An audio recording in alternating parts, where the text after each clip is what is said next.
Mission Control, the focus of attention is the upcoming Return Trajectory Correction 3 burn. That's coming up less than 13 minutes from now. We're a couple of minutes out from maneuvering to that orientation.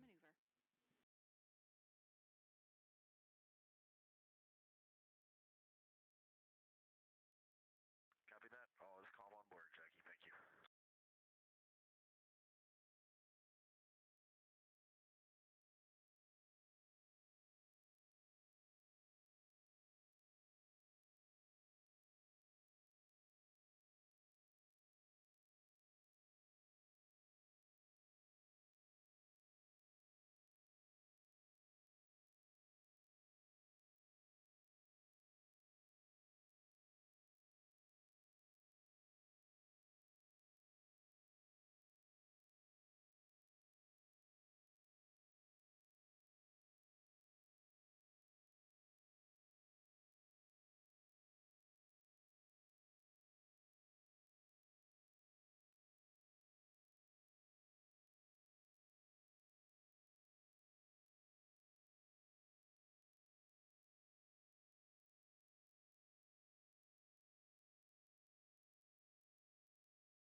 This is Mission Control Houston.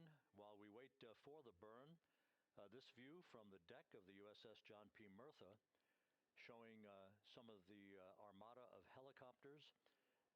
There will be Navy helicopters hovering over Integrity following splashdown. Two of them to be employed in the hoisting of the crew members off of the front porch raft that will be erected alongside the vehicle following splashdown. Two crew members, two astronauts for each of the two helicopters for the short ride back to the deck of the Murtha, where they will be brought into the medical bay for comprehensive post-flight medical exams. We'll have a lot more from the ship once we begin our NASA Plus coverage that will be simulcast with our continuing YouTube 24/7 coverage, the NASA Plus coverage beginning at 5:30 p.m. Central, 6:30 p.m. Eastern Time.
continuing with the view of the crew in the cabin of Integrity, as we are almost 7 minutes away now from the return trajectory correction number 3 burn. Integrity systems are functioning in excellent shape. The weather at the splashdown zone out in the Pacific is go and is forecast to be go. We are committed, of course, to a splashdown, that return trajectory that will enable Integrity's astronauts to splash down at 7:07 p.m. Central tonight. That was guaranteed with the translunar injection burn back on April 2nd that took the vehicle and its 4 crew members out of low Earth orbit following a 24-hour period of a high Earth orbit elliptical trajectory. At the low point of that trajectory, which was some 43,000 by 0 miles, at the low point, that's when Integrity's engine fired.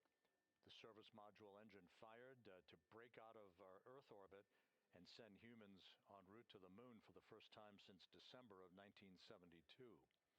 It also guaranteed what was known as a free return trajectory that the laws of orbital mechanics dictated would carry Integrity on a loop around the moon and its historic lunar flyby the other day, and then on the trip back to Earth, which will culminate with a splashdown this evening, 5 hours and 19 minutes from now.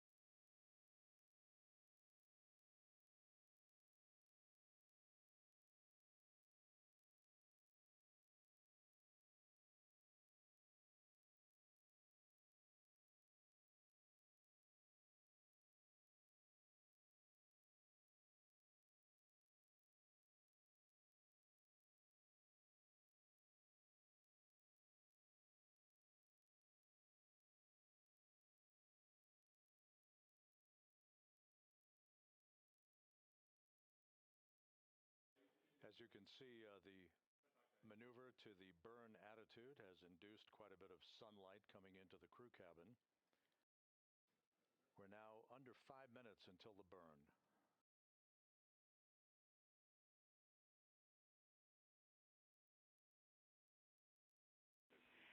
Integrity, Orion is in burn attitude.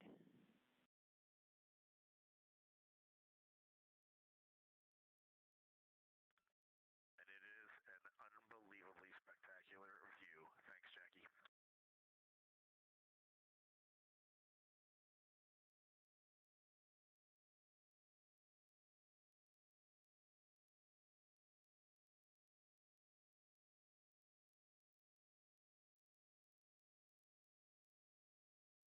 Reed Wiseman responding to Capcom Jackie Mahaffey, that attitude into the burn orientation for the return trajectory correction burn coming up in just under 4 minutes has offered the crew yet another spectacular view of the Earth growing larger in their windows.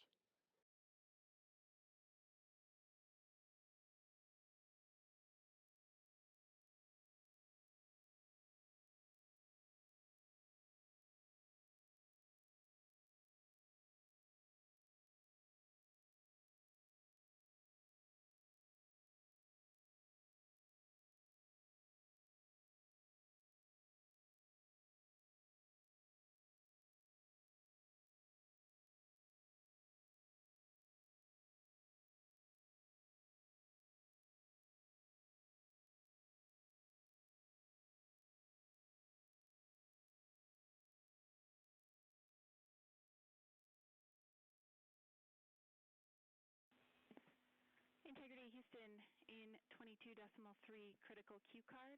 We're looking for the BFS burn ATP to no go. To go, excuse me. To go.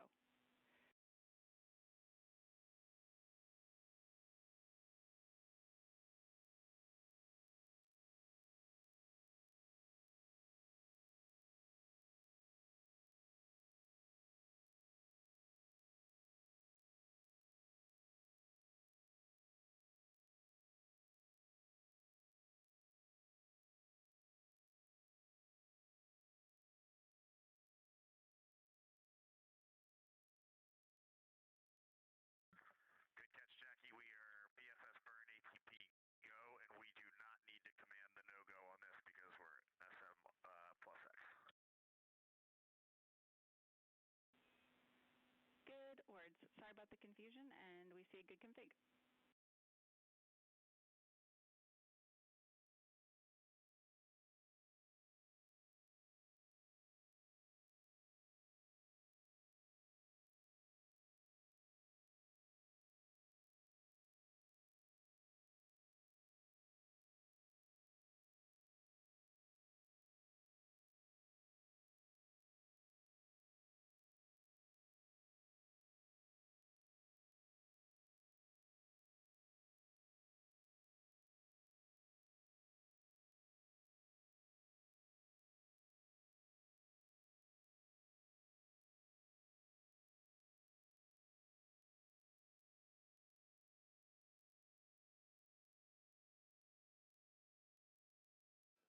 Coming up on 1 minute till the burn.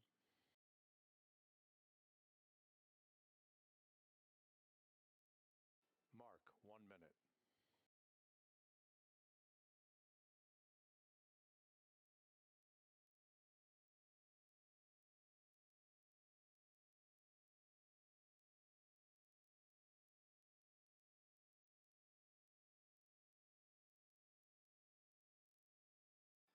This is an 8-second burn with a change in velocity of 4.2 feet per second.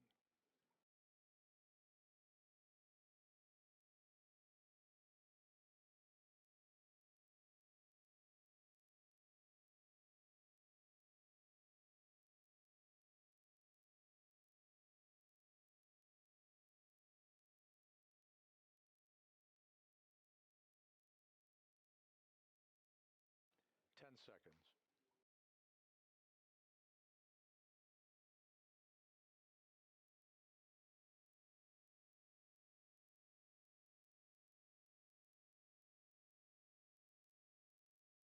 Burn underway. Good engine, good control. Burn complete.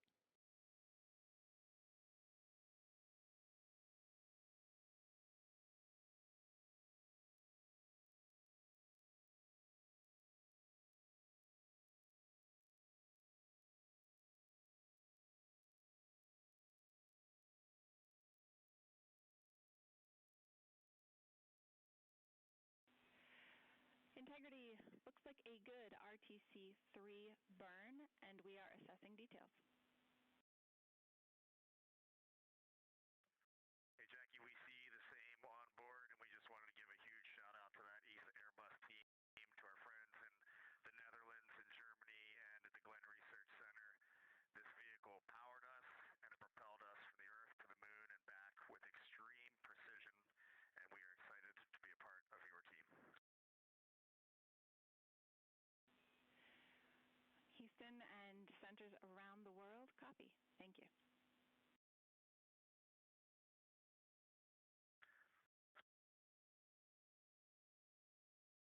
Commander Reed Wiseman with a shout out. Jackie, we are ready to reconfigure our F7 SIP switches for entry, if you can give us that go.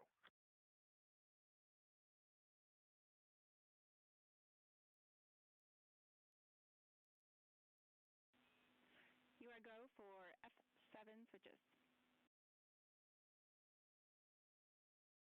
Reed Wiseman providing a shout out to the European engineering community, Copy the go. which built the European service module. And you are now maneuvering back to biased tail to sun attitude. We see it. That European service module will separate from the crew module this evening at 6:33 p.m. shortly after we hand over communications from the Deep Space Network to the Tracking and Data Relay satellite system, and about 4 minutes before the crew module will use its thrusters in a 19-second raise burn to lift the aft end of the vehicle into the final angle of attack for entrance into the Earth's atmosphere and the mitigation of excessive heat loads on the heat shield of Integrity.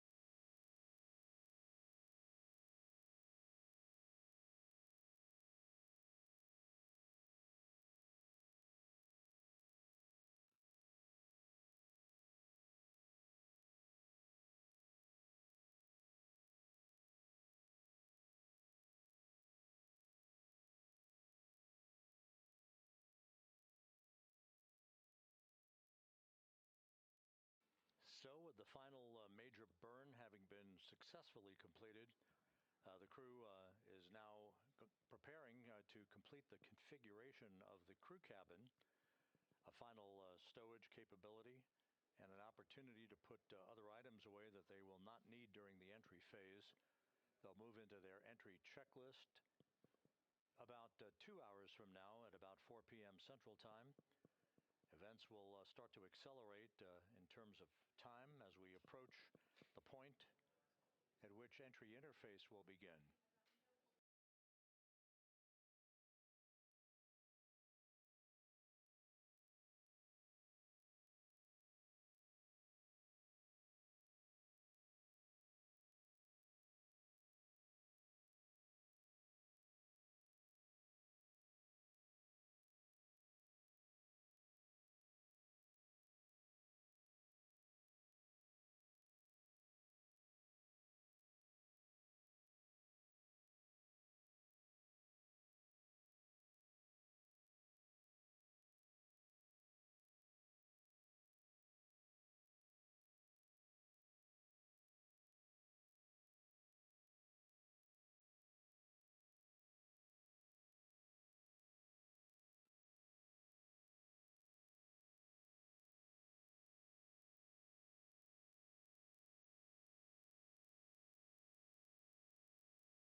We're going to need a copy of that photo when you guys get back.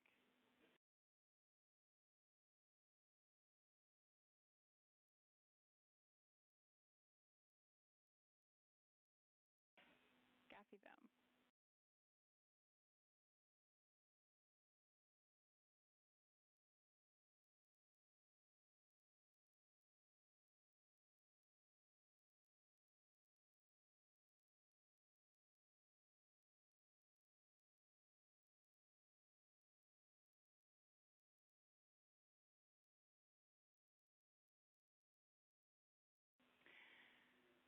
Integrity. FIDO confirmed that that was a great RTC-3.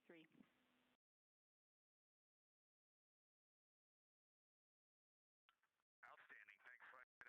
And a second thanks to the team. That's awesome.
burn reconfig is complete.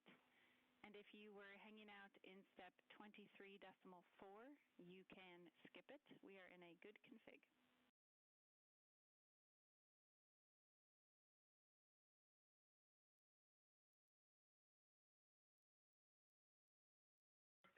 And Jackie, we were talking about seats. I'm in instruction 337 of 392, and then can you repeat that call? Yep, the prop post-burn reconfig is complete, and there is no need for the remainder of 23.4. You can consider that closed out. Remainder of 23.4, closed out, copy.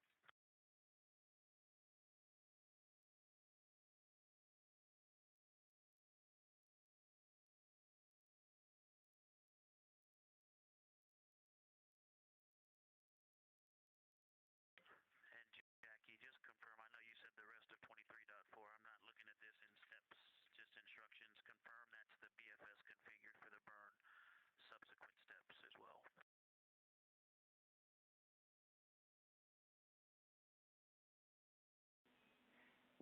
Affirm, all the way through instruction 347 can be skipped.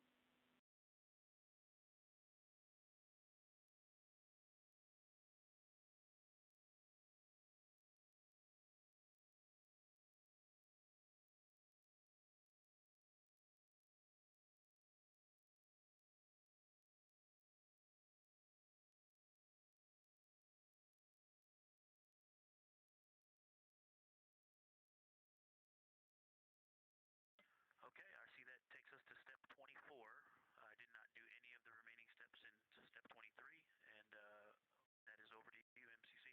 We're moving back to cabin config. Houston copies and concurs.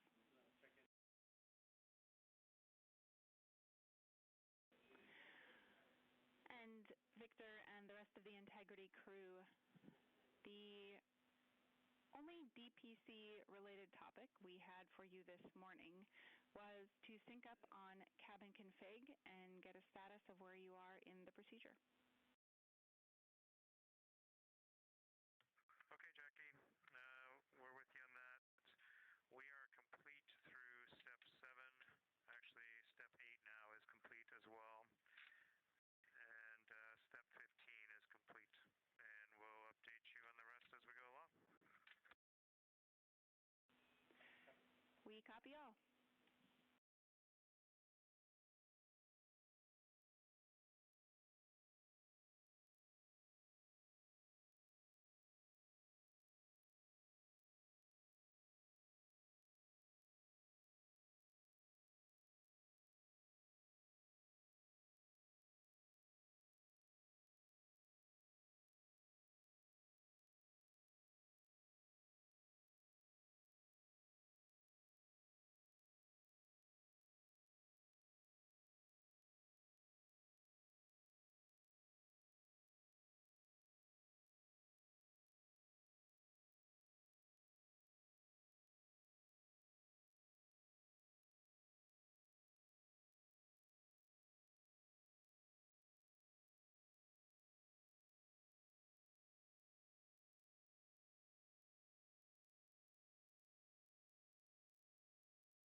This is Mission Control Houston. 8 days, 20 hours, 33 minutes into the flight of Integrity on the Artemis II mission. We are under 5 hours now from the splashdown of Integrity in the Pacific off the coast of San Diego to wrap up this lunar flyby mission. Integrity systems are in excellent shape. The recovery team on the USS Merthyr out in the Pacific is at the ready. The ship is basically parked in the right position to be able to expedite a recovery of the crew following splashdown, and after the vehicle has been powered down, Navy helicopters, divers, other recovery personnel will move alongside the capsule to set up a large inflatable raft called a front porch that will be used to extract the crew members in one by one after the hatch is opened. That process of extracting the crew is timelined at least and has been practiced to occur some 45 minutes to an hour after splashdown. The weather conditions out in the Pacific are ideal for today's splashdown. We're talking winds just 10 knots and wave heights less than 4 feet. You couldn't ask for better weather for this homecoming for Integrity, the first time that a crew will have splashed down in the vehicle in the Artemis program. We completed the final major maneuver of the mission using the European Service Module's thrusters a short time ago. That was the return trajectory correction number 3 burn that basically fine-tuned ever so slightly the trajectory and the path of Integrity and sweetened the angle of attack so that we hit the right corridor coming in over the Pacific Ocean with onboard computers honed in on the splashdown zone some 1,701 nautical miles downrange from the start of entry interface. Splashdown is scheduled at 7:07 and 7 seconds p.m. Central Time, 5:07 p.m. Pacific Time, 2.5 hours before sunset at the splashdown site.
This is Mission Control Houston at a mission elapsed time of 8 days, 20 hours, 39 minutes into the flight of Integrity on the Artemis 2 mission.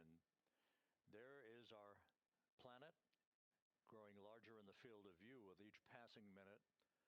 We are currently 34,900 nautical miles from Earth and beginning to accelerate toward a splashdown in the Pacific for this four-person crew 4 hours and 52 minutes from now.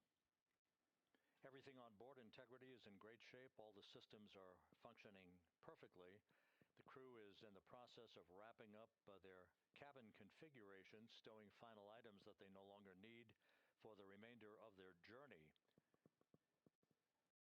They will also move into an entry checklist in about an hour and 45 minutes, reviewing entry procedures and the latest uplink messages to them before we begin the process of getting the crew suited up prior to the crew module, service module separation. All is well aboard Integrity, and the weather is go for splashdown.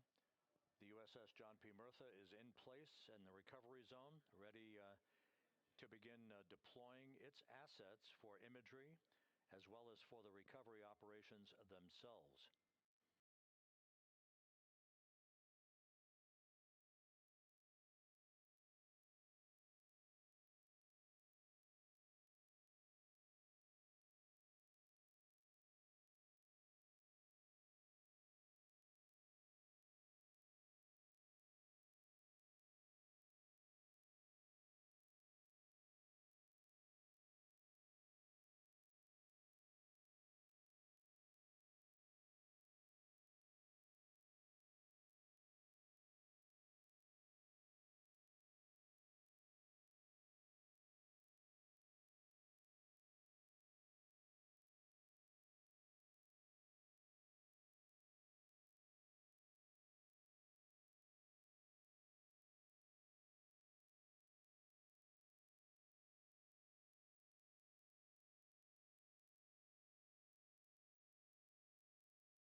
Integrity Houston, for the TLT unconverged caution, we were running orb guide post-burn to look at post-burn targeting, and that particular sequence did not include running TLT. That is what triggered the caution. We have no concerns.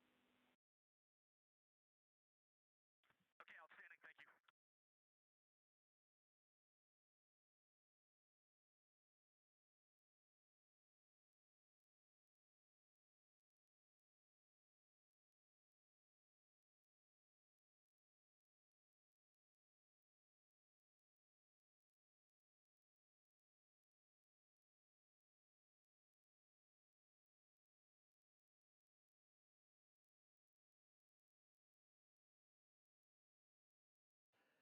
That call from Capcom Jackie Mahaffey to the crew, indicating TLT, which is a targeted landing trajectory.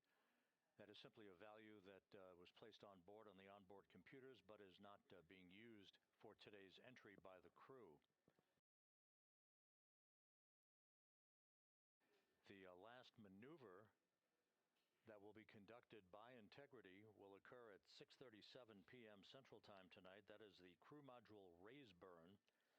That occurs about 4 minutes after the crew module will have separated from the service module. This will be about a 19-second burn with a velocity change of about 9.9 feet per second. As the precursor to entry interface, the raise burn designed as a final opportunity to sweeten the flight path angle, the angle of attack, if you will, of the vehicle as it enters the Earth's atmosphere, placing the vehicle in the proper orientation perfectly with precision to mitigate any excessive heat loads on the heat shield of the spacecraft. Entry interface will begin at 6:53 and 31 seconds p.m. Central Time at an altitude of 400,000 feet, while Integrity is traveling 34,882 feet per second with a range to splashdown of 1,701 nautical miles. Within 24 seconds after entry interface, which is essentially the top of the Earth's atmosphere where the crew will begin to feel the tug of gravity, we'll start a 6-minute blackout period that is expected, in which we'll lose communications with the crew and data here in the flight control room. The blackout is induced by the buildup of ionization from the interaction of the velocity of the vehicle with the friction of Earth's atmosphere.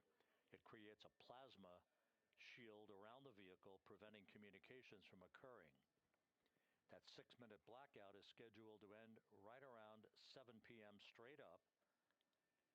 And at that point, the vehicle will have descended to an altitude of 157,000 feet above the Earth, traveling at 13,300 feet per second.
This is Mission Control Houston at a mission elapsed time of 8 days, 21 hours, 5 minutes into the flight of Integrity on the Artemis 2 mission.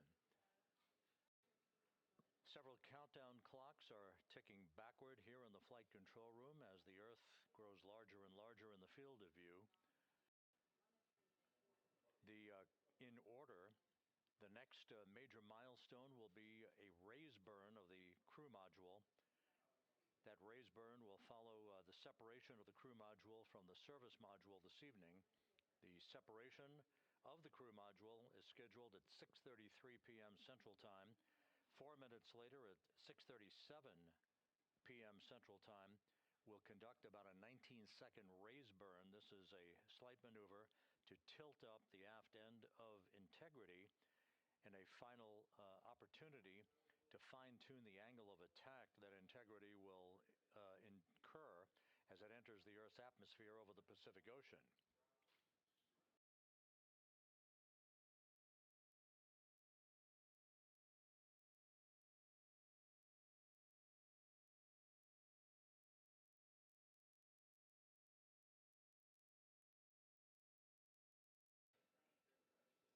The entry path for Integrity today is portrayed here in this graphic.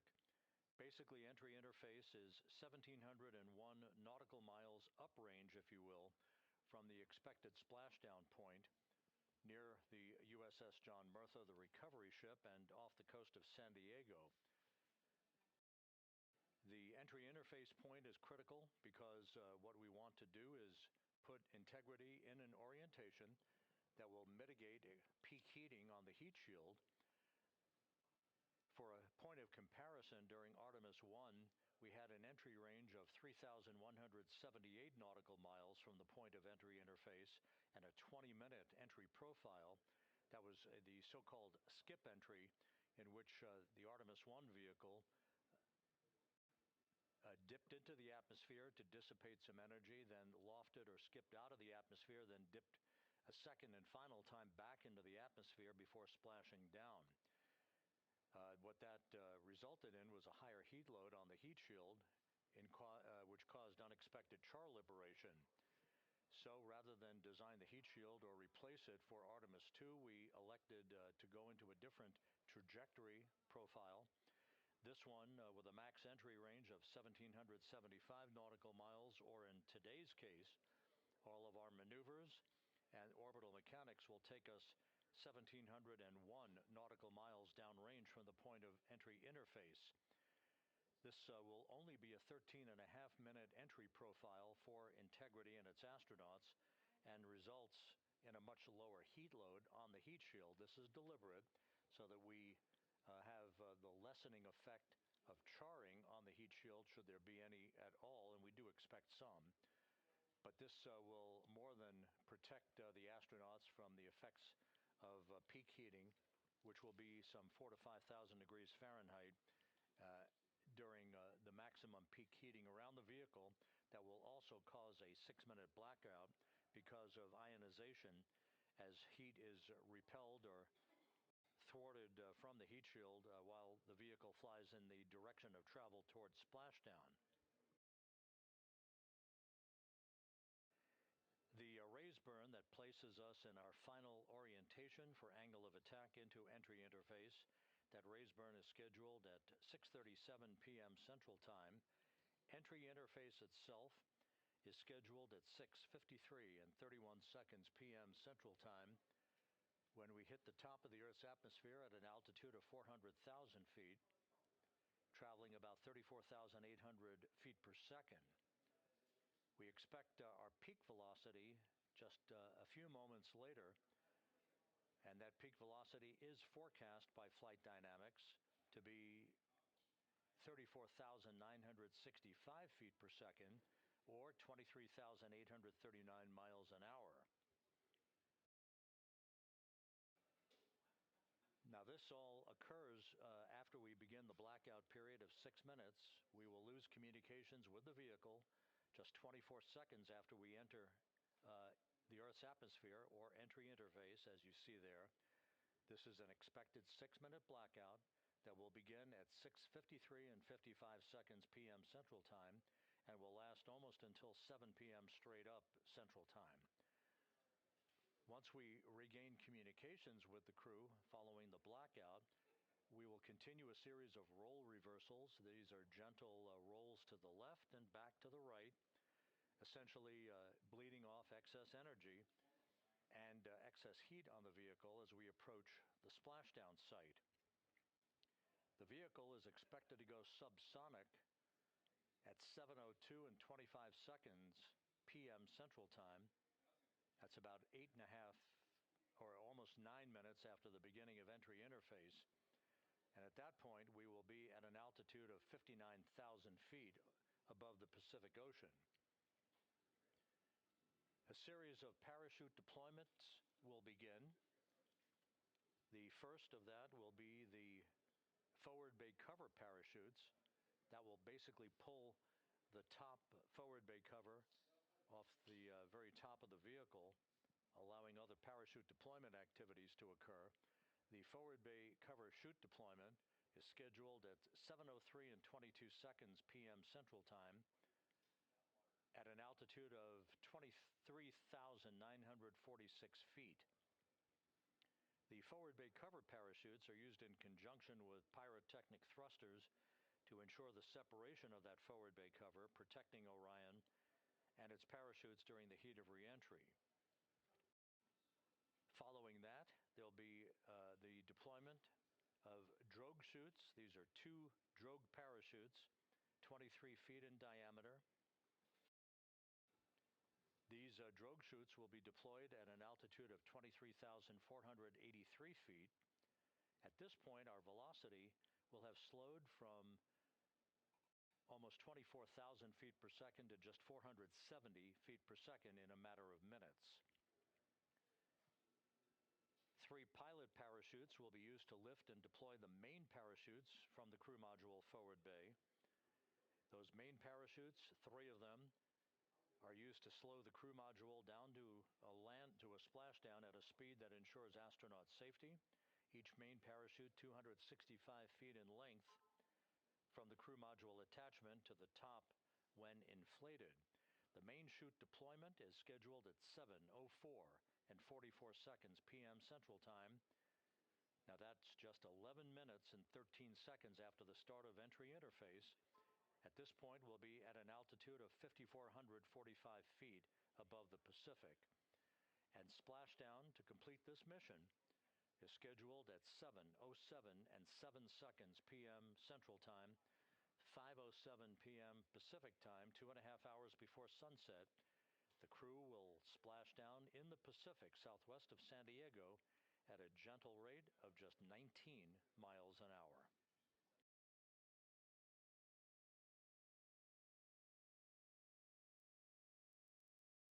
Following splashdown, the flight control team here in Houston is not done. Our work is just beginning at that point as we begin the process of powering down the vehicle. This is after we have established communications with the crew through a very low data rate system. The communications link will no longer be active through the tracking and data relay satellite system, so we're going to be going to a very low data rate system.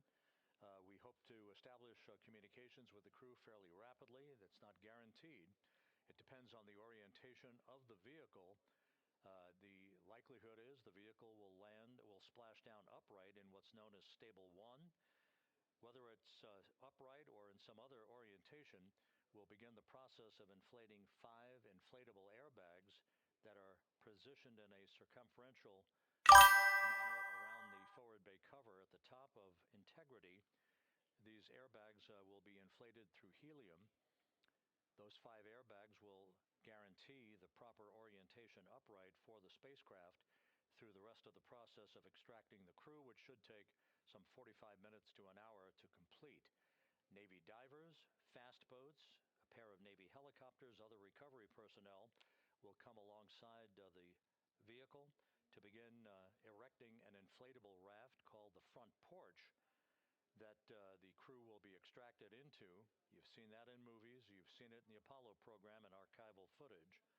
And one by one, the crew will be hoisted in alternating fashion caution to 2 hovering Navy helicopters for the trip back to the deck of the USS John Murtha, where they will leave the helicopters and move into medical bay on the ship for comprehensive medical examinations.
As the astronauts aboard Integrity are in the process of stowing final items in the cabin before they move into their entry checklists, a final review of the procedures and the timelined activities for the rest of this mission. The next major milestone, once again, will be the separation of the European Service Module, which has performed valiantly throughout the course of this flight, from the crew module. That pyrotechnic separation scheduled 3 hours and 41 minutes from now. Just 3.5 minutes after that will be the crew module raise burn. That raise burn is scheduled at 6:37 p.m. Central Time. It's expected to be about a 19-second firing of the crew module thrusters in one final opportunity to fine-tune the angle of attack for Integrity as it enters the Earth's atmosphere. Splashdown 4 hours, 14 minutes from now, southwest of San Diego, where the weather is forecast to be ideal. Just some broken and scattered clouds expected, 10-knot winds, wave heights less than 4 feet. You couldn't ask for a better day out in the Pacific for the homecoming of the first crew to fly aboard the Orion spacecraft. At a mission elapsed time of 8 days, 21 hours, 18 minutes into the flight, this is Mission Control Houston.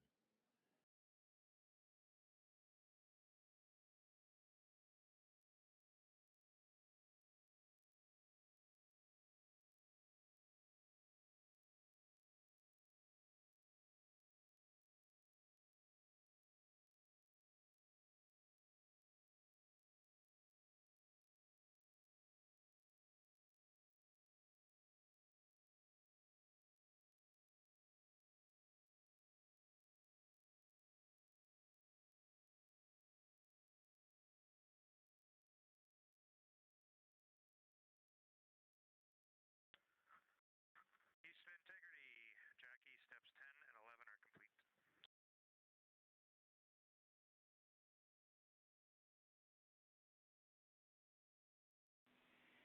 Houston copies steps 10 and 11. You guys are on track, looking great.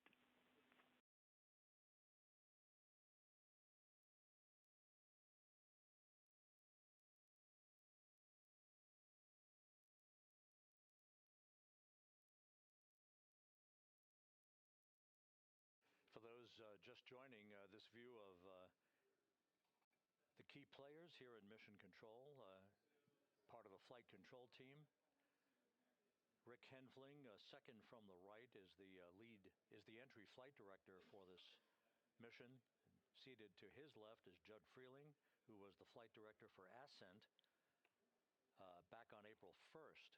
Jackie Mahaffey is second from the left. She is the Capcom, whose voice you'll be hearing throughout the course of the afternoon and evening, talking directly to Integrity's astronauts through splashdown. Stan Love, a veteran astronaut, is on the far left of your screen. He was the ascent Capcom. He's joining Mahaffey today as a second set of eyes on all the data that we'll be discussing and hearing from the crew during the course of their high-speed entry back into the Earth's atmosphere.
And this is Mission Control Houston. You can see one of the helicopters that will be involved in the recovery operations, having taken off from the deck of the USS John P. Murtha.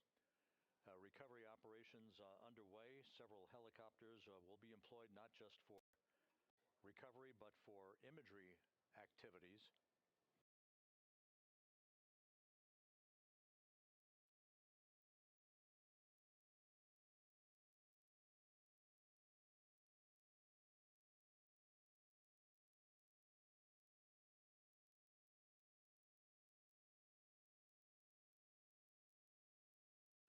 On the deck of the John P. Murtha, a view of multiple views, camera views, that are being provided to us courtesy of the USS John P. Murtha that we'll be utilizing throughout the course of the evening in our coverage. Once we start the NASA Plus coverage at 5:30 p.m. Central Time, 6:30 p.m. Eastern Time, that's a simulcast of our 24/7 YouTube coverage. My colleague from the Kennedy Space Center, Megan Cruz, is on the Murtha, and she'll be providing updates and interviews as well as we continue our operational coverage of the recovery of the Integrity astronauts following their lunar flyby mission.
steps you listed.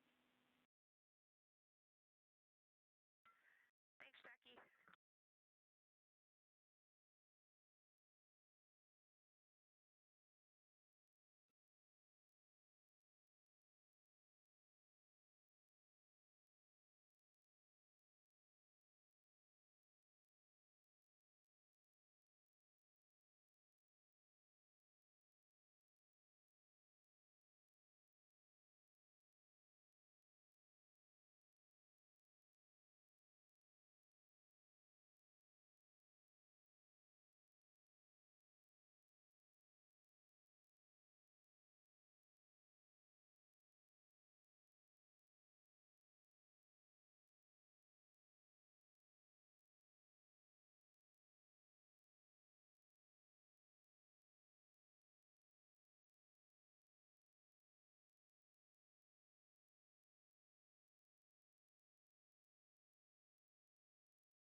This is Mission Control Houston, 8 days, 21 hours, 38 minutes into the flight of Integrity on the Artemis II mission.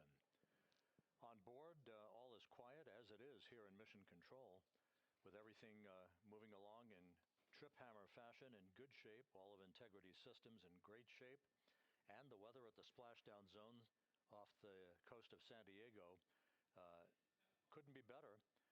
A forecast of go conditions with winds of just 10 knots, wave heights less than 4 feet, ideal conditions for the recovery of Reed Wiseman, Victor Glover, Christina Cook, and Jeremy Hansen following their splashdown, which is just 3 hours and 53 minutes from now.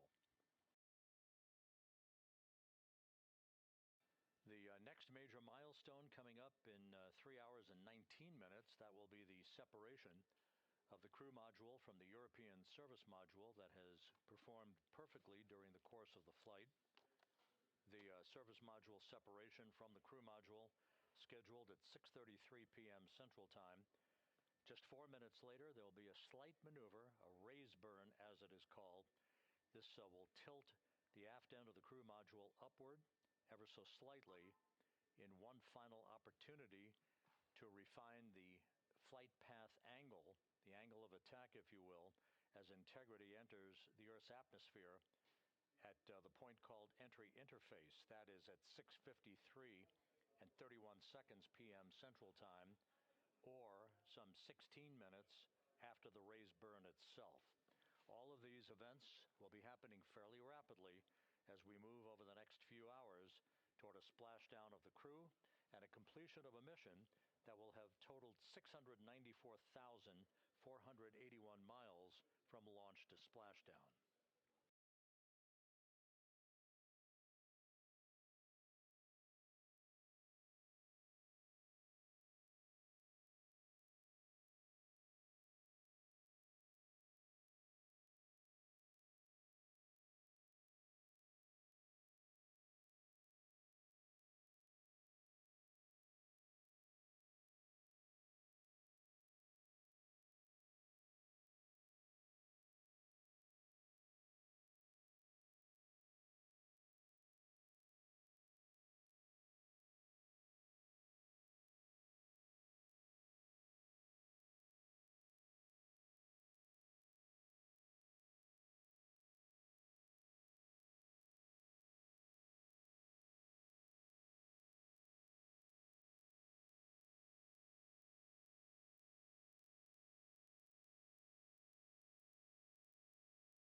Okay, Houston, for entry checklist, we are ready for you to begin 18.0.1 entry checklist, steps 1 through 6.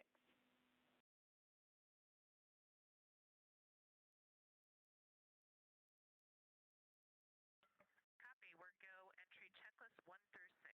Thanks. And step 3 for GPS can be skipped. GPS has been powered and it still looks good.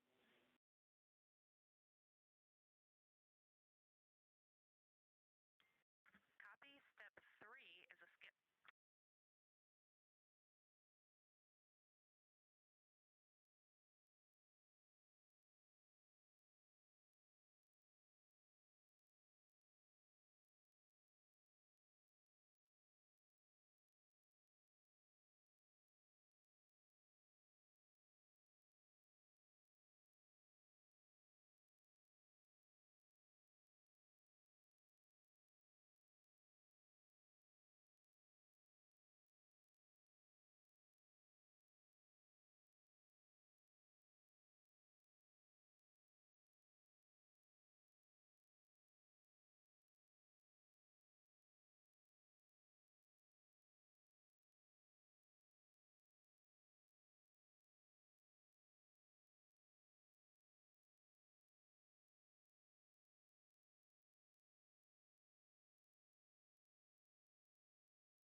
This is Mission Control Houston at a mission elapsed time of 8 days, 21 hours, 50 minutes into the flight of Integrity on the Artemis 2 mission.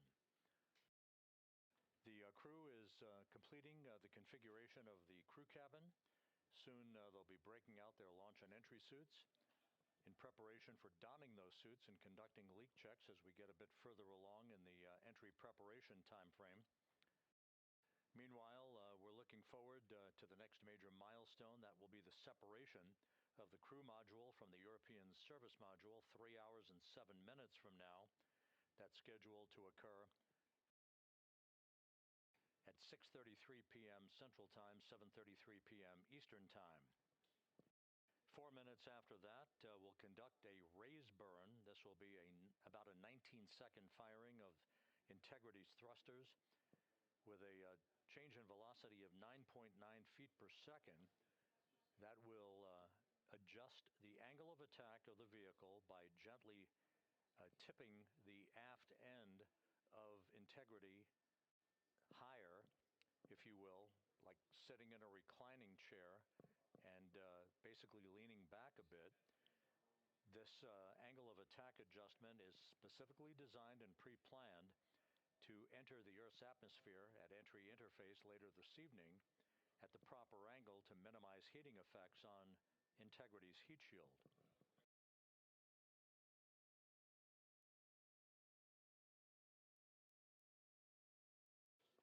It's worth mentioning once again that the difference between this entry and the uncrewed entry of Artemis 1 is that on Artemis 1, we flew a trajectory known as a skip entry, which involved an initial dip into the atmosphere to dissipate some energy, and then we lofted back out of the atmosphere briefly, then dipped back in a second time before splashing down in the Pacific.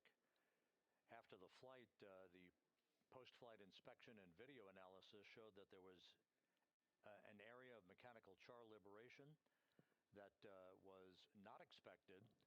And so after extensive analysis and the review of an independent review team, it was determined to adjust the entry profile for Artemis 2, minimizing the range of entry from 3,178 nautical miles to a distance of just 1,775 nautical miles across the Pacific. So instead of 20 minutes of exposure to heating effects, today we're going to only encounter 13.5 minutes of heat loads on the vehicle. Our intended splashdown target is about 1,701 nautical miles downrange from the point of entry interface. It will be about 13.5 minutes from the time that we enter the Earth's atmosphere at an altitude of 400,000 feet at 6:53 and 31 seconds p.m. Central Time to the point of splashdown at 7:07 and 7 seconds p.m. Central Time. In that brief 13.5 minute period, peak heating on the vehicle should be about 4,000 to 5,000 degrees Fahrenheit.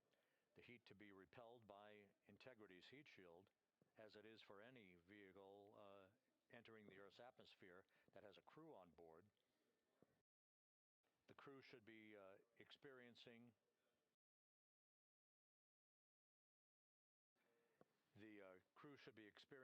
a G load on their bodies of about 3.9 Gs at peak loads on the crew members, feeling the tug of Earth's gravity for the first time in 9 days.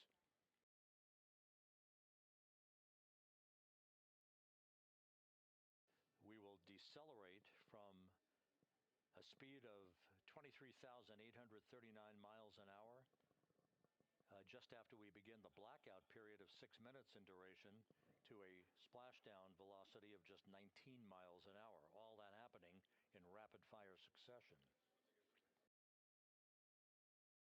Splashdown now 3 hours and 36 minutes from now, 7:07 p.m. Central Time, 5:07 p.m. Pacific Time. The USS John P. Murtha is on station.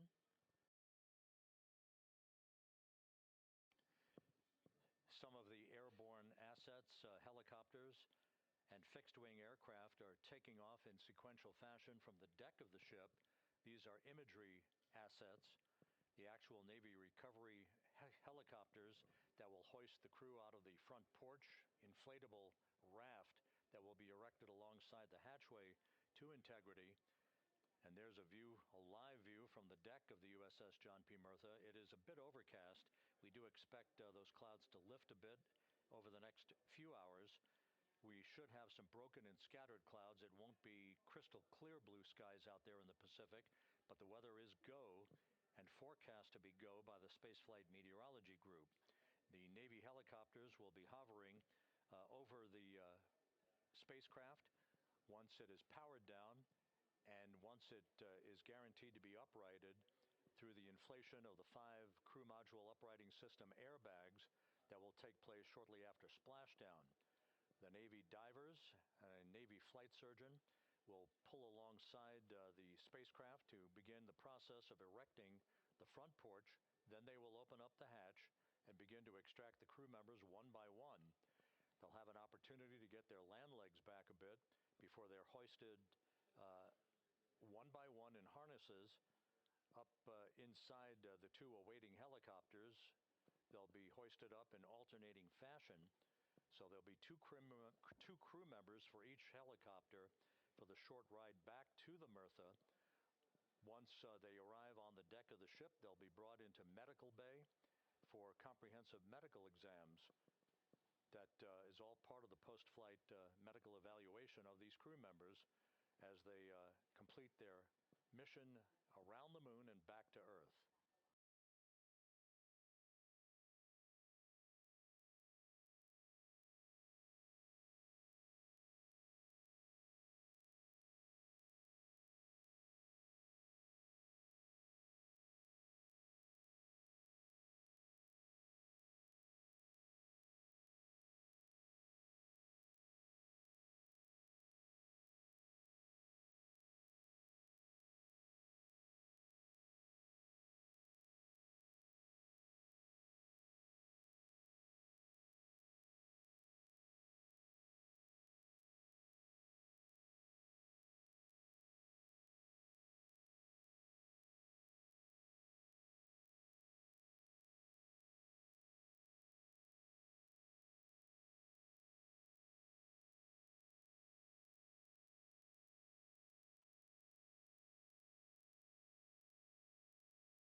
Integrity Houston for entry checklist.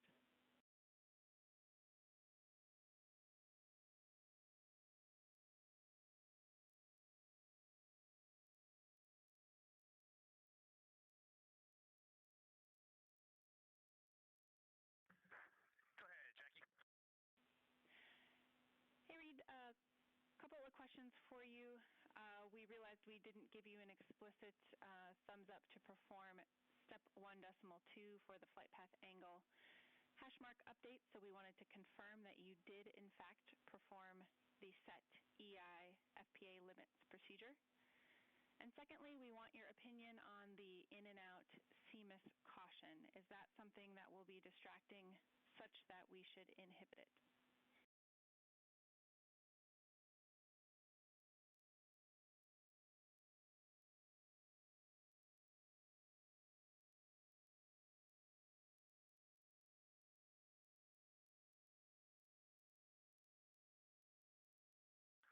Okay, we are going to go execute 1.2. We had skipped that, and we would prefer to inhibit the CMIS caution on board. Okay, we copy, and just to close the loop on that, that will mean on flight.landing you would not have a yellow or down arrow indication if that does stay below the threshold.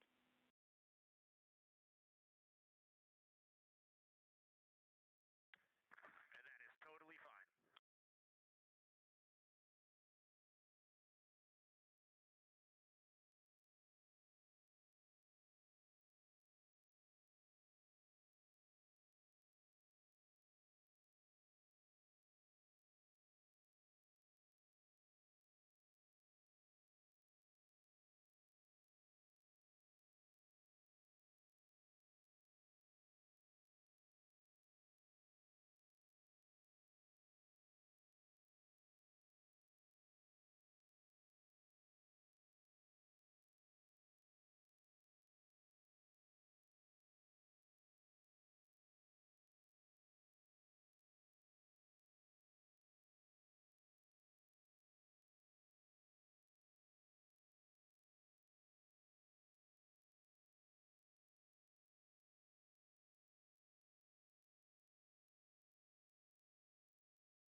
Jackie had to step off for a second. Go ahead for toilet.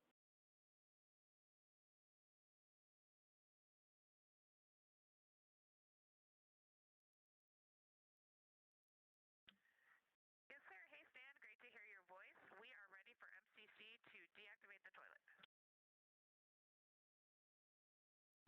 Houston copies. Putting that in work.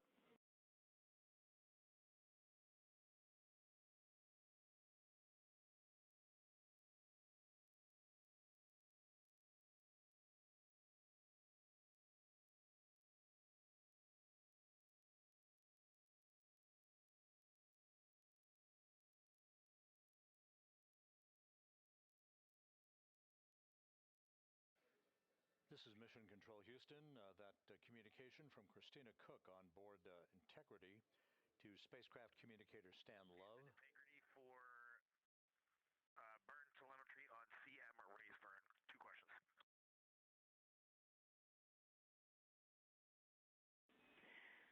Go for CMA's questions.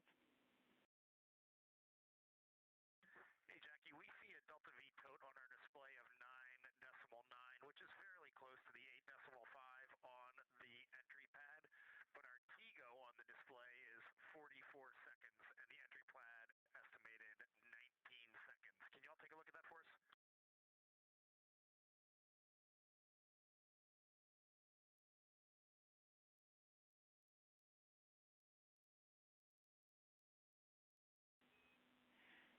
Hey, Reed, good catch. The explanation there is that Delta V is about what we expect update-wise, but the TIGO calculation is not understanding that you will not have the SM when you burn CM rays. So it's doing a different mass calculation there. I remember that class in November of 2023 in Building 5 on the 3rd floor. Thank you very much.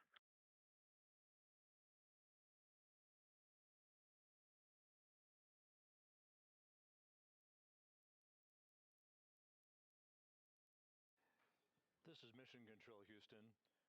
Commander Reed Wiseman inquiring about the values for the upcoming crew module raise burn. Again, as we've explained, this burn that's scheduled 2 hours and 51 minutes from now is designed to tilt the angle of attack a bit upward, basically raising the aft end of the vehicle prior to entry interface to improve the angle of attack and minimize heating effects on the heat shield for the Orion vehicle. The crew module raise burn will occur about 4 minutes after the service module is separated from the crew module, and we're expecting about a 19-second burn. Integrity, Houston, the toilet is unpowered.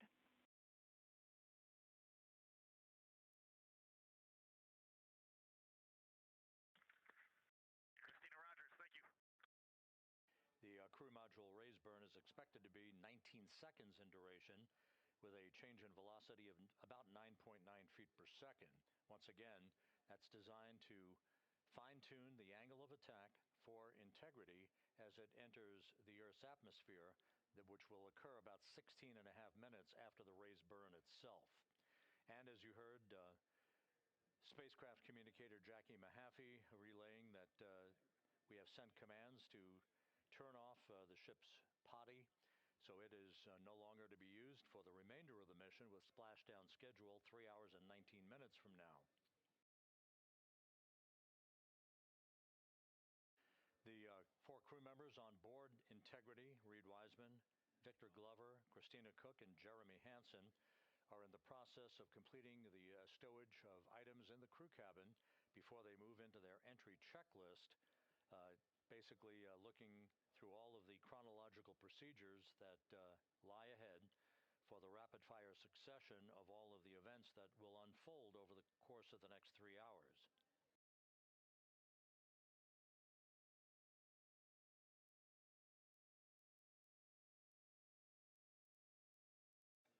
Integrity is about 25,000 nautical miles from Earth, continuing to accelerate towards a splashdown in the Pacific 3 hours and 18 minutes from now. All of Integrity's systems are in excellent shape. The crew is great, feeling well. in the splashdown zone in the Pacific, although a bit cloudy with broken and scattered clouds, is a go forecast with just 10 knot winds and wave heights less than 4 feet.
MCC Houston for a post-RTC3 tracking update. Go ahead, Houston.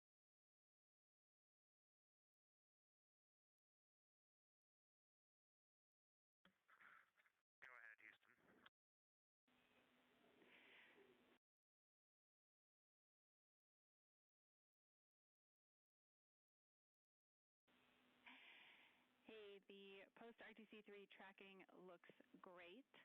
So good, in fact, that if we got to CM rays and did not yet have GPS acquisition, we would still be go for CM rays from that perspective. And so overall, I can confirm the post-RTC3 trajectory is within EI limits. All right, Jackie, we love that. That says a lot about our FIDO folks in this vehicle.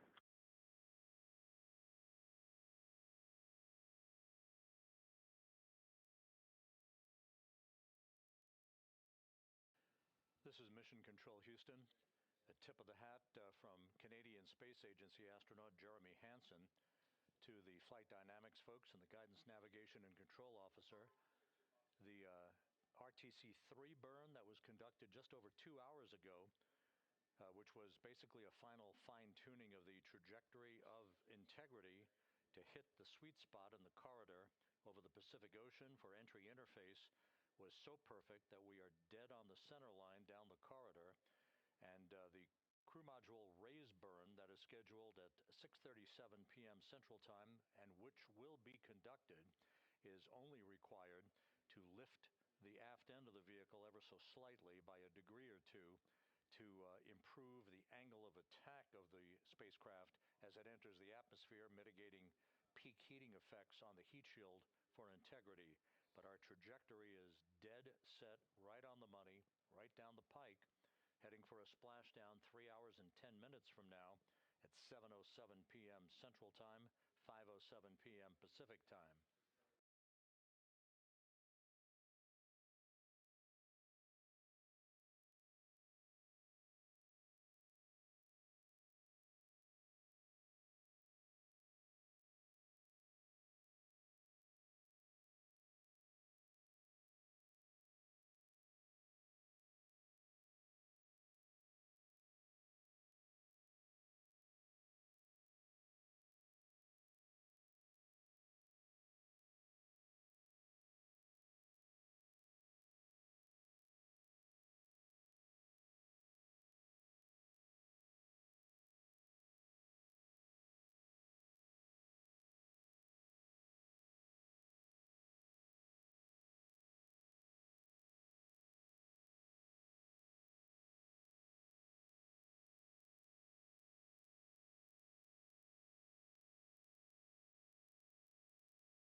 loud and clear coming down on both OE1 and 2.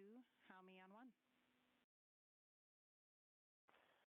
Gotcha loud and clear on 1, Jackie. We're going to stay in this config on both 1 and 2, and Reed and Victor are in our seats, slowly proceeding along.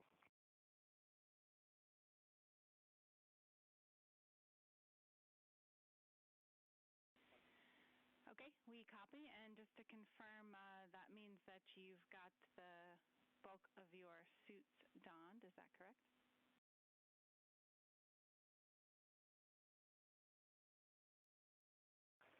Just for Reed and Victor, A-firm. We're not gloved, not helmeted yet.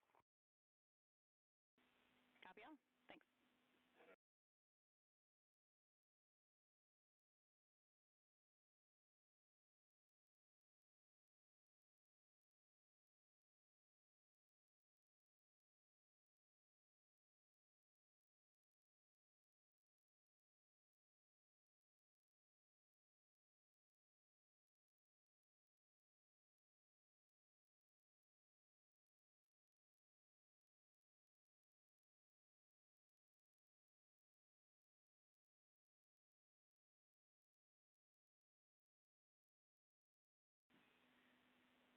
Integrity BFS is configured for entry with outputs inhibited. And a reminder, when you get to step 9.3, use your separate instance of 18.3.101 to save off the time. 100%. Thanks.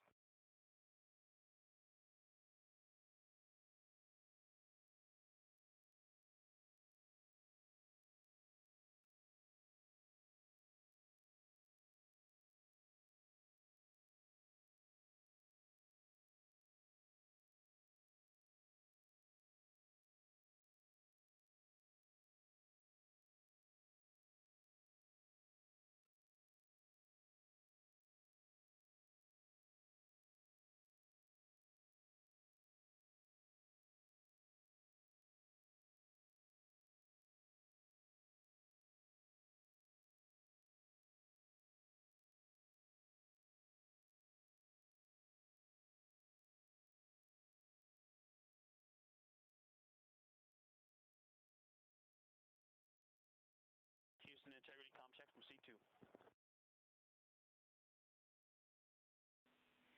Victor, have you loud and clear? I'm coming up on 1. How me?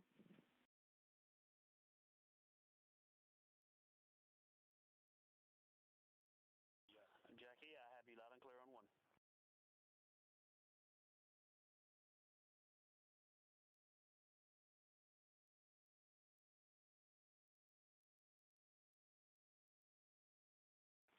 You are loud and clear on 2, Jackie.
Houston copies. Thank you.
This is Mission Control Houston, 8 days, 22 hours, 55 minutes into the flight of Integrity on the Artemis II mission.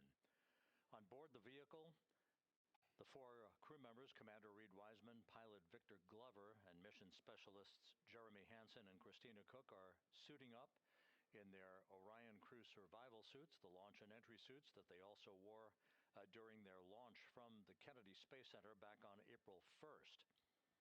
Once the crew is all suited up, they'll conduct a series of leak checks to make sure that they have good suit integrity, aboard integrity, before they strap themselves into their seats for the final phase of this mission that will culminate with a splashdown in the Pacific 2 hours and 35 minutes from now at 7:07 p.m. Central Time, 5:07 p.m. Pacific Time, about 2.5 hours before sunset southwest of San Diego. And the suits are in the process of being leak checked at the present time. We'll relay all that to you in just a few moments. Right now, Integrity is just about 20,000 nautical miles from the Earth, continuing to accelerate towards the next major milestone, which will be the separation of the crew module from the European service module 2 hours and 1 minute from now. That separation maneuver, pyrotechnically, will occur at 6:33 p.m. Central Time. That will be followed just 4 minutes later by a raise burn, a 19-second burn of Integrity's thrusters to induce a change in velocity of 9.9 feet per second, slightly raising up the aft end of the vehicle to improve its angle of attack as it enters the Earth's atmosphere, and in the process mitigates the peak heating effects on the heat shield of the vehicle. Out in the splashdown zone, out in the Pacific Ocean, the weather is forecast to be go by the Spaceflight Meteorology Group here at the Johnson Space Center. Winds of just about 10 knots and wave heights less than 4 feet, which should be ideal for the recovery forces that are being deployed from the USS John Murtha to recover the crew, extract them, hoist them into 2 Navy helicopters, and fly them back to the deck of the Murtha to be brought into medical bay for post-splashdown medical checks. We now have a report from the environmental systems officer here that we have good suit leak checks. All 4 suits have passed the leak check, so we are in good shape here for entry and splashdown coming up just over 2.5 hours from now. One data point, just an update on some numbers that we've just received from Flight Dynamics, and these are unofficial and will not become official until post-flight.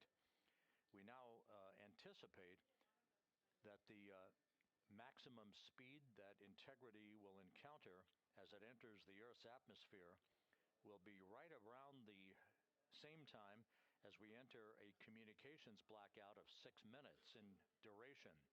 We're expecting Integrity's peak speed at 6:54 and 4 seconds p.m. Central Time, and at that point the vehicle should be traveling at 24,661.21 miles per hour, which will be just 130 miles short in velocity of the record that was set back in 1969 by the Apollo 10 crew, Tom Stafford, Gene Cernan, and John Young, on their return from orbiting the moon. Once again, that peak speed expected to be reached just a few seconds after the start of entry interface, as the vehicle plummets back into the Earth's atmosphere.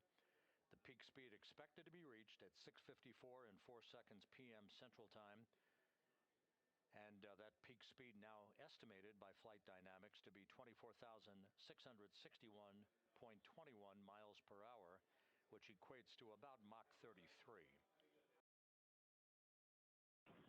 Houston Integrity, seat 1 and 2, leak check complete. Also, we powered up the AGA, and it's giving us a CO2 alarm at 4.4.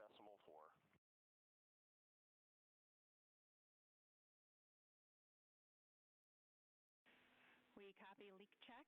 We saw it as well. And copy CO2 at 4.4. We are discussing. We also on the AGA have a bit A of 16. We've seen that in the past. Should go away.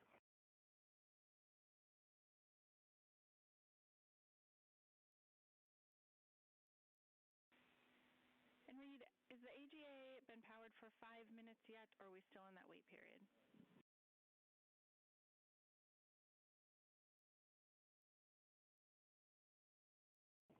We are in the wait period. We expect that bit will go away. We copy, and that bit can also indicate that we cannot trust the other values, so we'll check back with you after the 5 minutes on the CO2 levels. A firm.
This is Mission Control Houston. Mission elapsed time of 8 days, 23 hours, 2 minutes into the flight of Integrity on the Artemis 2 mission. While we have a moment here, just an opportunity to run down some of the chronological highlights that lie ahead over the next 2.5 hours before Integrity splashes down in the Pacific Ocean.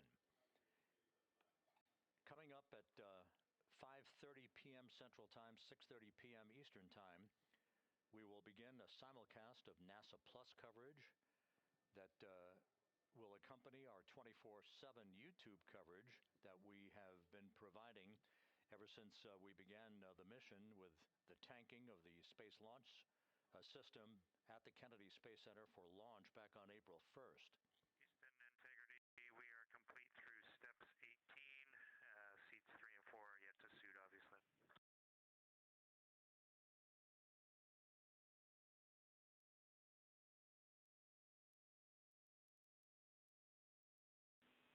Jeremy, we copy you completed 16 through 18 and confirm for us whether you needed any adjustments of CIAS in step 17.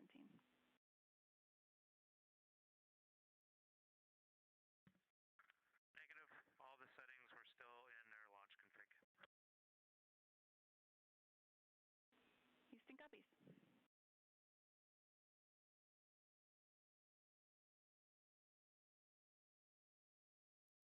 Once again, with the leak checks having been successfully completed on the 4 launch and entry suits for the crew members on board Integrity, once again, we'll begin our NASA Plus coverage as a simulcast to our 24/7 YouTube coverage in less than an hour at 5:30 p.m. Central Time, 6:30 p.m. Eastern Time. At 6:15 p.m., we're going to hand over communications from the Deep Space Network to the Tracking and Data Relay Satellite System as Integrity continues to approach the Earth. Currently, Integrity is less than 20,000 nautical miles from its destination and a splashdown in the Pacific. We will separate the European service module from the crew module at 6:33 p.m. Central Time. And just 4 minutes later, we'll conduct a raise burn, a 19-second burn of the Integrity thrusters to slightly tilt the vehicle's orientation upward, with the aft end being tilted upward. That will also change the velocity by 9.9 feet per second and complete the orientation of the vehicle for its angle of attack as it enters the Earth's atmosphere. Entry interface, where we reach the first traces of Earth's atmosphere and where most of the dynamic operations will then begin. Entry interface is scheduled at 6:53 and 31 seconds p.m. Central Time, where Integrity will be at an altitude of 400,000 feet above the Earth, traveling at about 34,882 feet per second with a range to splashdown of 1,701 nautical miles.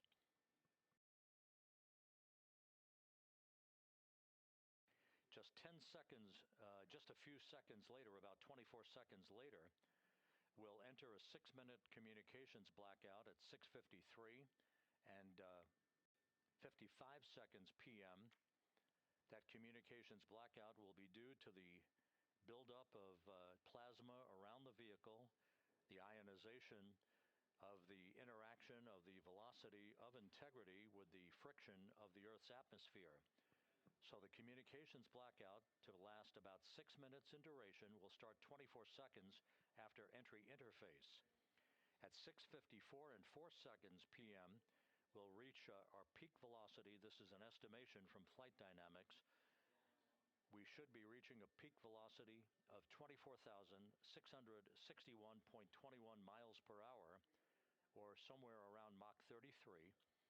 This will fall about 130 miles per hour short of the speed record set by the Apollo 10 command module, the Charlie Brown, during the Apollo 10 mission of Tom Stafford, Gene Cernan, and John Young back in the spring of 1969.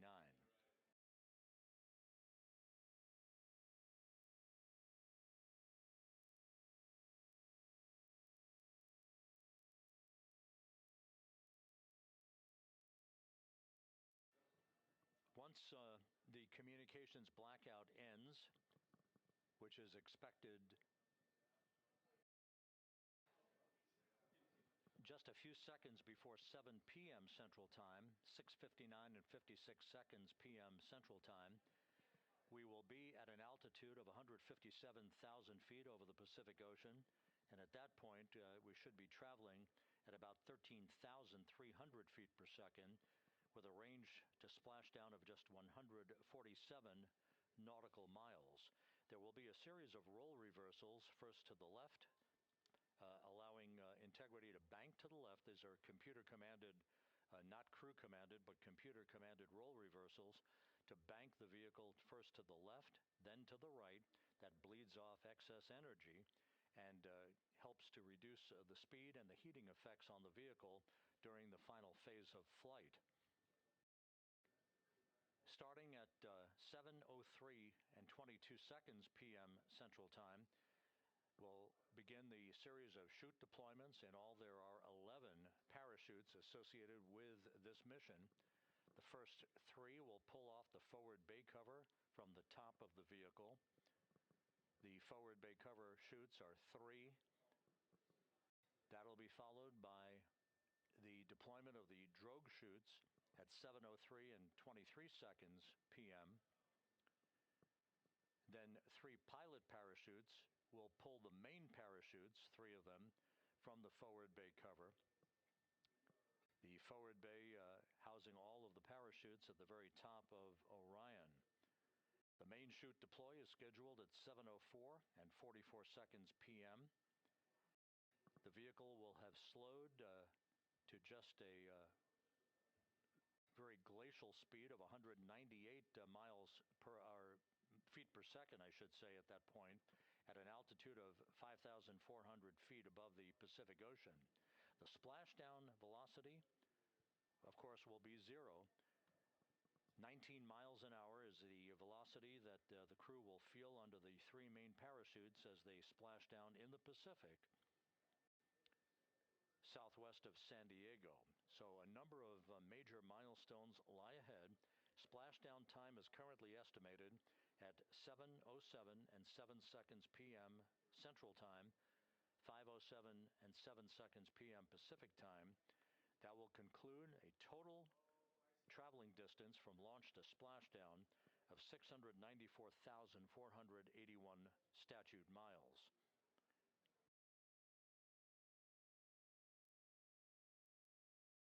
We're just 1 hour and 48 minutes away now from crew module, service module separation.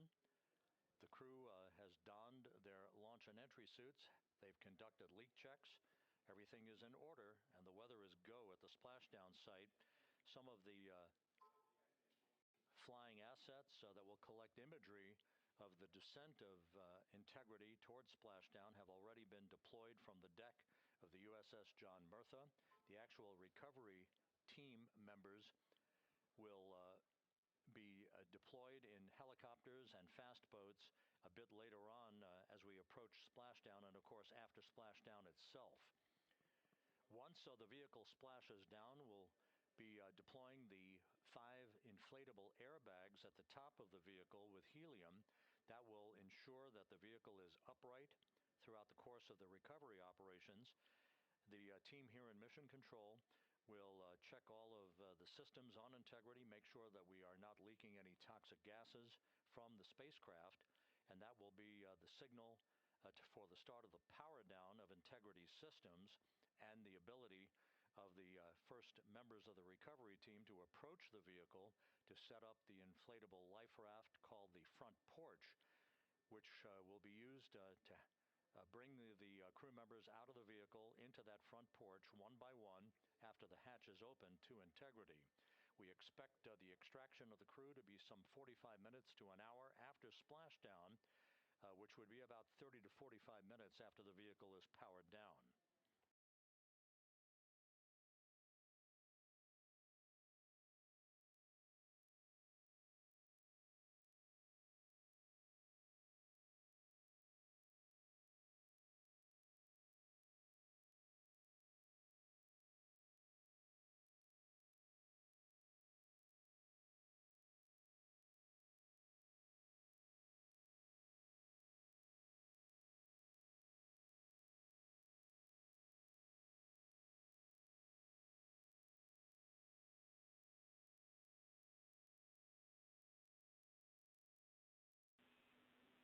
Integrity, Houston, we are ready for another CO2 reading on the AGA.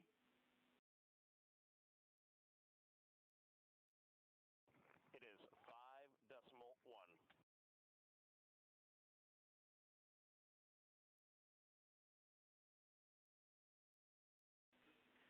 Houston copies. And Reed, earlier I did misspeak. The CO2 reading specifically would not have been affected by that particular bit.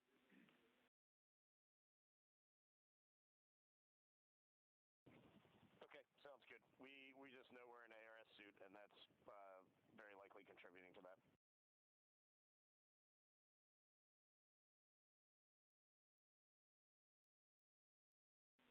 We concur.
Integrity, Houston, for CO2. Go ahead, Jackie. Hey, Reed, what we'd like to do is open the ARS ISO valve to mix the cabin and suit loop air for the time being. And we would just need a call from you all when Christina and Jeremy are getting in their seats and are a few minutes out from leak checks, and we'll get that back into a good config for you to start the next leak checks.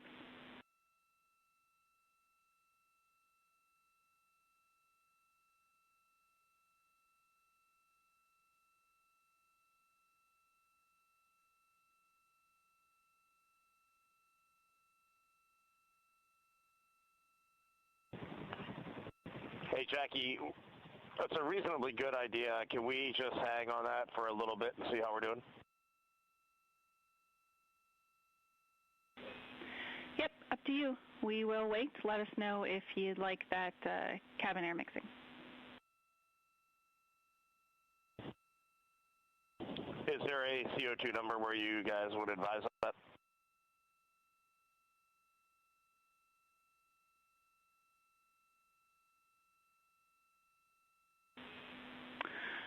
Reed, we would not want to go above 7. Yeah, that's perfect. Let us monitor it for just a couple minutes here.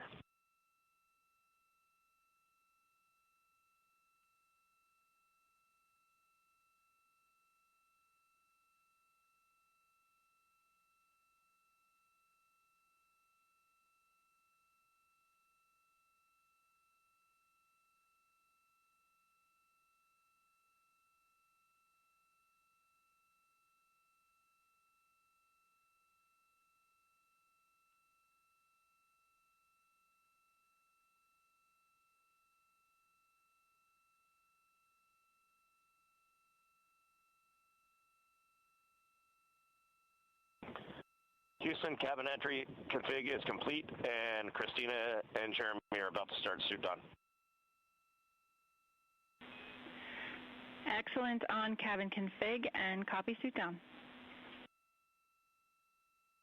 That call from Commander Reed Wiseman aboard Integrity indicating that following the successful leak checks on the 4 launch and entry suits, the crew will begin to actually don those suits now, and then they'll climb into their respective seats, both on the flight deck and the mid deck of the Integrity, in preparation for crew module service module separation that's scheduled 1 hour and 40 minutes from now.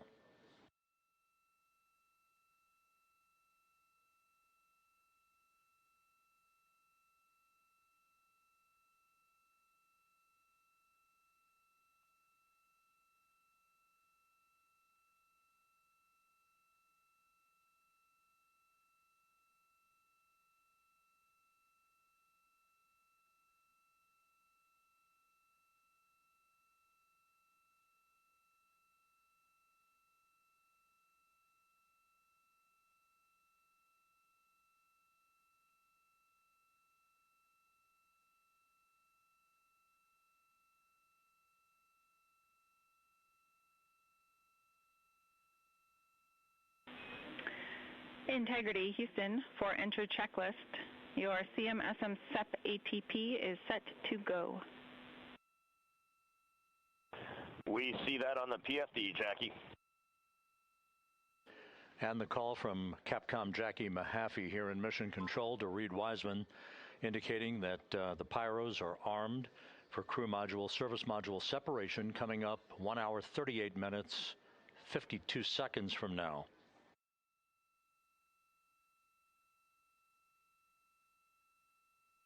Integrity now squarely facing the planet Earth, 17,600 nautical miles away, headed for a splashdown 2 hours 12 minutes from now.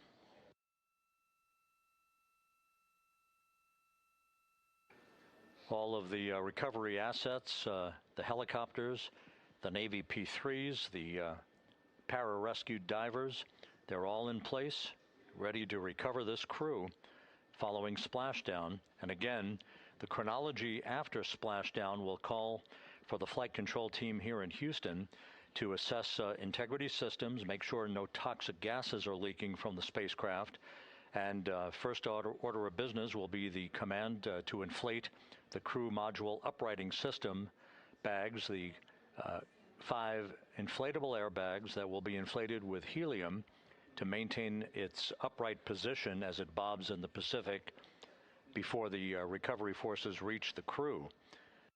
About 15 minutes after splashdown is when we expect the green light to be given to power down integrity systems, at which point the recovery teams will begin to make their way toward the vehicle to set up that inflatable life raft called the front porch, buttressed alongside the spacecraft.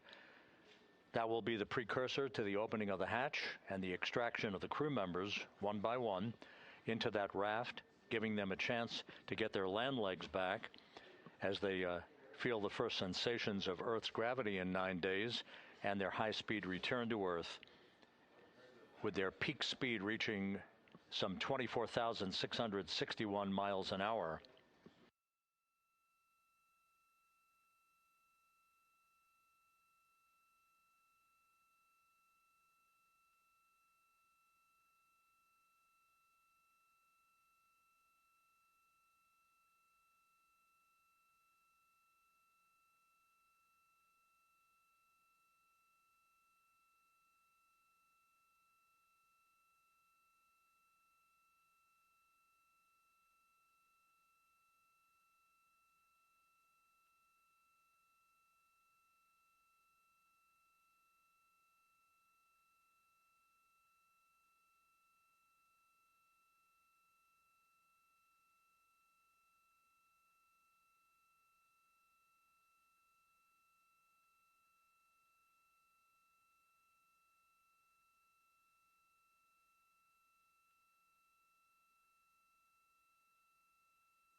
Houston, Christina's got an amazing view of home planet out the side hatch window, and it's lighting up the cabin, and it's just a great blue hue to it. It's beautiful. That is amazing. When you kicked us out of the cabin, we turned on one of the SAW cameras and also had the Earth's reflection on one of the arrays. It was very cool. Oh, man, that is amazing.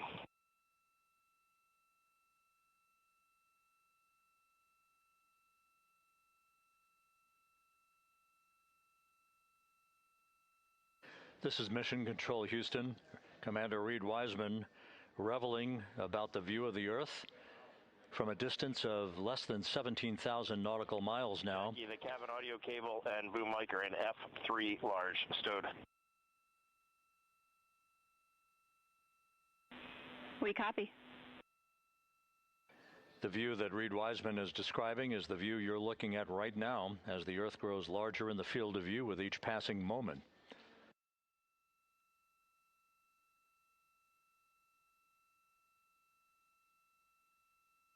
We're about 29 minutes away from the start of the NASA Plus coverage, joining our 24/7 YouTube coverage as a simulcast for the remainder of the evening through the time the crew is on the deck of the USS Merthyr and in medical bay. So we'll be looking forward to additional reports and other video coverage from the deck of the USS John Merthyr and other assets in the splashdown zone as we continue towards splashdown and the return of Integrity's astronauts just 2 hours and 5 minutes from now.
Couple of minor updates, just tweaks by a second or so for some of the key activities that will be coming up. Flight Dynamics providing us with some updated information. The start of the blackout period, just a 1 second change. It's going to be estimated now at 6:53 and 54 seconds p.m. Central Time. The duration remains 6 minutes. That blackout will end at 6:59 and 55 seconds p.m. all Central Time. We expect to begin entering the Earth's atmosphere at an altitude of 400,000 feet at 6:53 and 30 seconds p.m.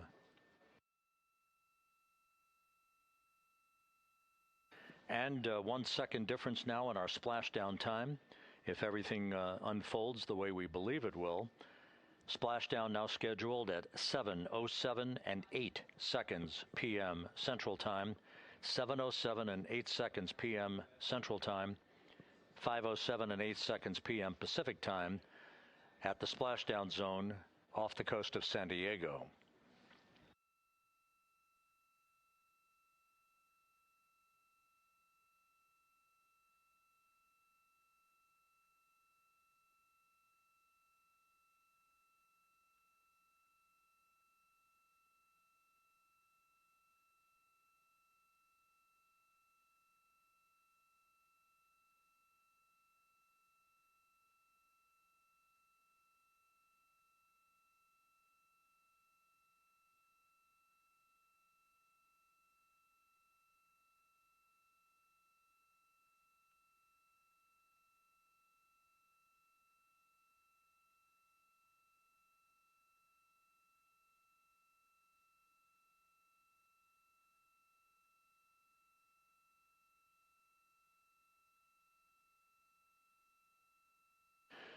And one other update, the latest weather forecast from the Spaceflight Meteorology Group passed on to Flight Director Rick Henfling, calls for the clouds in the splashdown zone to be in the process of dissipating. The winds are somewhat reduced, now just 6 knots. The wave height's still less than 4 feet. All go forecast.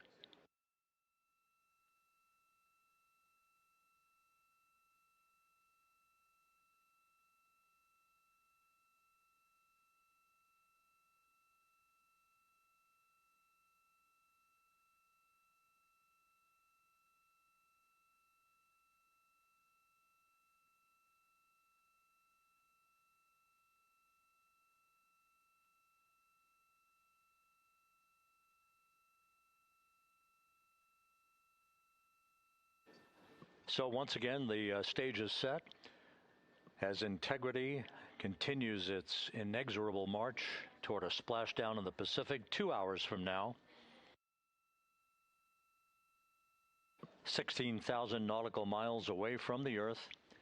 We are just 1 hour and 26 minutes away from crew module, service module separation, followed by a raise burn to tilt the aft end of the vehicle up ever so slightly and improve its angle of attack into the Earth's atmosphere as a mitigating action to reduce heat loads on the heat shield of the vehicle. This is all pre-planned, pre-flight. There's no differentiation between what we had designed this mission to do. We are expecting to reach the first traces of Earth's atmosphere at entry interface and 400,000 feet above the planet 1 hour and 45 minutes from now.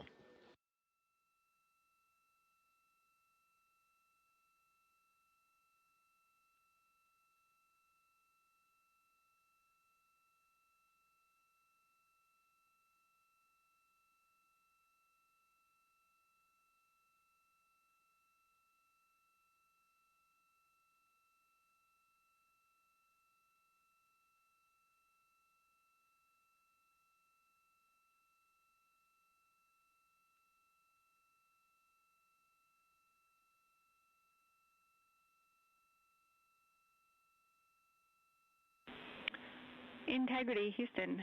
Cabin temp cold soaking is initiated.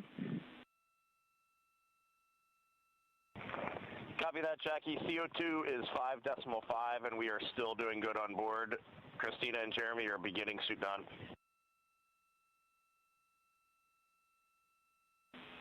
Houston copies all.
Integrity Houston for entry checklist.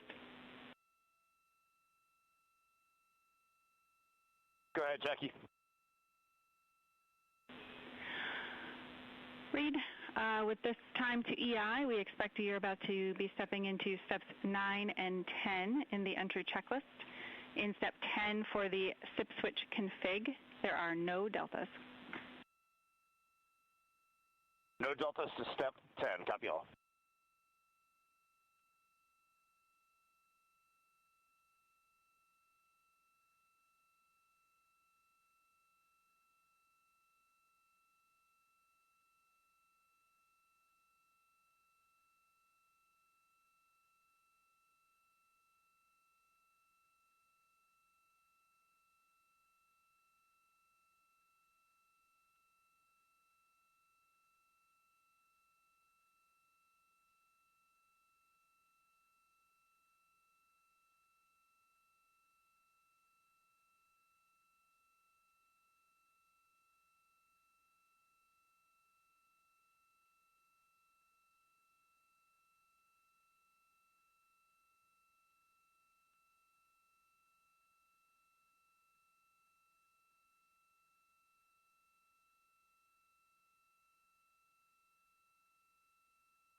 This is Mission Control Houston. Once again, a great view of the planet Earth from Integrity from one of the solar array wing cameras. Now just 14,000 nautical miles from splashdown. Splashdown schedule for 7:07 and 8 seconds p.m. Central Time, 5:07 and 8 seconds p.m. Pacific Time. At a point to the southwest of San Diego in the Pacific Ocean, where the USS John Murtha is on station and where recovery team assets are being deployed to the predicted splashdown site to complete the mission of Integrity's astronauts and their lunar flyby. With the Earth growing larger in the field of view, the next major milestone, just 1 hour and 13 minutes from now, will be the separation of the crew module from the European service module. Houston copies. The separation of the crew module will set the stage just 3.5 minutes later. One question. Go ahead. When I was looking at the BFS-SM SEP, it was the exact same time as our predicted SM SEP. Can you just confirm we don't need that to be a touch later?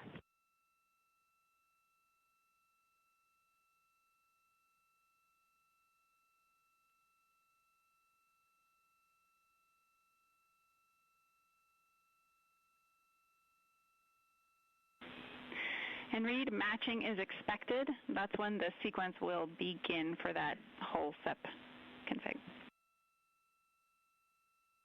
Outstanding. Thank you for the verification.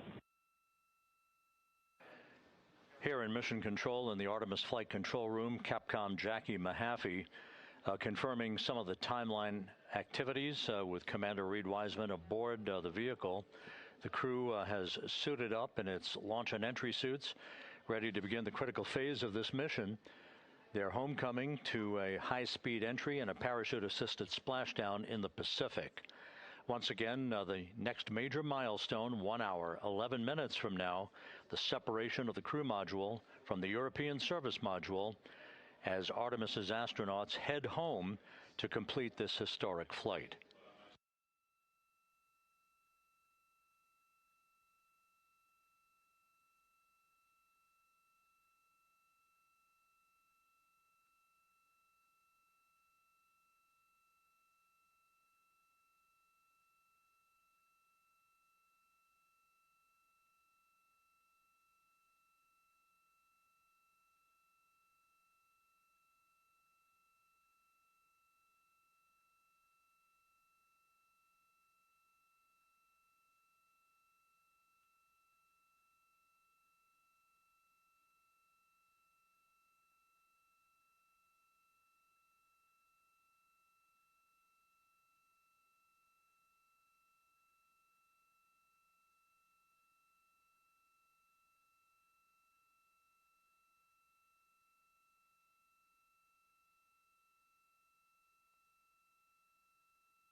Artemis 2 mission is a test mission of the Orion space capsule.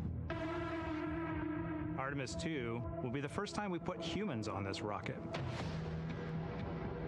We're going back to the moon because it's the next step in our journey to Mars. We were always going to the moon.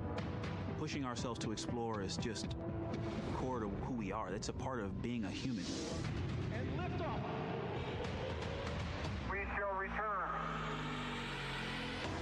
Continuing to test out every bit of Orion. Coming back to Earth, 7 miles a second. When humanity sets big goals, we can bring together genius from around the world. You have the best people on planet Earth putting this vehicle together. That's what's up. To innovate for the benefit of humanity and to inspire the world through discovery. And here we go.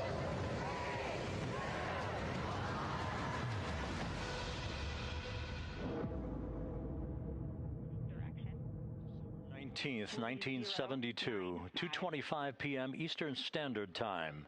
The Command Module America splashes down in the Pacific with Gene Cernan, Ron Evans, and Jack Schmidt aboard as the Apollo 17 mission came to an end, along with humanity's first series of expeditions to the moon. Today at this hour, you are looking live at our planet from the Integrity spacecraft, heading for a splashdown in the Pacific off the coast of San Diego just 1 hour and 35 minutes from now.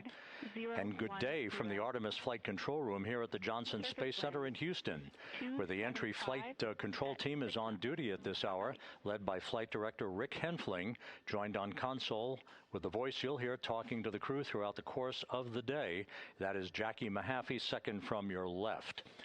Everything has gone extremely well as we are closing in on the return of Artemis's astronauts from their flight around the moon and historic lunar flyby that will culminate with that splashdown in the Pacific off the coast of San Diego just 1 hour and 35 minutes from now.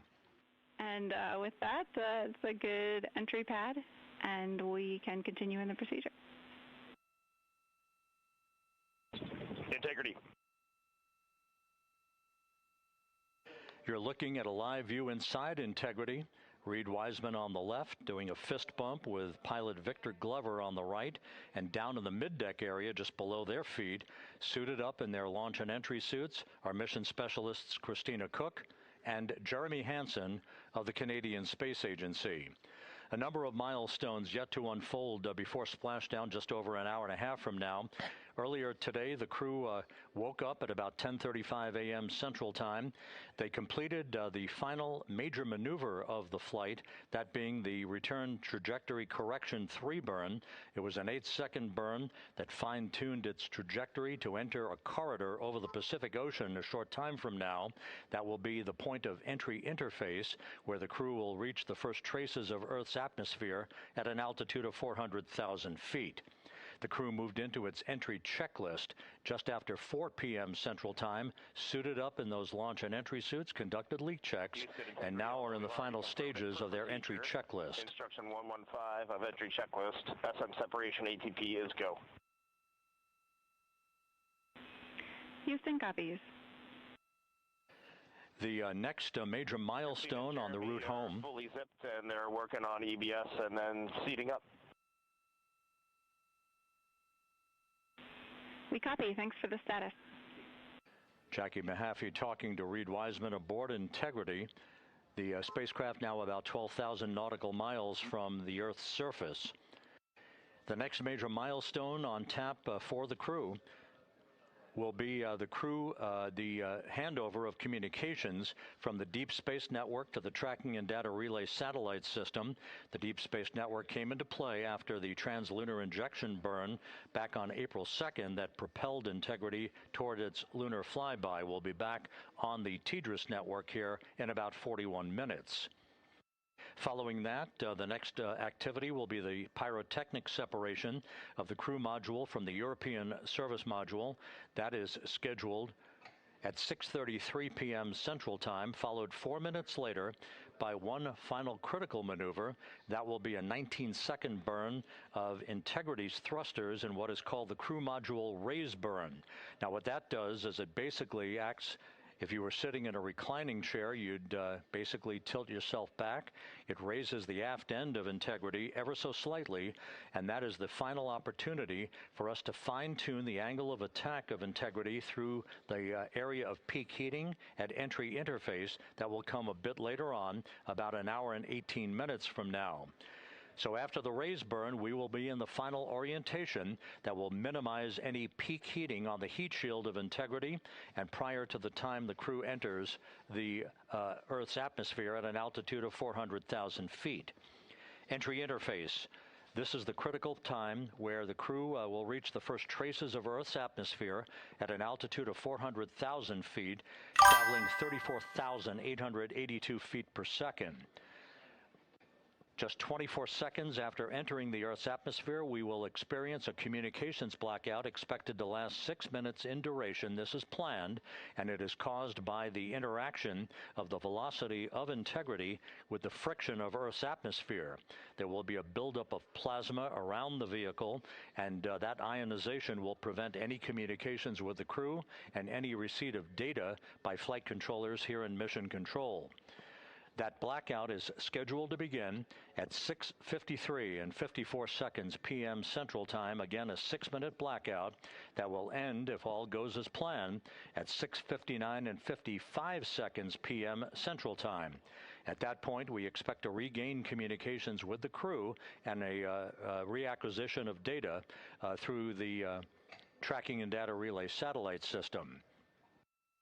We will have a series of roll maneuvers. These are computer commanded that will roll the vehicle slightly to the left, then back to the right. That will bleed off excess energy as we begin our peak period of velocity. We expect to reach a maximum velocity of 24,661.21 miles per hour, equivalent to about Mach 33 times the speed of sound shortly after we enter that blackout period. Once we exit the blackout period, of course, we're in the denser regions of the Earth's atmosphere, and then we get set up for the parachute deployment sequence. First, the deployment of 3 forward bay cover chutes that will pull essentially the top forward bay cover off the very top of the Integrity vehicle. That will be followed by the deployment of drogue chutes, and then the final deployment of a series of 3 main parachutes at 7:04 and 44 seconds p.m. Central Time. From that point on, it is about 3 minutes or so until splashdown. Splashdown scheduled at 7:07 and 8 seconds p.m. Central Time at a gentle speed of 19 miles an hour. So just to give you some perspective, at the time that we enter the Earth's atmosphere, we're traveling somewhere around Mach 32. We will splash down at a speed of about 19 miles an hour. The G-forces that will build on the crew members inside Integrity will build to about 3.9 Gs. That is what is expected and what they have trained for and what the spacecraft is designed to support.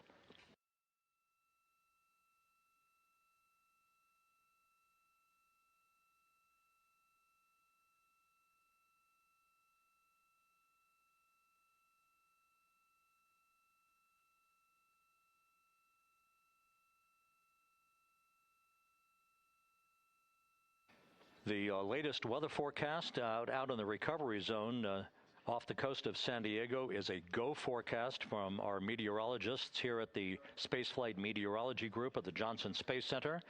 And standing by on the deck of the USS John Murtha is my colleague from the Kennedy Space Center, Megan Cruz. Megan?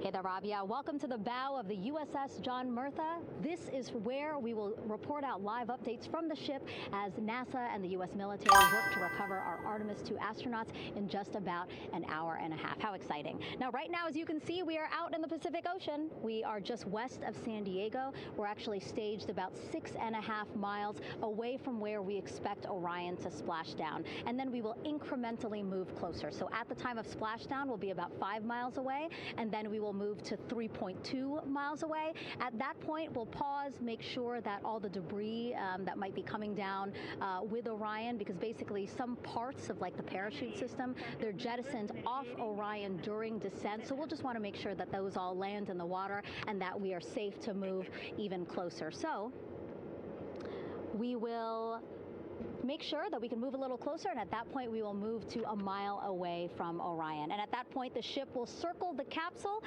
while NASA and Navy recovery forces work to get our astronauts out, and we should have great views of the bow from here. But also we have a ton of cameras all around the ship. For example, we actually have some cameras right to the left of me here on the bow. These are very strong, stabilized cameras. We can really get up close to make sure that we are sharing all the images we have available to you. We also will have some views from above. We actually have 5 planes providing live views of splashdown today. In fact, some of those aerial assets just took off from San Diego minutes ago. And then actually here on the flight deck, you see 4 helicopters, the 2 in the back. Those will take off in about 30 minutes from now, also with live cameras. So again, lots and lots of imagery that we hope to share with you today. And then those 2 helos in the front, those 2 will pluck the crew out of the water and fly them back to our ship. Now, the combined team here on the ship, more than 550 people, left San Diego 4 days ago, and since then I've watched different teams train every day, train, rehearse, final preps to make sure that they're ready for today. So to give us more of an update about how recovery is going on right now, why don't we turn over to Paul here, Paul Sierpinski. He is the Assistant Artemis Recovery Director. Great to have you here, Paul. Great to be here, thanks. Absolutely. So you just left the landing forces operations center here on the ship. How are we looking for recovery? Right now, it's looking great. When I left, they were just about to get into weather briefing with Mission Control Center in Houston, but listening to the loops this morning and everything that's been going on, the reentry trajectory correction burn, the return trajectory correction burn went great. They were right down the money, right on the money, right down the middle, where they should be coming back. Our forces here are teams out in the water. All our boats are launched or will be imminently. So yeah, it's just coming along great. Yeah. It's really nice to see. We did see some of those boats float behind us. We were hoping to give you a live view, but of course they floated right out of the camera shot as you came to us. But so basically the team right now here on the ship, basically like monitoring mode, but really things will pick up about 15 minutes after splashdown. Yeah, so a couple minutes before splashdown, things start happening really, really fast. Mm-hmm. Some events during the re-entry, they're maybe a second or 2 apart, and so it just takes a whole lot of effort and a lot of updates back and forth between us and Houston to try to keep track of everything that's happening, all in real time. And then after splashdown, that's when the recovery team really kicks into high gear. We have our boat teams, our boat crews going out, our divers doing hazardous assessments as they get progressively closer to the capsule, making sure it's safe for all of our people to go in, and it's also safe for the astronauts to come out, because really at the end of the day, that's what we're here for, is we're to make sure that the astronauts get home safe after their tremendous journey to the moon and back.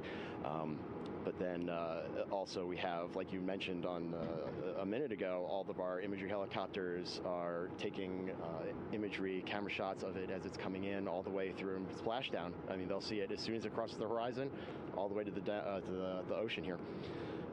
And then afterwards, we have to recover actually Orion to bring it into the well deck of the ship. Absolutely, yeah. And so once the astronauts are safe on board, then those same dive teams are going to transition into securing the capsule. They'll position some equipment around it to kind of facilitate that. The ship will move into position. We'll attach a really big winch line to it, and then a bunch of tending lines. We'll pull the capsule around behind the ship and then start to slowly bring it in. And then, Orion comes in, goes hard down, and everyone cheers. Great day. Great day, exactly. Lots to coordinate, a lot to manage. Basically, planning for this recovery, Artemis 2 recovery, started a month after Artemis 1 launched. That was the uncrewed test flight of the Space Launch System rocket, as well as the Orion spacecraft. That was November 2022, a month later, all the planning for this. How does it feel to be so close to welcoming our friends, our astronauts, home? I mean, for the whole team, I walked around the ship this morning just kind of visiting with a lot of people, a lot of groups, and just kind of get the feel of them. And everyone has that same kind of mentality. Everyone's excited. Everyone's thrilled to see all that work that we've been doing, like you said, for the last 3 years, since right after the last one came back till now, and some people even further back. Some of them go back a decade or more. So everyone is just excited, and they're ready. They're really ready for this, and just to be able to see our crew come back, that's going to be a thrill for everyone. How are you feeling? Are you ready? Is this something you ever thought you'd be doing?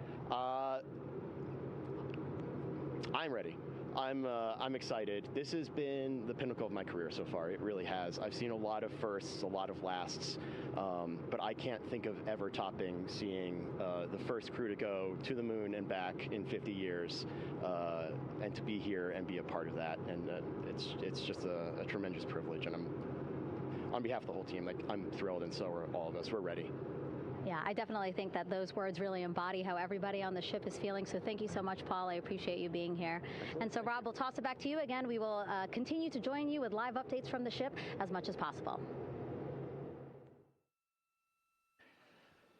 Thank you, Megan. Back here at the Johnson Space Center, the entry team of flight controllers looking over the shoulders of Reed Wiseman and Victor Glover there on the flight deck of Integrity, and again just below their feet in the mid-deck area, if you will, Christina Cook and Jeremy Hansen of the Canadian Space Agency. They're in the final review of their entry procedures and all of the activities that will follow here very shortly in trip hammer fashion. We should note that after splashdown occurs, the flight control team here in Houston will be monitoring the orientation of the Integrity spacecraft. We are expecting it to splash down upright in what is called the Stable 1 configuration, with the top of the spacecraft pointed upward. Stable 2 would indicate that it is upside down in the water. Regardless of the orientation, there will be 5 inflatable airbags called the CMOOS system. That's the acronym for Crew Module Uprighting System. We are suit on complete. Houston copies. Reed Wiseman acknowledging that the final steps in suit donning are now complete for the crew. Leak checks have been completed earlier. The CMOOS system, those 5 inflatable airbags, will be inflated with helium. Those airbags will ensure that the vehicle remains upright. While that activity is going on, the flight control team here will be checking the systems on Integrity, also making sure that there's no leakage of toxic gas from the spacecraft. It should take about 15 minutes from splashdown to the power down of all of the systems on Integrity. And at that point, assuming everything is in a nominal fashion, then the green light will be given for the Navy recovery teams to begin to make their way closer to Integrity, to begin the erection of a large inflatable life raft called a front porch that will be buttressed up alongside the hatchway to the spacecraft. That life raft will be used to bring the crew members out of this vehicle once the hatch is open, one by one. They'll get their land legs back after 9 days of weightlessness before they're put in harnesses to be hoisted one by one in sequential fashion, in an alternating fashion, to the 2 hovering Navy helicopters overhead. Houston Integrity for a status. Go ahead. Seats 3 and 4 are connecting umbilicals. We're going to be stepping into leak check soon. 1 and 2 will be seated. 3 and 4 will be free float, and we'll configure EPROC accordingly. Houston copies all. Reed Wiseman talking about the current procedures with the suiting of the crew members and subsequent leak checks, a final leak check for all 4 crew members. Everything is actually running a few minutes ahead of schedule. So once the life raft is inflated next to the Integrity spacecraft and the recovery teams have arrived alongside of the vehicle, the hatch will be open and the crew members will be brought outside into that front porch, as it is called, one by one. They then will be hoisted into the hovering helos overhead. And those helos then will turn around once the 4 crew members are on board, 2 for each helicopter, and will head back to the ship. That should be about a 10 to 15-minute transit. Once the helicopters land on the deck of the USS John Murtha, the crew members will be exiting those helicopters and brought into medical bay on the deck on the ship itself for comprehensive medical exams. They will spend a period of time yet to be determined on board the USS John Murtha before they are flown by helicopter to the shore in San Diego, to the San Diego Naval Air Station, and ultimately will board a NASA jet for the flight back to the Johnson Space Center here in Houston. Just to recap some of the key times that are coming up. We are expecting the separation of the crew module from the service module just 43 minutes from now. That is expected to occur at 6:33 p.m. Central Time, 7:33 p.m. Eastern Time.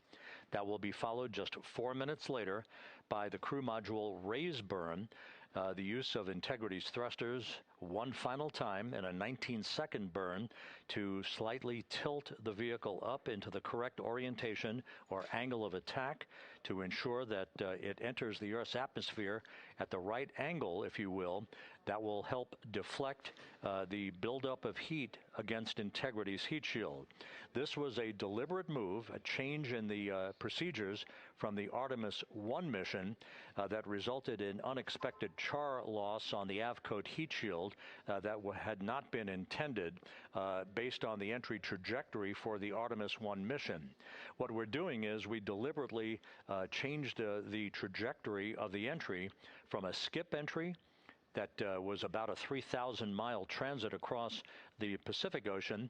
We are expecting now from entry interface to the point of splashdown to have a range of just 1,701 nautical miles, and that in of itself will reduce the exposure time of heating on the heat shield of the spacecraft. Once the raise burn is complete, then the stage is set for entry interface at 6:53 and 31 seconds p.m. Central Time.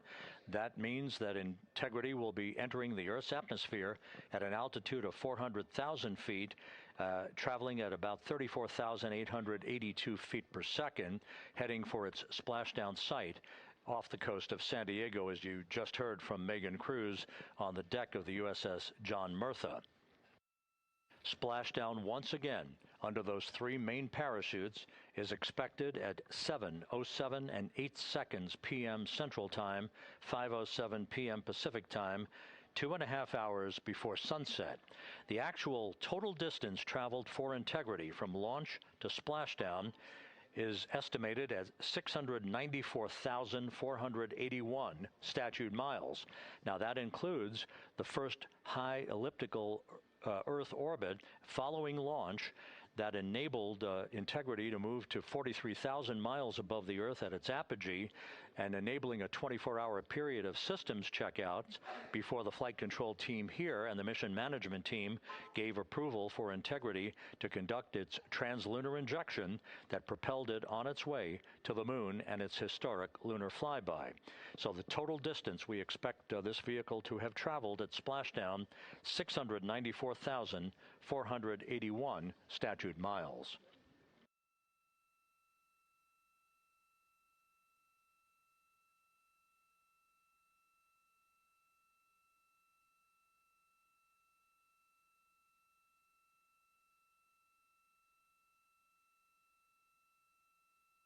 With everything proceeding on track and on time aboard Integrity, the vehicle system's in excellent shape as the Earth grows larger in the field of view. Let's go back to the USS John Murtha and Megan Cruz, who is standing by.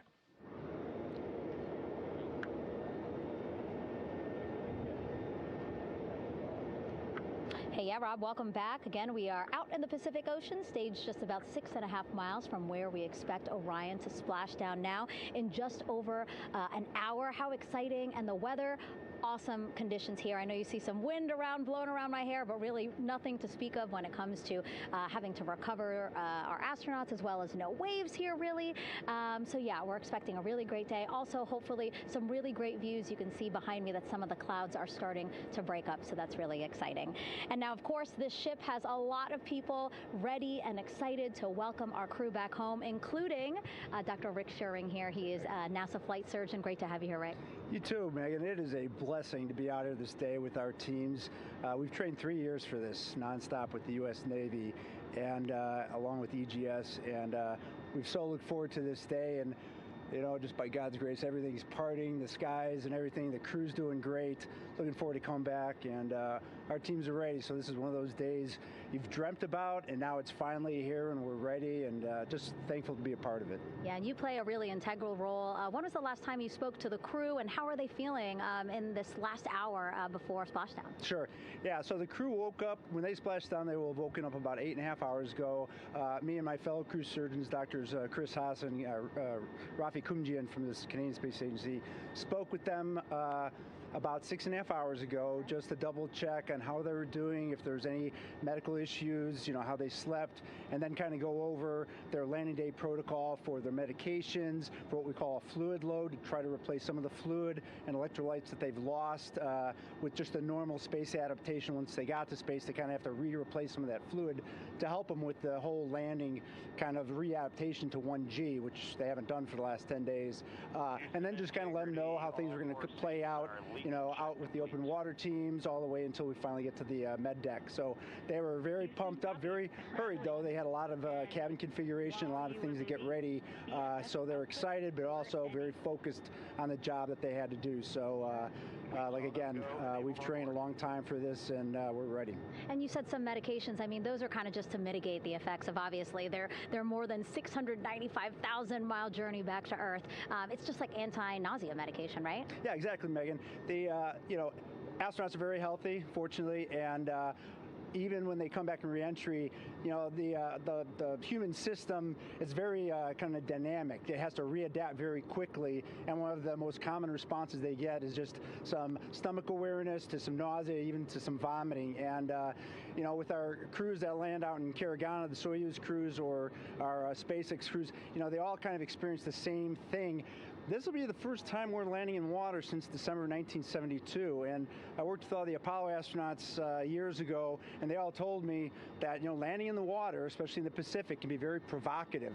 So we take steps to give them medicines to really mitigate some of that nausea, vomiting, help them feel a little bit better, and also sometimes just use a little anti-inflammatory medicine just to help with coming back to 1 Earth, or 1G. The effects of microgravity, especially as you age and you have a little arthritis, you feel great in microgravity, and everyone kind of curses coming back to the ground, like, oh, dang, 1G, but so that helps a little bit. But for the most part, the main thing is just replacing that fluid and then trying to help them with that transition back to 1G, and then we're ready to go. Yeah, and their health is assessed almost immediately after they splash down. Yeah, so we have Dr. Jesse Wang, and we have our independent duty corpsmen, who are the Navy version of paramedics, extremely highly trained, highly experienced Navy medics and divers, who will go out there, open the capsule about 25, 28 minutes after splashdown and do the first initial assessment. So Jesse and his team will go out there and look at each crew, kind of do their assessments, get vital signs, report back to Drs. Haas and Kumji and I back in the med bay,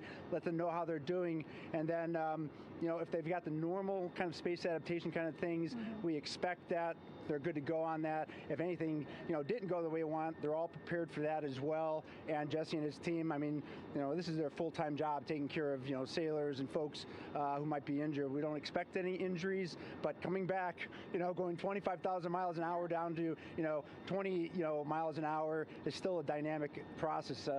I've heard it described as, you know, kind of like a car crash. And then the crew will be ready to go, and Jesse and his team will make that transition to get them out to the front porch, do assessments on them again, call it to our med bay, and then once we have that and they're all good to go and the crew's feeling okay, we'll hoist them up in the helos.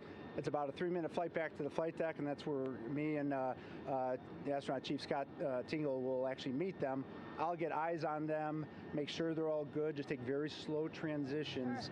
And then one by one, we'll either get them out with the SMTs, the SAR med techs under each arm, just kind of just walk them very slowly to med bay, which actually helps them acclimate back to 1G. Or if they really don't have their sea legs back yet, then we might put them in what we call a stair chair, which will be right behind them, and then just very slowly kind of get them back into med bay to start our full assessments for the team. Yeah, so a really great team here to support them as soon as they get back, and also all throughout the mission, of course. You talked a little bit about this, but obviously, we have seen astronauts return from the International Space Station for over 25 years, so we kind of know that that journey, how it affects the body. But yes, we're talking about humans returning from the moon for the first time since 1972. How is this different from your perspective? So it's different in one very significant respect. On Apollo, for exercise, they had something called the Apollo Exergenia, which was basically just a little canister with some ropes, and they would have some resistance and kind of do that. And the Apollo astronauts really liked that. They liked the ability to exercise, because you decondition from a musculoskeletal standpoint, you lose your strength and your stamina very quickly.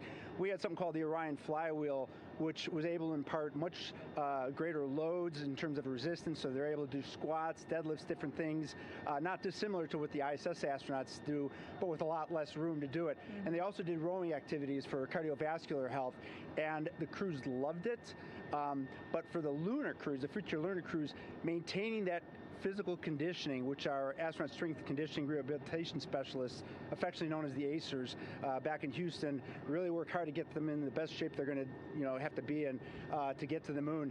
That device hopefully will maintain that. And Apollo only had about a 4.3-day journey to the moon. Our astronauts are going to have about a 10 to 14-day journey. Right. So maintaining that physical fitness, that strength and stamina is going to be crucial for the success of being able to do those very physically demanding lunar EVAs. Right. So we're very excited about what the astronauts have said about the device and what they have to say about the role exercise plays, going to the moon. And also the mental benefit. Sure. They just really like sweating, breaking the sweat, and actually just feeling like they're just getting a workout. Right. Thank you so much, Rick. I really appreciate it. I know they're going to be in good hands, so we'll let you get back to it. Thank you so much. Megan, thanks for the time. Back to you, Rob. Okay, Megan, back here in Mission Control in Houston, everything is moving along in order. This view of Reed Wiseman on the left, Victor Glover on the right. We have good suit leak checks. Everything aboard integrity is in excellent shape. The vehicle, with the Earth growing larger and larger in the field of view, we're now just about 8,200 nautical miles away from Earth and closing in for a splashdown just 1 hour and 5 minutes from now.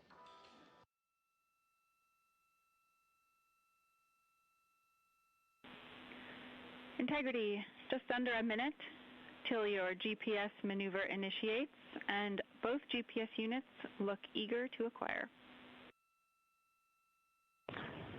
Outstanding. Seats 3 and 4 are working on seat strap in now.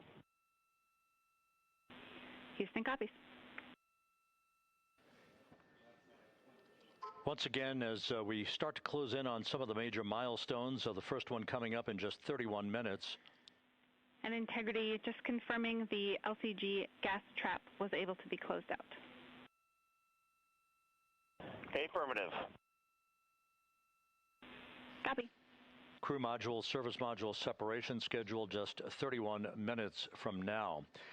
The key point of interest, of course, will be the performance of Integrity's heat shield during its high-speed entry back into Earth and the peak heating that is expected around the spacecraft of some 4,000 to 5,000 degrees Fahrenheit. On Artemis 1, as I think most folks know by now, we flew a trajectory known as a skip entry, in which we performed an initial dip into the atmosphere to bleed off some energy. Then we skipped out of the atmosphere and dipped back into the atmosphere before splashing down in the Pacific. But after the mission was over with, we noticed unexpected liberation of some of the charring effects on the heat shield known as AVCOAT. Before the flight, we had an opportunity to sit down and talk with Entry Flight Director Rick Henfling to get a perspective on what this all means and how the mission was redesigned to try to protect Integrity's heat shield to a higher extent. Let's take a look at that interview. Returning from the moon is a lot different than deorbiting from low Earth orbit. When we return from the moon, we expect to achieve velocities upwards of 36,000 feet per second. And in order to slow down to a nice, graceful splashdown in the Pacific Ocean, the flight crew is going to experience between 3 and 4 times the force of Earth's gravity. On Artemis 1, pressure buildup inside the char layer of the heat shield resulted in the char losses we saw. NASA established a Tiger team whose job was to investigate the cause of the problem and then make recommendations on how to fly the Artemis 2 mission safely and successfully. And so for Artemis 2, we are going to fly a profile that ensures the spacecraft will not see that same type of pressure profile. And so the char losses seen on Artemis 2 will not be like the ones that we saw on Artemis 1. Rick Henfling indicated that the orientation of the spacecraft and the shortening of the distance of transit to the splashdown zone from the point of entry interface when we reach the top of the Earth's atmosphere, which will be coming up at 6:53 and 30 seconds p.m. Central Time, should do the trick in minimizing the deleterious forces against that heat shield that were noticed on the Artemis 1 mission. And we think we see a beautiful sunrise over the west coast of Australia.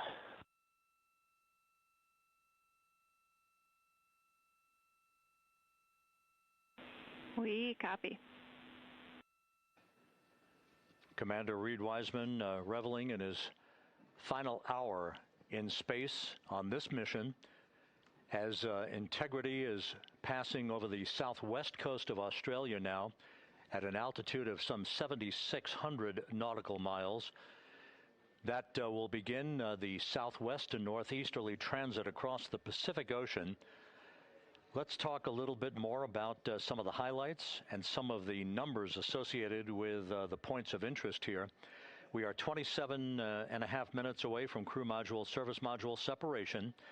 That will be followed about 3.5 minutes later by the raise burn that we've discussed, a 19-second burn of Integrity's thrusters to fine-tune its angle of attack as it enters the Earth's atmosphere. Entry interface is scheduled 47.5 minutes from now. That's the point at which we will reach the top of the Earth's atmosphere, traveling about 34,882 feet per second at an altitude of 400,000 feet. Just 24 seconds after entry interface, we will begin a blackout period of 6 minutes in duration at 6:53 and 54 seconds p.m. Central Time. Now, right about 10 seconds after the blackout period begins, we are expected to reach peak speed, which would be 24,661 miles an hour. That'll be about 103 miles an hour short of the velocity record set by the Apollo 10 astronauts, Tom Stafford, Gene Cernan, and John Young, when they returned from the moon on the Apollo 10 mission in 1969. That blackout period is expected to last 6 minutes in duration. At 6:54 and 52 seconds p.m. Central Time, we'll reach our peak heating period of about 4,000 to 5,000 degrees while we're in a communications blackout from Integrity and its astronauts. That blackout should end at 6:59 and 55 seconds p.m. Central Time, at which point we expect to regain communications with the crew.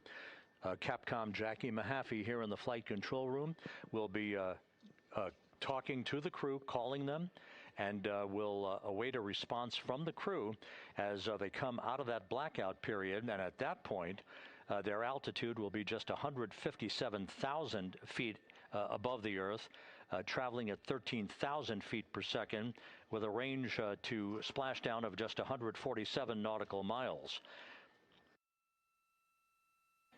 From that point on, the next key series of events will be the deployment of a series of parachutes that we discussed before. First, the forward bay cover chute deploy that will pull the forward bay cover away from the top of Integrity, followed by drogue chute deploy and then the main chute deploy that's expected at 7:04 and 44 seconds p.m. Central Time. That will begin the gentle descent of Integrity towards its splashdown at just a velocity of just 19 miles an hour and that will begin the recovery operations that you just heard Megan Cruz discuss with her folks on the USS John Murtha. All of Integrity's systems in great shape. The crew is suited up. Leak checks complete as we stand by for the next major milestone, which will be the crew module service module separation just 24.5 minutes from now.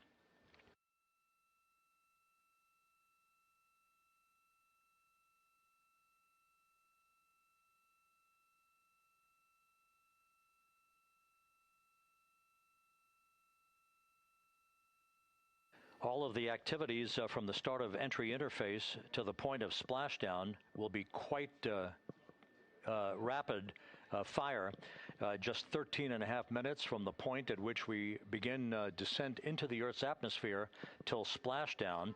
And just to show you, as Rick Shearing, the flight surgeon, alluded to in his interview with Megan Cruz, all of this happens to decelerate the vehicle from traveling around Mach 33 to just 19 miles an hour at splashdown.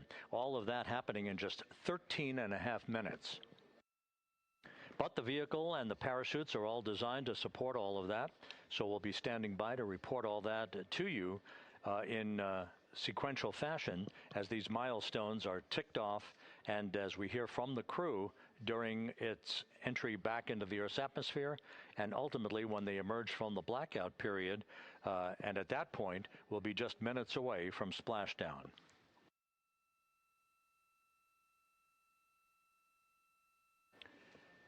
So with all of those preparations ongoing, we can return here briefly for another report from the USS John P. Murtha and Megan Cruz. Megan?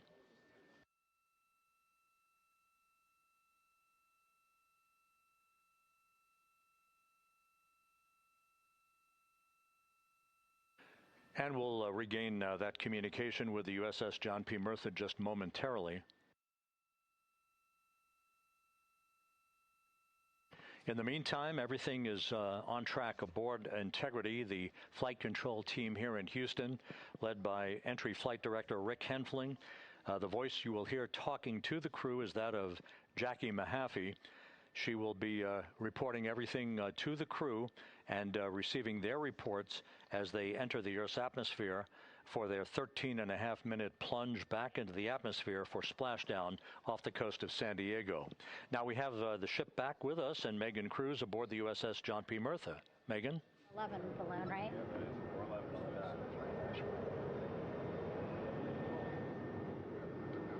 Hey, Rob, yeah, the excitement is really building here on the ship. I'm watching right now one of the weather balloons being lofted up from the ship. Again, weather balloons, very important for us to make sure that we are tracking the right kind of weather and also the data that's needed for what's called our Sasquatch team. Again, it's a team out of NASA that basically makes sure that the debris that comes off of Orion, again, some of those pieces of the parachute system, make sure that they don't fall on us here in the sea, and also our aerial assets, our folks in helicopters. So watching that float away right now. But with me right now is Captain Eric Kenny.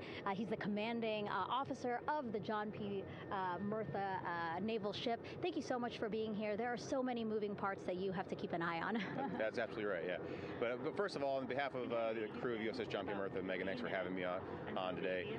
Happy to tell you what we're doing and excited to get the interview started. Yeah, absolutely. Why don't we actually take a look at the flight deck here? We'll start there.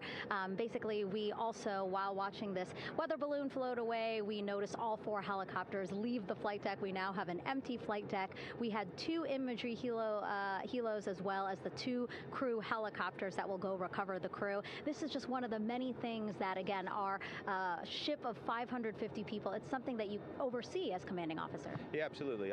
Every commanding officer, I would say really every naval service member, our priority is always safety. And as the commanding officer, I take that as one of my primary roles here on board. Mission accomplishment is important, safety always. So my day really has, I would say my message to the crew has sort of changed over the past 24 hours. As we're leading up to today, we've been building up the excitement and motivating the team for the training that we've executed. But really over the past 24 hours, now I'm trying to get us to slow down a little bit. Trust our training, right? Don't believe all the hype. Don't believe everything that's going on. Just let's trust what we've done to get to this point, and if we do that, we'll be successful today. And also part of the big success is obviously the coordination between NASA and the U.S. military. How does it feel being able to support the human space program we have? Yeah, I mean, since 1959 with Mercury, Gemini, Apollo, the history between NASA and the Navy has been in lockstep. But like any other skill, if you don't practice it regularly, that skill atrophies. So we've had a few decades off from that. But, over the past 4 or 5 years, really with this ship over the past year, we've constantly trained and working for this moment right here. Building up the hype, but to get to this point today, to be able to trust in all the training we've done. We've worked with, working with NASA, the Air Force, the medical team, dive team. You want to talk about high-performance organizations coming together, working in unison? We are seeing that here on board the USS John P. Murtha, and I can't be more proud of all the work everyone's doing. Yeah, you had some great words this morning saying just that, again, that it's really nice to see everybody working together and so excited. I mean, you just became the commanding officer of this ship back in February. How does it personally feel for you to be a part of this historic moment today? Yeah, I mean, first and foremost, I'd say any opportunity to command any warship in the United States Navy is a tremendous honor, is a pinnacle of any naval officer's career. That being said, as my change of command was approaching, and I realized that Artemis was going to be in the window here, to say that I'm humbled and honored to be here is an understatement. What really just excites me is the opportunity to see this crew, who has been training so hard over the past year plus, come together. It is what inspires me. Listening to NASA and the ownership and pride they take. They make my crew better. I think we're making NASA better together. That synergy is something that I'm happy to see and hopefully take forward with me in my career. Yeah, it's all about partnerships. We couldn't do it without you, and we couldn't have gotten to the moon without our international partners as well. So thank you so much, Captain. It was really great to have you here today. Thanks, Megan. Awesome. All right, Rob, back to you. Thank you, Megan. Back here in Mission Control in Houston. We just had a quick view of the crew. We'll get that view back, and there they are again. Here in Mission Control, the entry team of flight controllers led by Rick Henfling and Jackie Mahaffey serving as the spacecraft communicator. We have just handed over communications links from the Deep Space Network that we communicated with the crew through from the time of the translunar injection burn back on April 2nd. We've just handed back to the Tracking and Data Relay satellite system as we prepare for the crew module service module separation that will take place just 17 minutes from now. With the Earth looming in front of Integrity as it barrels back for a splashdown of the Pacific just 50 minutes from now, we're just 5,700 nautical miles from splashdown. Just one other quick note about the comparison from the Artemis 1 entry profile to the Artemis 2 entry profile and how that is serving as an extra layer of protection for Integrity's heat shield. The Artemis 1 entry had an entry range of some 3,178 nautical miles, a very long downtrack, and a very longer period of exposure to heat loads than we're experiencing tonight. It also had that skip entry profile that we discussed earlier, dipping into the Earth's atmosphere, then back out, then back in. It was about 20 minutes of exposure. Integrity, Houston, comm check on TDRS. Jackie, we have it loud and clear on TDRS. We have you the same. And there's one of the weather balloons being deployed from the USS John P. Murtha.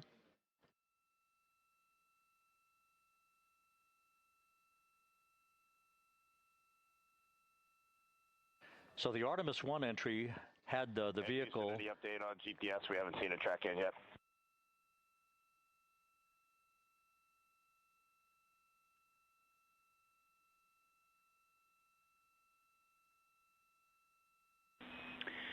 Reed, we are watching. We are starting to get into the window where they may start acquiring, so should be within the next 10 minutes. Okay, sounds good. We're holding at step 17 and getting ready for CM RCS hot fire.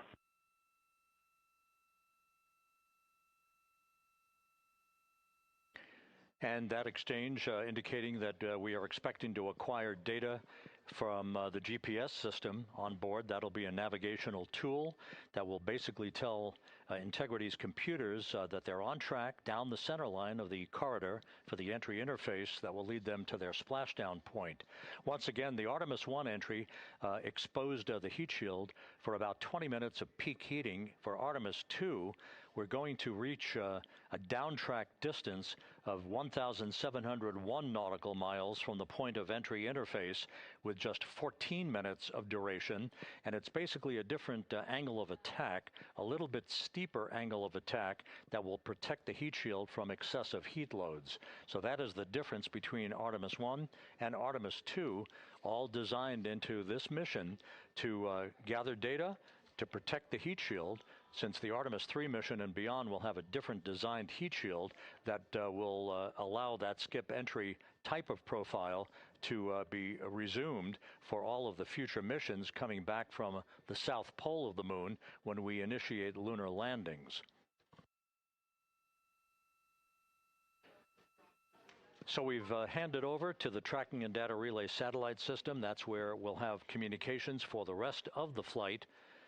Just to give you some time hacks here, we're 13.5 minutes away from crew module, service module separation, and just 17 minutes away from the raise burn, that 19-second firing of the thrusters that will basically be the final fine-tuning of the angle of attack for Integrity as it enters the Earth's atmosphere.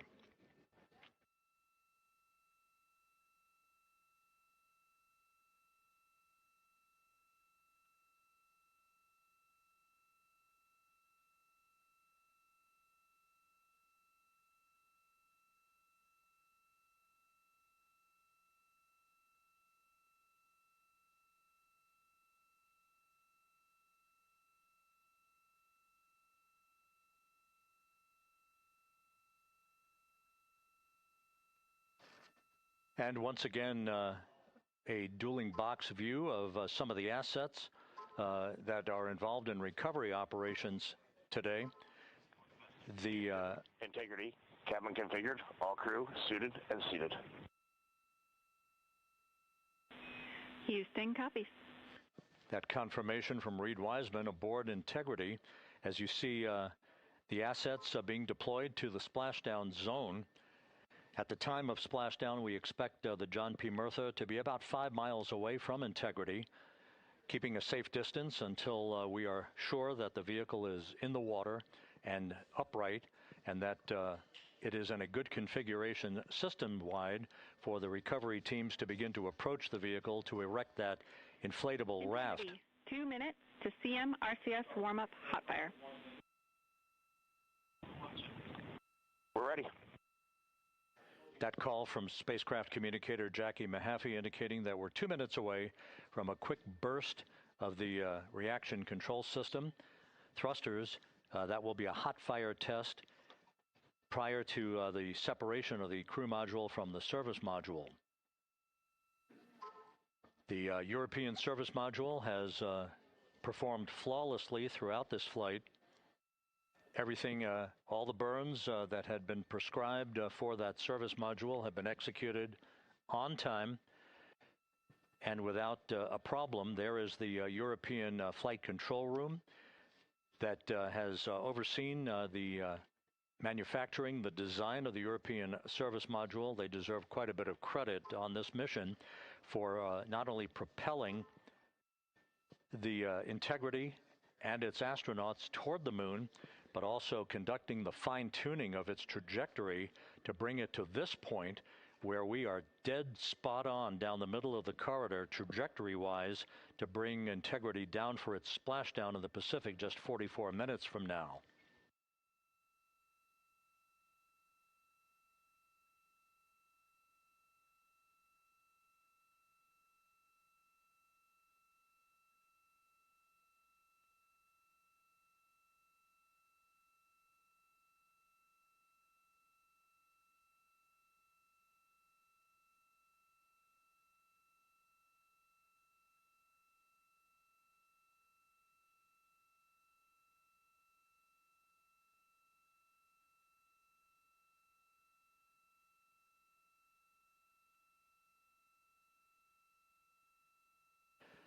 What you're looking at is a computer-generated visualization based on real-time telemetry from Integrity.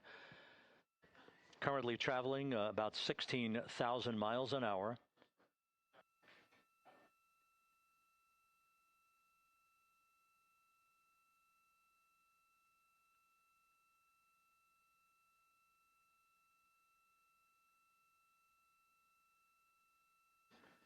Integrity traveling about 16,000 miles an hour. For the prop cautions, we're taking a look. Copy that. Now just about 5,100 miles from Earth. Splashdown scheduled 43 minutes from now. We're just 9.5 minutes away from the crew module service module separation.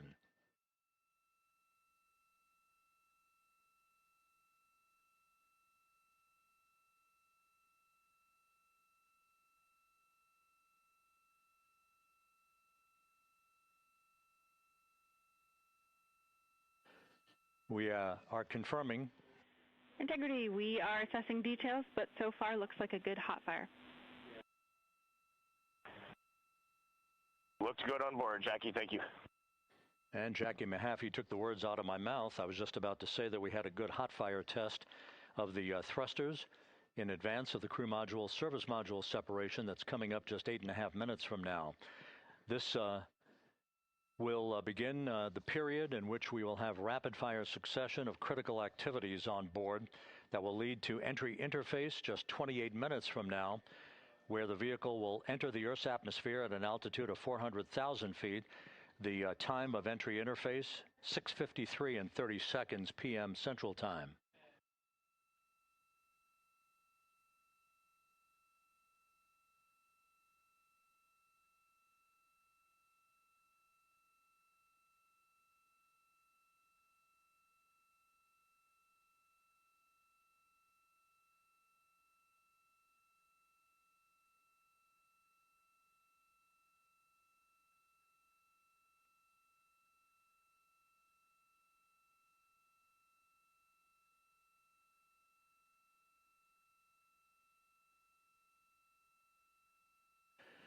Integrity's astronauts were awakened at mid-morning to begin their entry preparations. And propulsion officer now reports a good hot fire test in preparation for the crew module service module separation.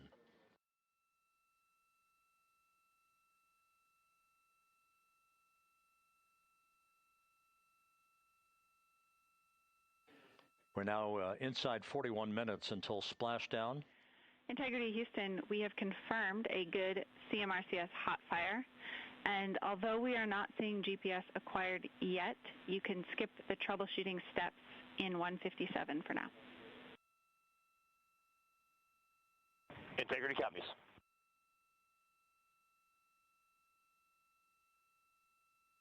That GPS discussion indicating that we will be acquiring navigational data for Integrity through the Global Positioning System equipment on board. We just don't have it yet, but we will.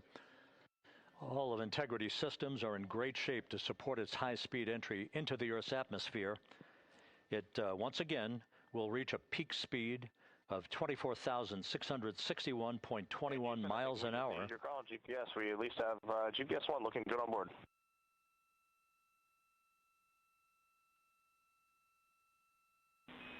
We are confirming.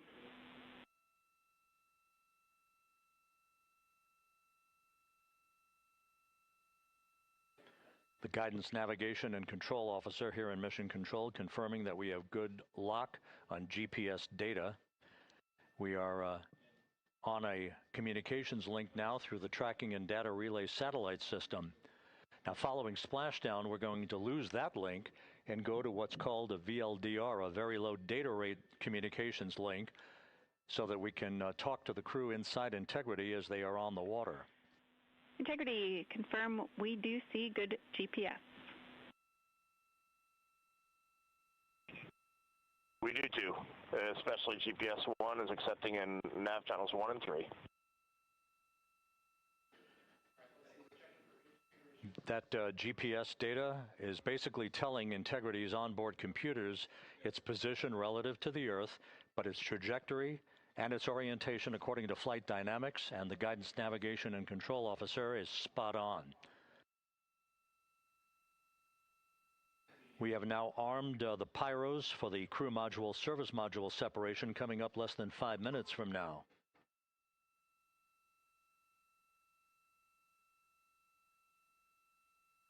Once again, just 10 seconds after entry interface, we will see Integrity reaching its peak speed of 24,661.21 miles per hour. That will be just seconds before we begin a 6-minute blackout period. Integrity, Houston. Your vehicle is in a good config for CM-SM SEP and go for CM raise. Houston, we see the same on board and copy go for CM raise.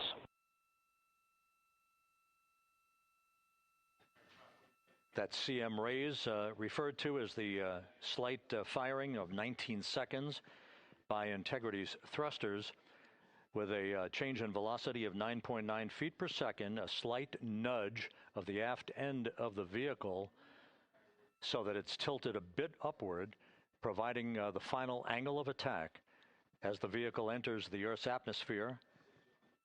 This being the mitigating factor that will reduce heat loads on the heat shield as we reach a point downrange from the start of entry interface, some 1,701 nautical miles to the splashdown site.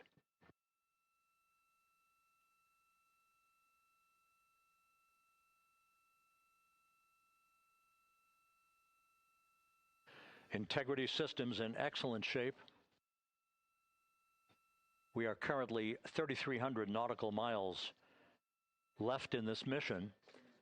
Splashdown scheduled 36 minutes, 39 seconds from now.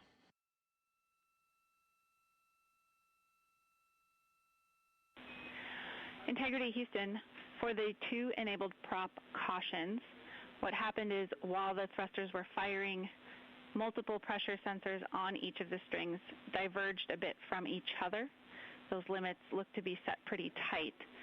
We think it could happen again when the thrusters fire in the future, so we are going to suppress those messages. We concur with suppress, not inhibit. Thank you. That exchange between Jackie Mahaffey, our Capcom for tonight, and Reed Wiseman aboard Integrity, indicating basically to ignore sensor data. All of Integrity's systems are in good shape.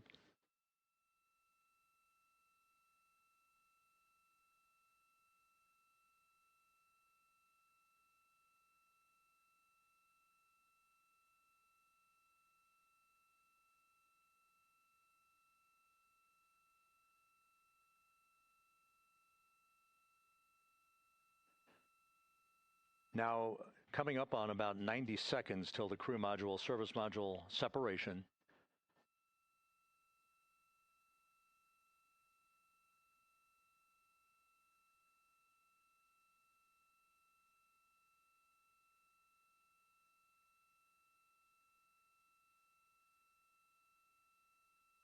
All quiet here in Mission Control as we enter the most critical phase of the completion of this flight. All of the preparatory activities leading up to the vehicle entering the Earth's atmosphere just 21 minutes from now.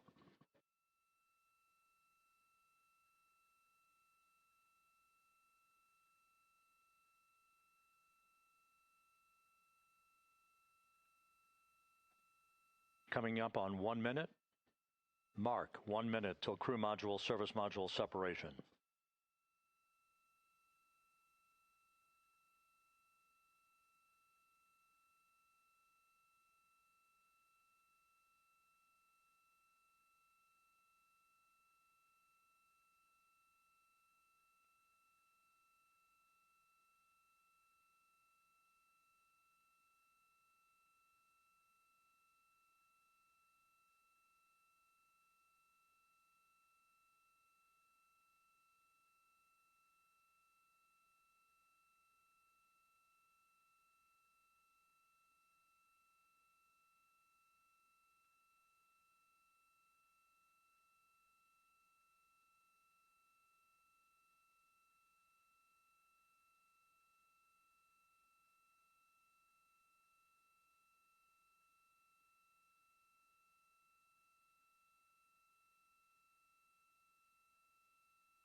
And we have confirmation of crew module, service module separation, and a great view, albeit momentarily.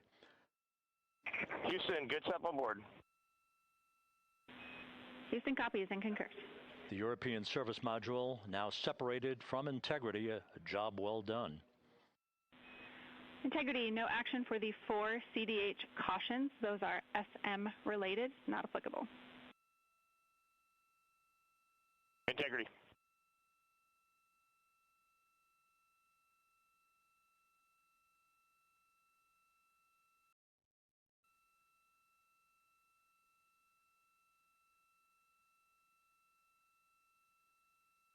So, with Integrity now flying free on its own for the remaining 32 minutes of this mission, next up, the raise burn, a 19-second firing of Integrity's thrusters. GPS 2.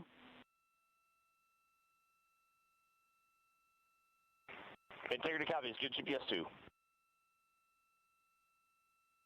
Coming up on the 2-minute mark until the raise burn. Again, this is the final tweaking of the orientation of Integrity to put it in the right angle, if you will, the angle of attack that it will fly in during its entrance into the Earth's atmosphere. Entry interface now just 18 minutes, 25 seconds away. This is a visualization, but driven by real-time telemetry. This is the maneuvering of Integrity to the raise burn orientation. Just 2,800 miles from Earth.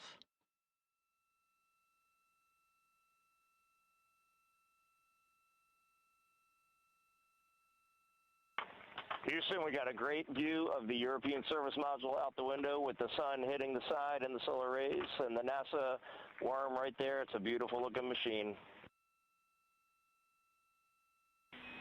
Roger.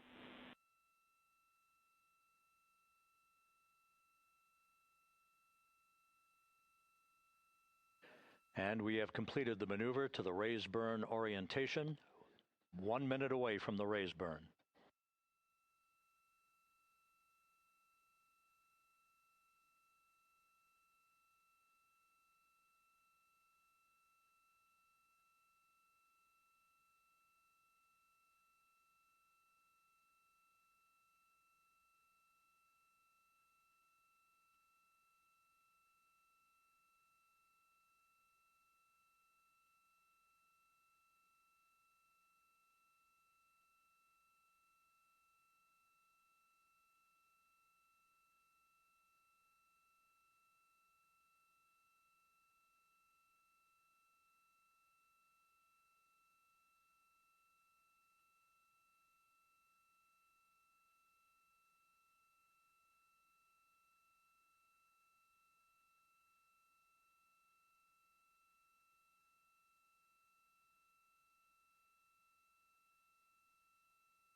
And the crew module raise burn is underway, a 19-second firing of the thrusters, and we have a completion of the burn.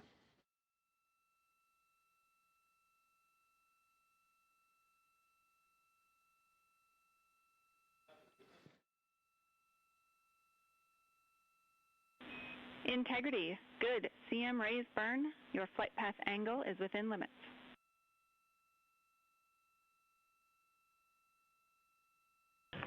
Integrity copies. Looks good on board, Jackie. So the final maneuver is now complete. Our trajectory for a splashdown in the Pacific 29 minutes from now is set and will not be amended any further. And we have the right angle of attack to mitigate any excessive heat loads on the vehicle during entry interface. Integrity, Houston, a heads up about comm coverage. When you perform the 180 roll, for the first minute or so in that attitude, we expect about a minute LOS. We copy.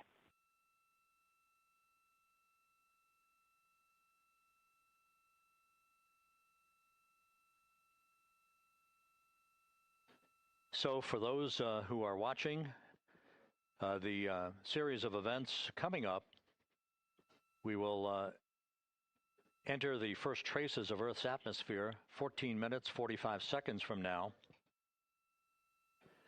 6:53 and 30 seconds is what is pegged for entry interface at an altitude of 400,000 feet, traveling at approximately 34,800 feet per second, range to touchdown or splashdown 1,701 nautical miles. 24 seconds after entry interface, we will enter a 6-minute blackout period in which we will lose communications with the crew. This is expected due to the buildup of plasma around the vehicle. That's an ionization effect due to the collision, if you will, of the velocity of the spacecraft with the friction of the Earth's atmosphere. That 6-minute blackout is expected to begin at 6:53 and 54 seconds p.m. Central Time. During that period of time, we will reach our peak speed of 24,661 miles per hour.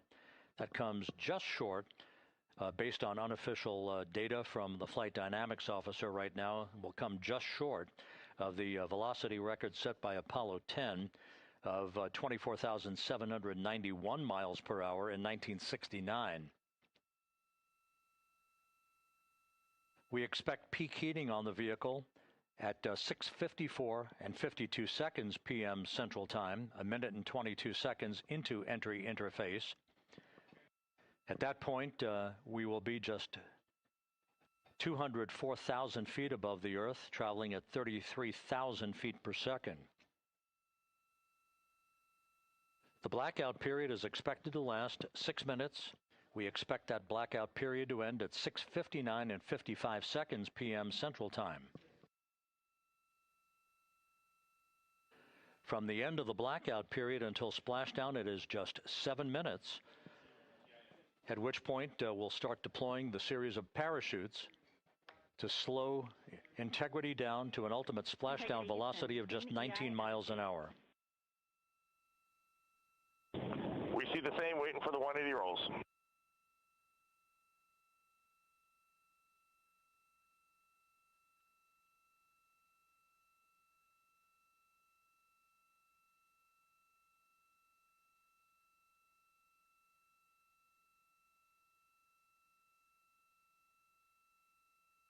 The parachute deployment sequence, once again, will come in several segments, but in rapid fire succession. And we have a great view of the moon out window 2.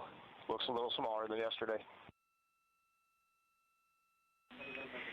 Guess we'll have to go back.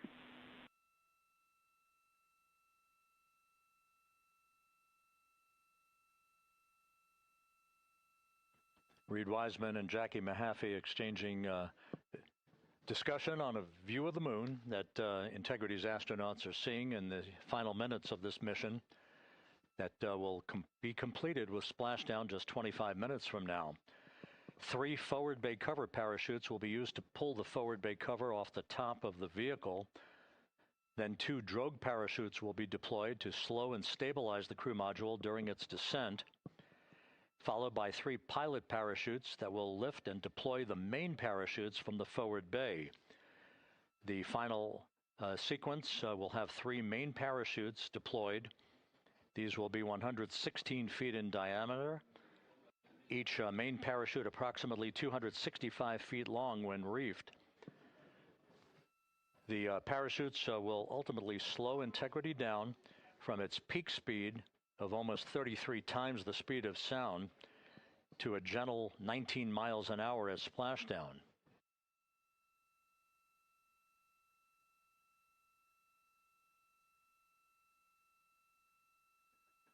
The vehicle is now currently in a roll to the proper attitude for entry interface. Our trajectory is right on according to flight dynamics.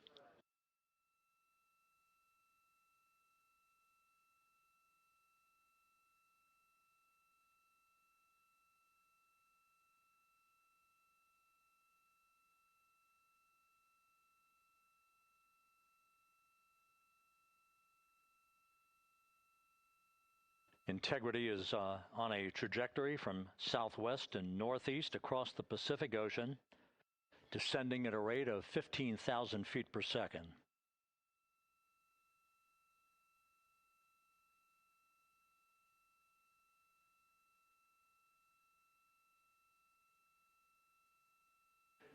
Range to touchdown 4,300 nautical miles, all the systems in excellent shape.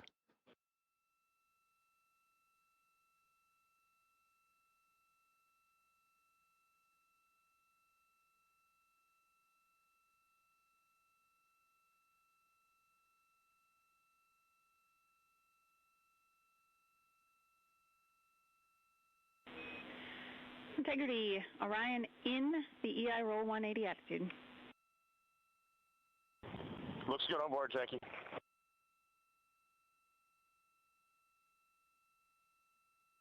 This view out of one of Integrity's windows. We had a call for 3 good baros. Those are barometric pressure sensors that feed altitude and rate of descent information to Integrity's computers that will trigger the parachute deployment sequence. We are less than 9 minutes away from entry interface, 22 minutes from splashdown.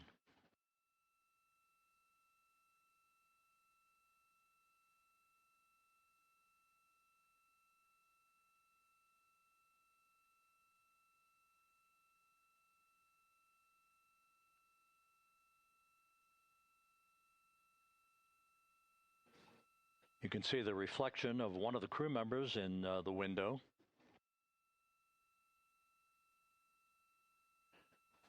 Out in the Pacific, the weather conditions remain go. Just a few clouds, some scattered clouds, winds at 10 knots, wave heights just about 4 feet. A gentle day in the Pacific for the homecoming of Integrity's astronauts.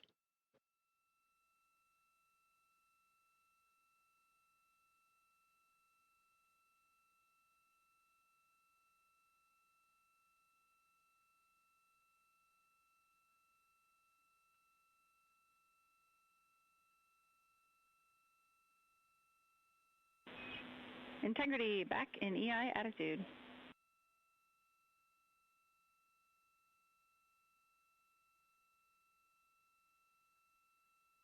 We see the same on board, Jackie.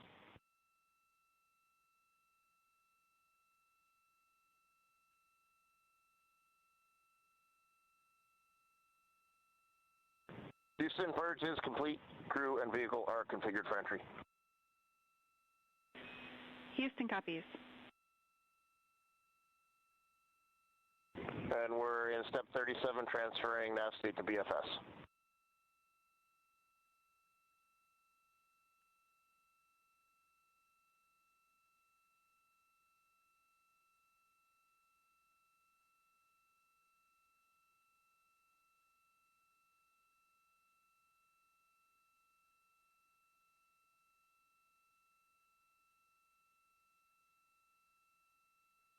And Houston, in instruction 509, we are not below 0.2.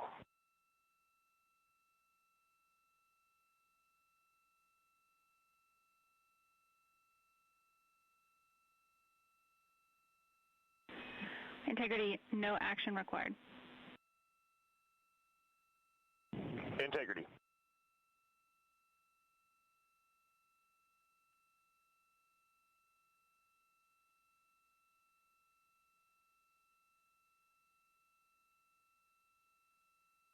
Now 6 minutes away from entry interface. We will hit the first traces of Earth's atmosphere at an altitude of 400,000 feet, traveling about 34,882 feet per second. Range to splashdown at that point will be 1,701 nautical miles.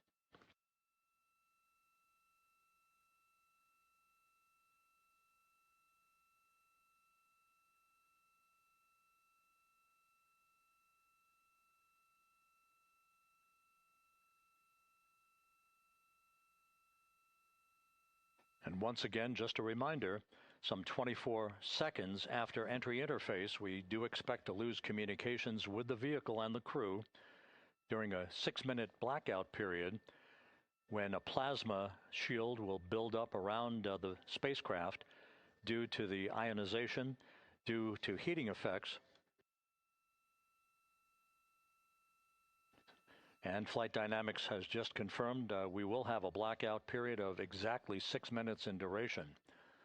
And once again, that's due to the fact that a plasma buildup around the vehicle will prevent communications and data, so we will not be able to talk to the crew members at that time, nor will we receive data here in the flight control room. Houston, everything is looking good on board. Just confirm no pre-EI downloads. Houston concurs. That blackout period to begin at 6:53 and 54 seconds p.m. Central Time, and again will last about 6 minutes in duration.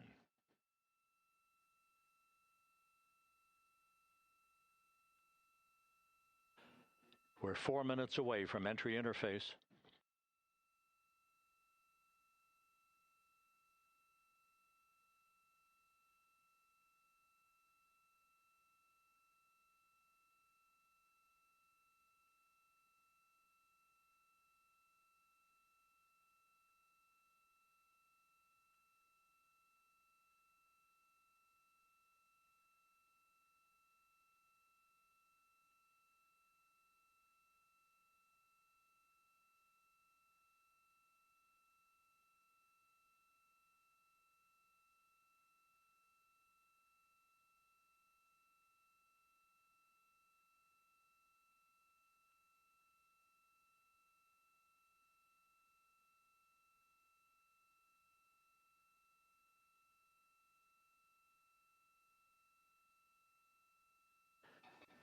This view from Integrity as it crosses from southwest to northeast across the Pacific Ocean, 3 minutes from entry interface.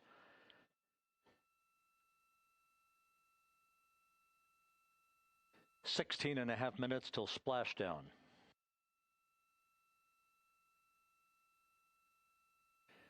The USS John P. Murtha and the recovery team is on station and in position, as are the airborne imagery assets that we hope to receive imagery from as Artemis enters the Earth's atmosphere and through parachute deployment.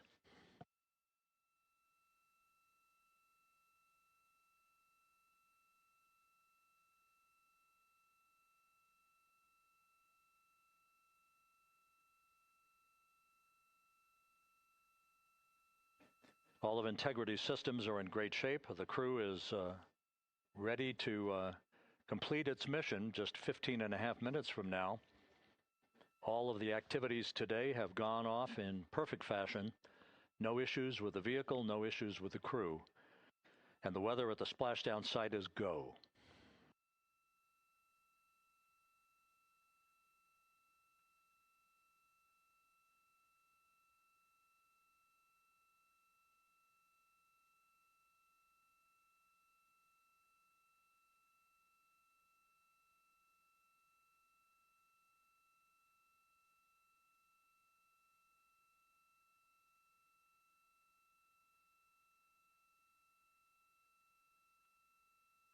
Coming up on 1 minute until entry interface.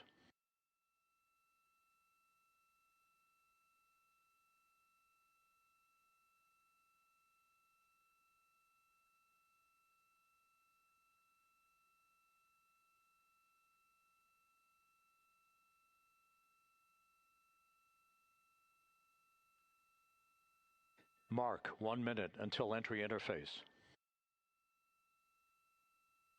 1 minute, 20 seconds until the expected start of our 6-minute blackout. Integrity, 1 minute to a 6-minute blackout. Integrity.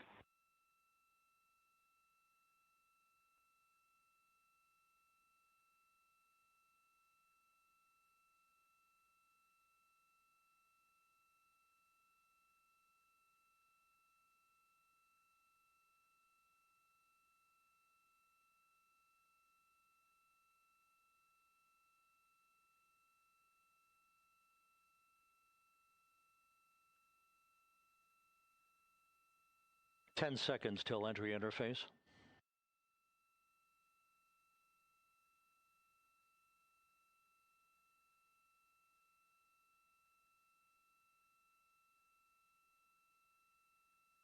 And we have crossed the threshold, now entering the Earth's atmosphere. We're at 400,000 feet, traveling 34,800 feet per second.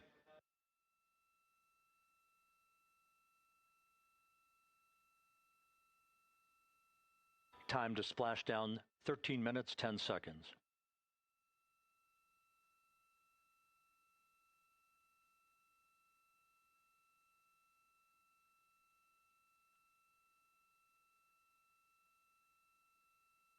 And as predicted, we've entered our communications blackout. This will be a 6-minute blackout period. No voice, no data from the crew.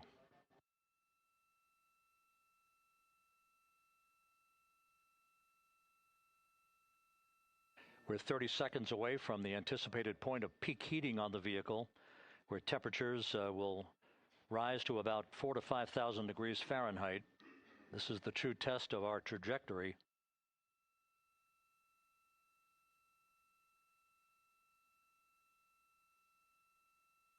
And from the G5 aircraft in the vicinity of the splashdown zone, this view of integrity. So that pinpoint of light shows the vehicle as it enters the period of peak heating in the Earth's atmosphere, the first tug of gravity being felt by Integrity's astronauts since their launch back on April 1st.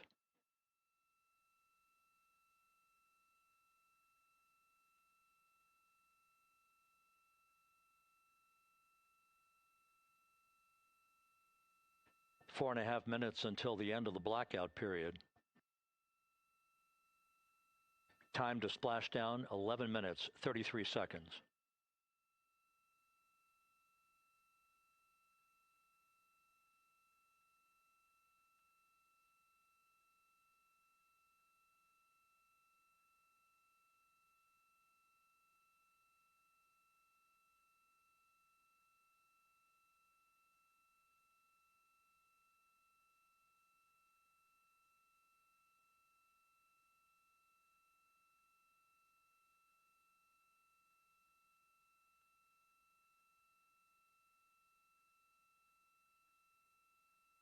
The landing and support officer reports that the P-3 has acquisition on Integrity.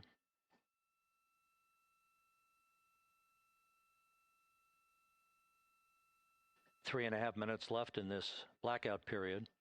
This is a visualization of the plasma buildup around the spacecraft and the repelling of that heat on Integrity's heat shield.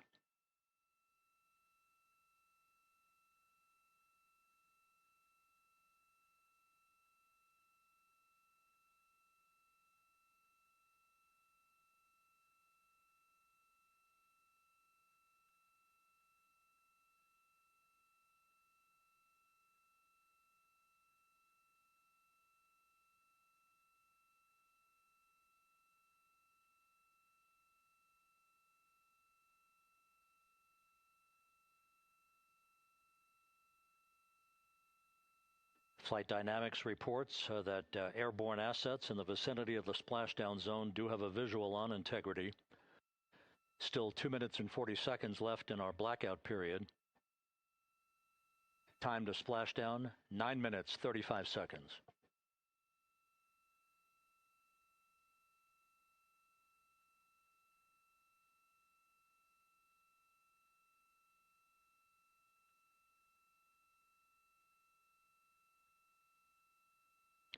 Multiple airborne assets as part of the recovery team all have visuals on Integrity.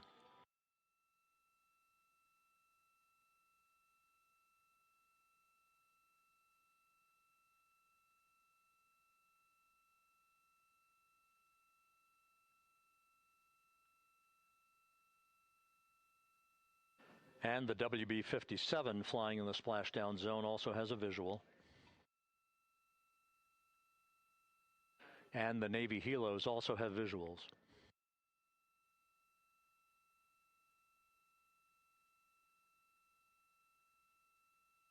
We're still in the blackout period. Still do not have communications from the crew.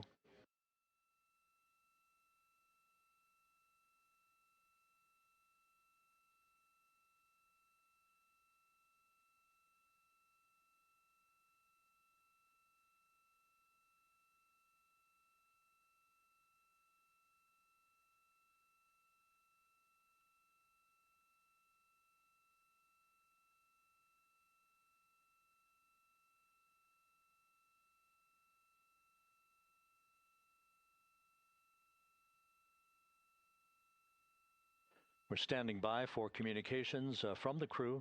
We should be out of the blackout period less than a minute from now.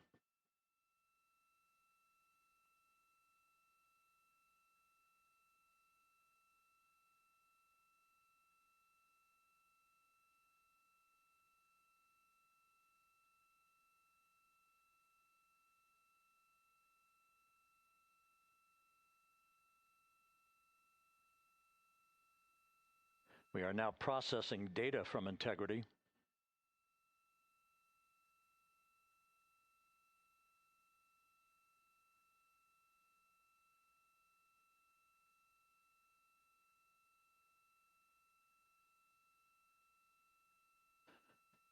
Landing and support officer reports the small boats are en route to the splashdown target zone.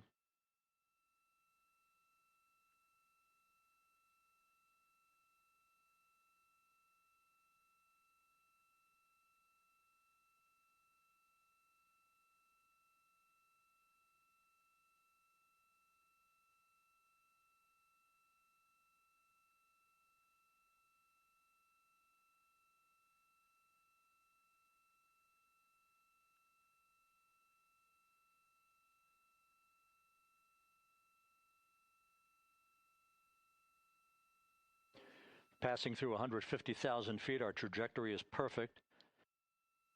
We're getting intermittent views of integrity. Still waiting to establish voice communication.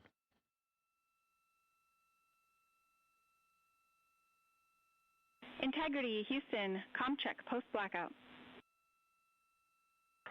Houston, Integrity, we have you loud and clear. Your trajectory is nominal, and your recovery teams have visual. Guidance looks good. No action for the enabled internal camera controller fail. Big cheers from the viewing room here in Mission Control as voice communication reestablished with Commander Reed Wiseman. For America and a waiting world, Integrity is 5.5 minutes away from coming home.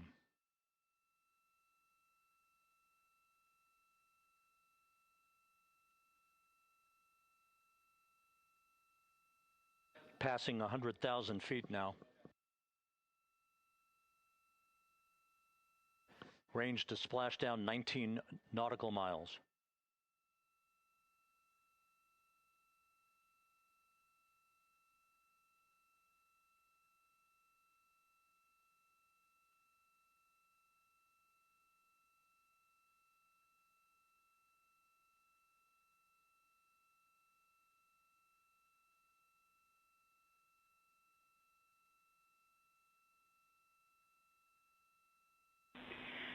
Integrity, impact to the camera controller fail is no Cab 1 views of the chutes.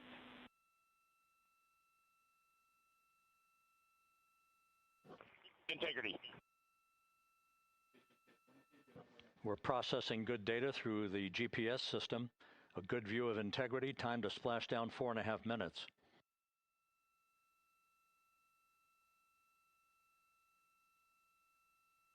And a view of Integrity from the WB-57. We're at 50,000 feet.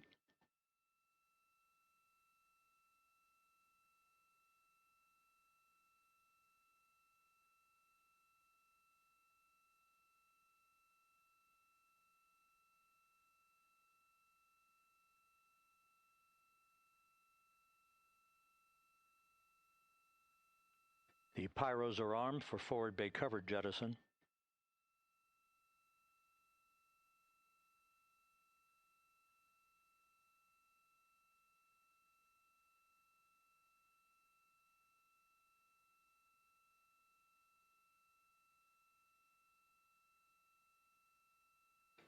And there go the first series of parachutes. And we're on drogues.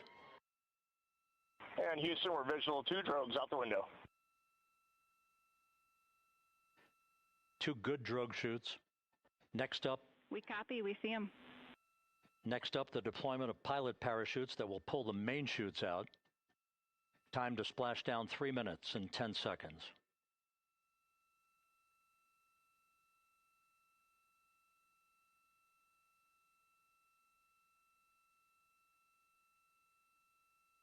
Perfect descent rate according to flight dynamics. Good rates on 2 drogues. We see the same on board.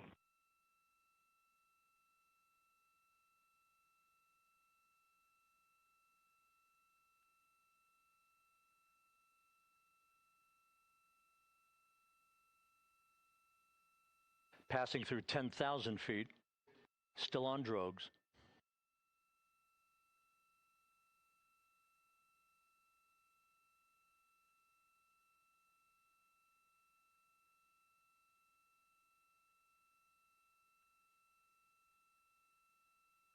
Main chute deploy. We're at 5,000 feet.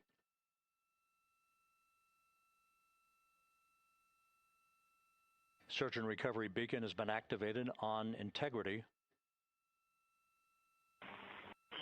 And we have 3 good main chutes. Good 3 main chutes, good reefing, good descent rate. Good rates, and we see 3 good-looking parachutes.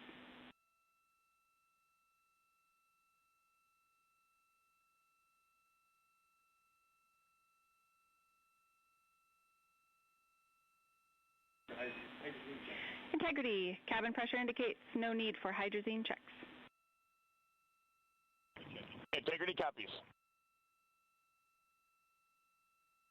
This is a perfect descent for Integrity. Its crew sounding hale and hearty on board. Time to splash down 1 minute, 15 seconds.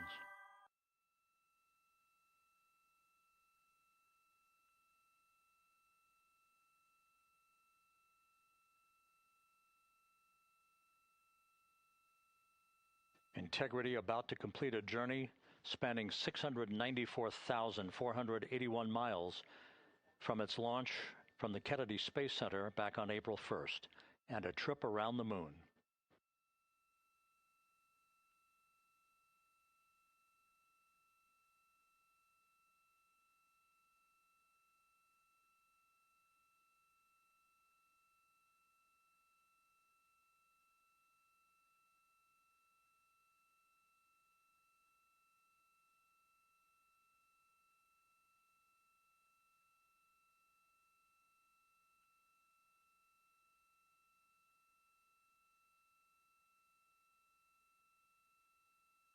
Passing through 1,000 feet.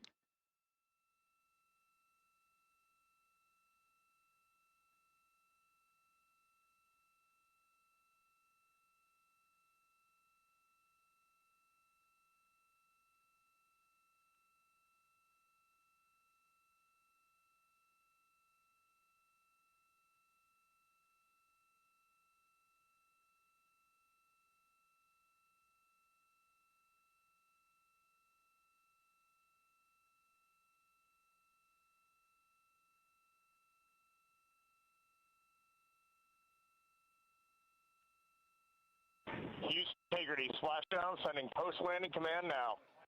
Splashdown confirmed. Copy splashdown, waiting on VLDR. Splashdown confirmed at 7:07 p.m. Central Time, 5:07 p.m. Pacific Time. From the pages of Jules Verne to a modern-day mission to the moon, a new chapter of the exploration of our celestial neighbor is complete. Integrity's astronauts back on Earth.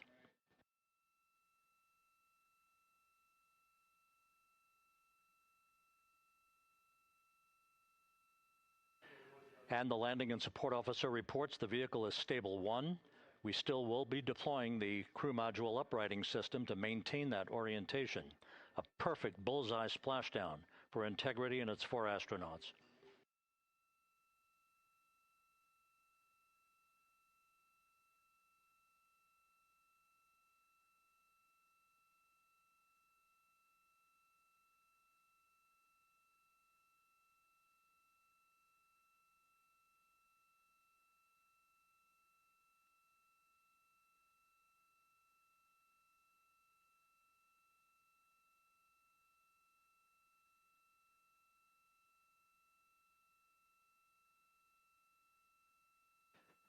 The unofficial splashdown time, 7:07 and 47 seconds p.m. Central Time. We'll get that refined for you. That would put the end of the mission at a mission elapsed time of 9 days, 1 hour, 31 minutes, 35 seconds.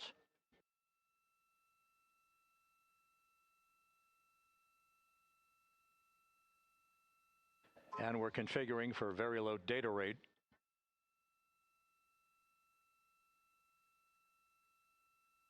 Once again, splashdown occurring in the Pacific, southwest of San Diego at 7:07 and 47 seconds p.m.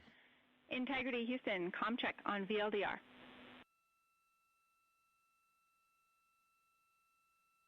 Houston, we have you loud and clear on VLDR. How else? We have you the same. We'll meet you over in post-landing. Perfect communications established. What a journey. We are stable 1, 4 green crew members. Houston copies all. Reed Wiseman reporting 4 green crew members. That is not their complexion. That is the fact that they're in great condition. That's what that means.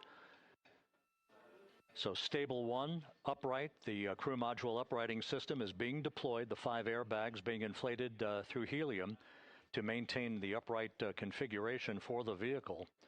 This was a textbook entry and a textbook touchdown for Integrity. Reed Wiseman, Victor Glover, Christina Cook, and Jeremy Hansen back on Earth after a journey around the moon.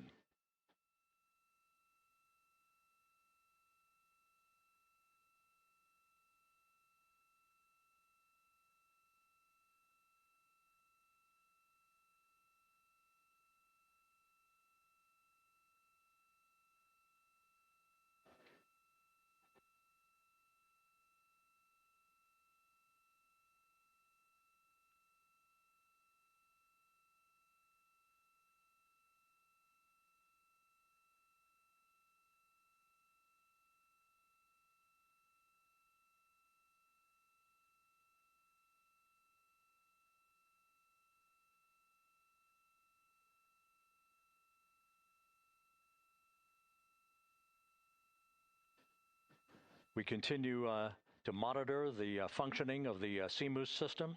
The airbags are being inflated to maintain a stable 1 or upright configuration. And there's a good view from one of the naval helicopters hovering overhead.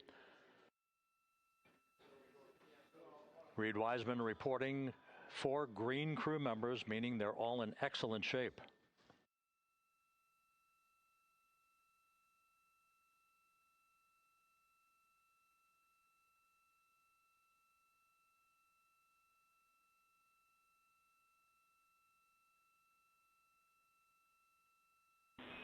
Integrity Houston for SAR beacon and radio.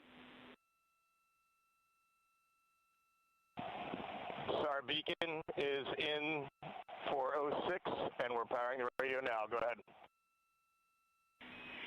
We see the beacon on. However, the recovery team is not seeing the signal. Your SAR radio uses the same antenna, so you may run into trouble with the radio. Okay, copy. And we are also powering up the sat phone now.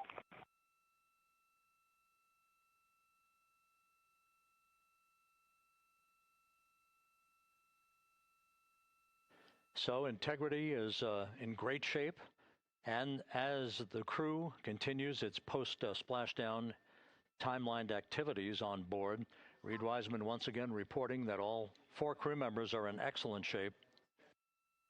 And we have 5 inflated airbags to maintain an upright configuration so that the recovery team can now begin a slow approach to the vehicle.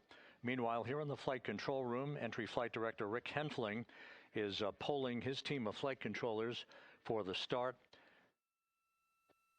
of powering down the vehicle after a thorough systems check. We have no toxic gases to be concerned about, so the recovery personnel can approach the vehicle, but not until we have powered down the spacecraft. That's expected to take a few more minutes.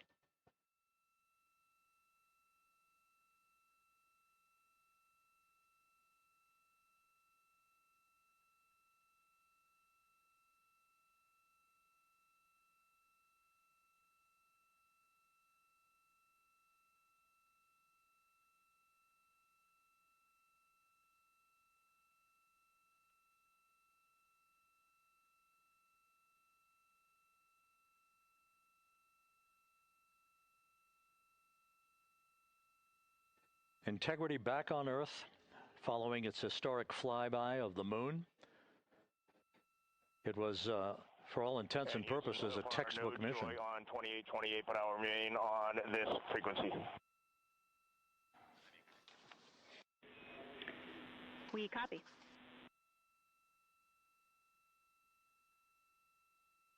Reed Wiseman indicating some trouble with the SARSAT phone on board, but that's not an issue. What is more important is that the vehicle is solid.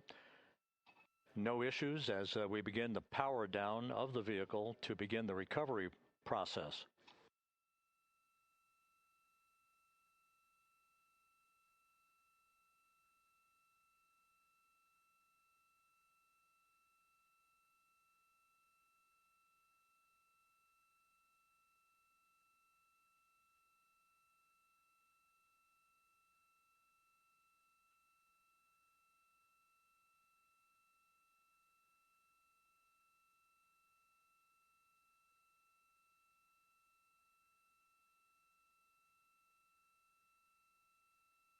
The propulsion officer here in Mission Control reports that we have safed the prop system on Integrity.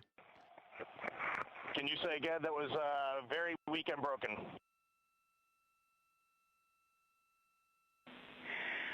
Integrity, Houston did not call.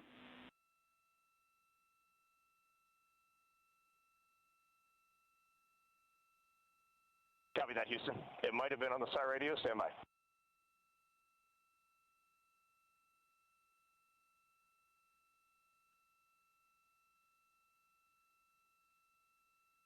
All of the milestones were executed in perfect fashion.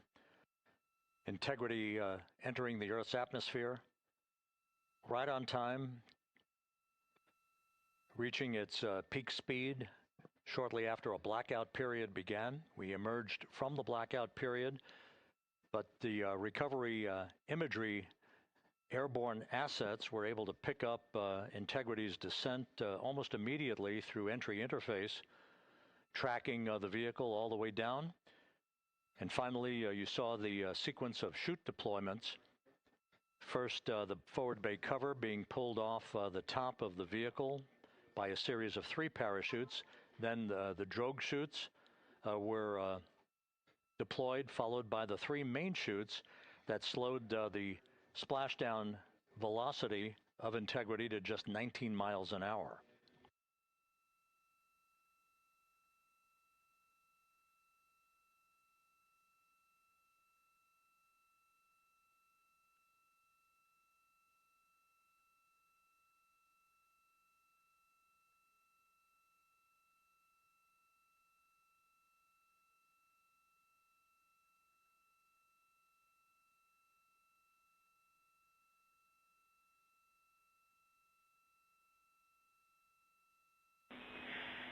Integrity, Houston, with no joy on SAR and SAT phone, we'd like you to command an additional 15 minutes for a total of 30-minute power down delay.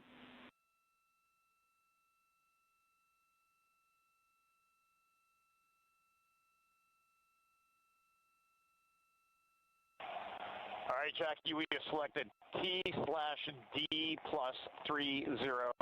No joy on SAR radio or SAT phone. And stand by, we have the master diver on SAR radio. Please hold comms. Hey, Lily. Excuse me. Hey, Jackie, we just got the master diver on SAR.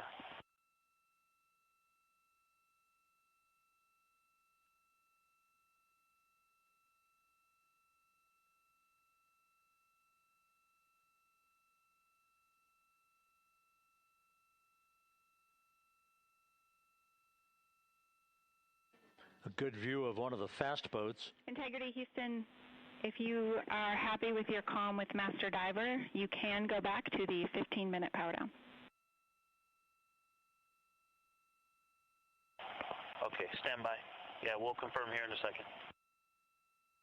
The crew on board Integrity coordinating with the flight control team in Houston here in Mission Control on the timing of the power down of the vehicle, which will be the precursor to the recovery teams approaching the spacecraft.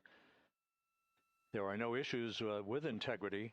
We've had a bit of broken capability in establishing a SARSAT or satellite phone communications capability between the crew on board Integrity and the recovery team.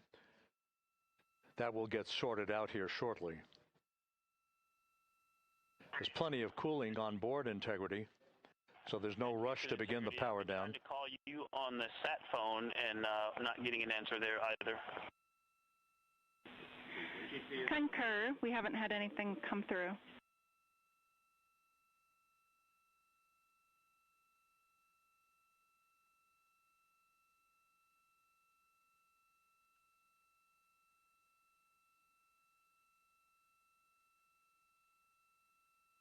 And Houston, if you could relay to recovery that we hear them, but it does not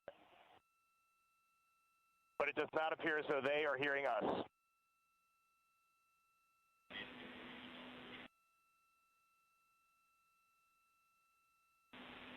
Houston copies, and Reed, just to confirm, you are pushing the PTT on the radio.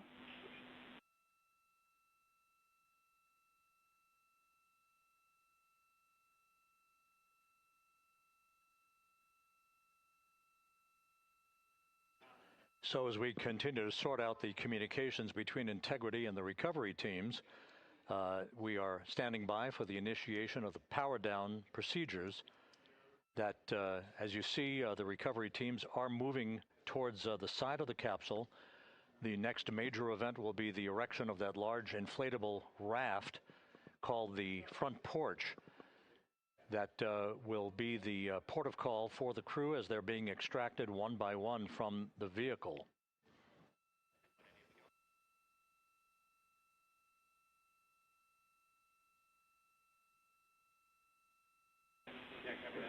Integrity, Houston, for sat phone, we are going to attempt to call you.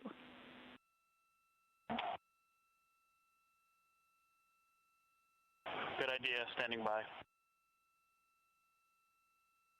And Jackie, yes, we are pushing the push to talk, the two buttons on the left side of the radio below the up-down arrows. We are utilizing them. I'm rebooting the radio to see if we get good comms. Okay, we copy all, and just to confirm, you are seeing that you are touchdown plus 3030 for power, correct? That's affirmative.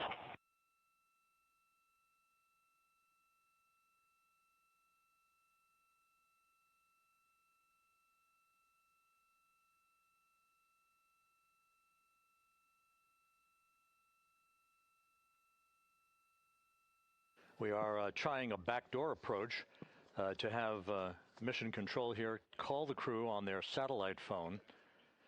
This is all part of the coordination for the power down of the vehicle that will initiate the actual recovery operation.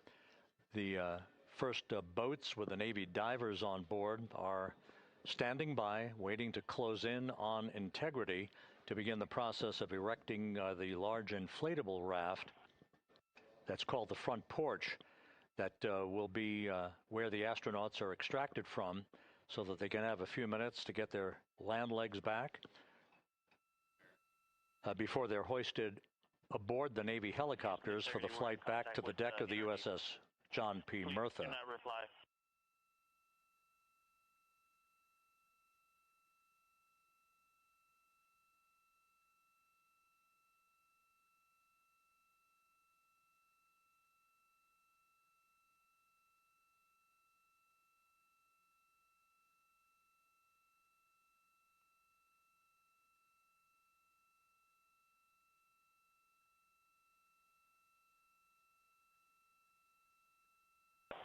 And Houston, please don't reply. NRD, very weak,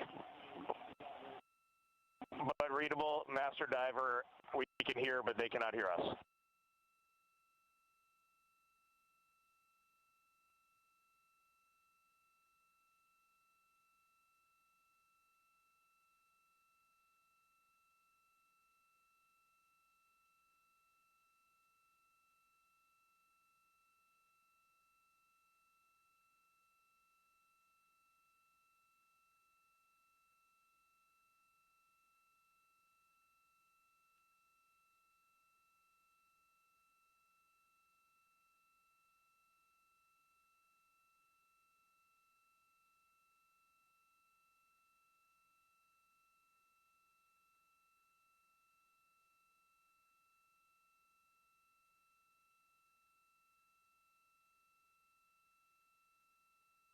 And Houston on OE1, is there any chance to tie us into NRD?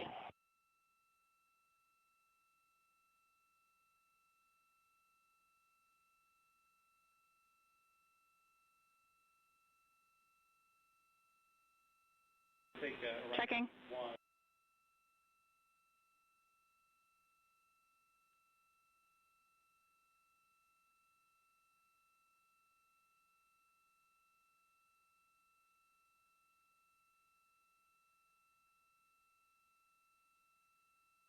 This is Mission Control Houston. While we stand by for the establishment of communications between Integrity and the recovery team that is basically standing by very close to the spacecraft, we're going to go to the deck of the USS John P. Murtha, where Megan Cruz is standing by with Administrator Jared Isaacman.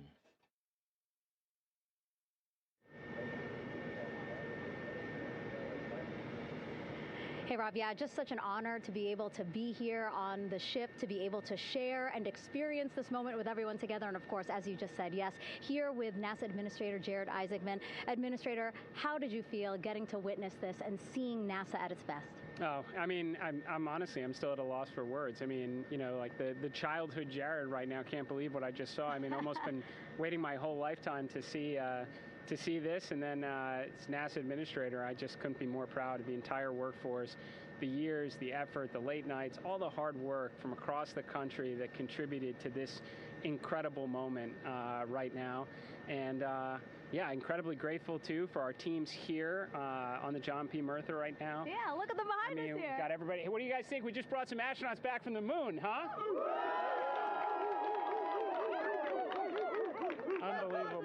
Thank you. Yeah, so grateful to the Navy, the sailors that are here, the NASA teams. I mean, this is a joint effort that's on their way right now. These recovery forces are getting out to our Orion spacecraft, to Integrity, to get our astronauts back on the ship safely. Yeah, and this is not just an accomplishment for NASA. This is an accomplishment for humanity. Again, a historic mission to the moon and back. How does this make you feel, and what do you hope people take away from this?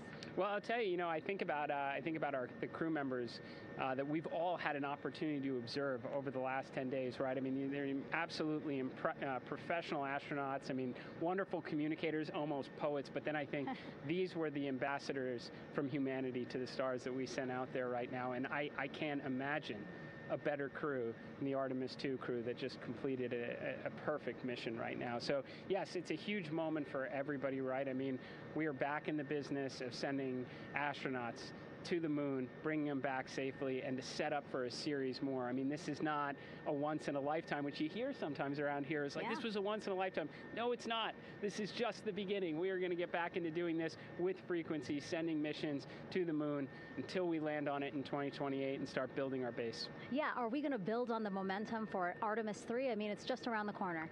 Absolutely. So, I mean, that's, part of me too. Like, I can't wait to get the crew off of Integrity right now, but also getting Integrity back on this ship so we can start taking a look at it, because all that data is so precious to us right now. I mean, we are going to definitely want to take a good look at the thermal protection system. We're going to want to download all the data they couldn't transmit back to us and use that to inform Artemis 3. But we're already making progress, right? You had SRB segments already showing up at KSC. Core stage for Artemis 3 is rolling out on April 20th.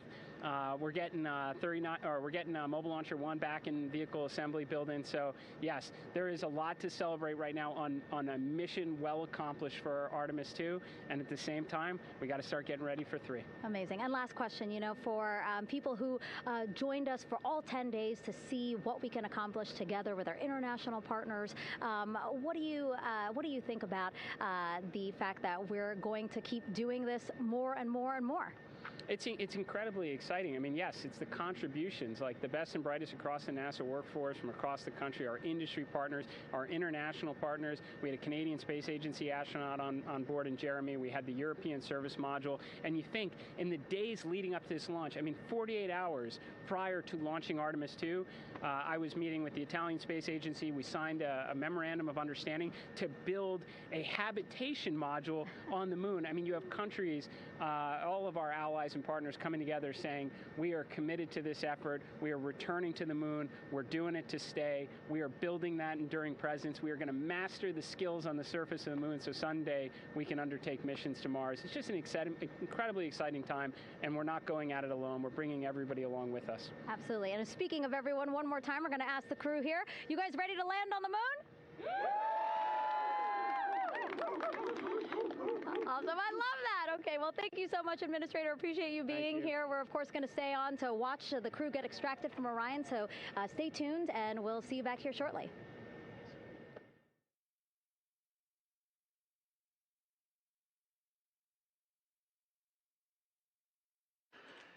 Thank you, Megan, and thank you, Administrator Isaacman. We are in the process of working to establish that communications link and to establish the procedures that will lead to the power down of the spacecraft, which is gently bobbing in the Pacific following a bullseye touchdown that occurred at 7:07 p.m. Central Time, 5:07 p.m. Pacific Time, 2.5 hours before sunset in the Pacific, southwest of San Diego. We have once again heard from the crew during that interview opportunity with the administrator, and we have 4 healthy crew members on board.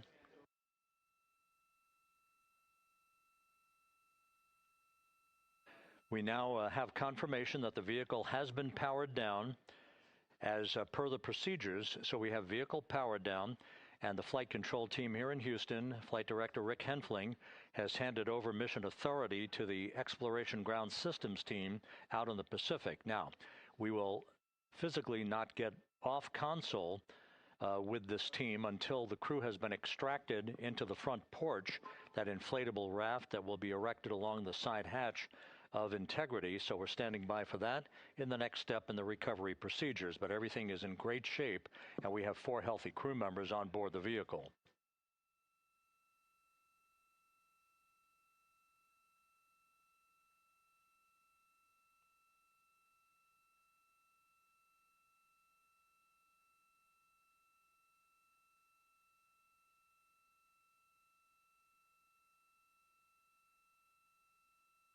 All of the entry events went by the book, no issues, perfect trajectory for Integrity that was culminated with one final raise burn to improve the angle of attack for the vehicle as it entered the Earth's atmosphere. All of that flight dynamics computation worked like a charm.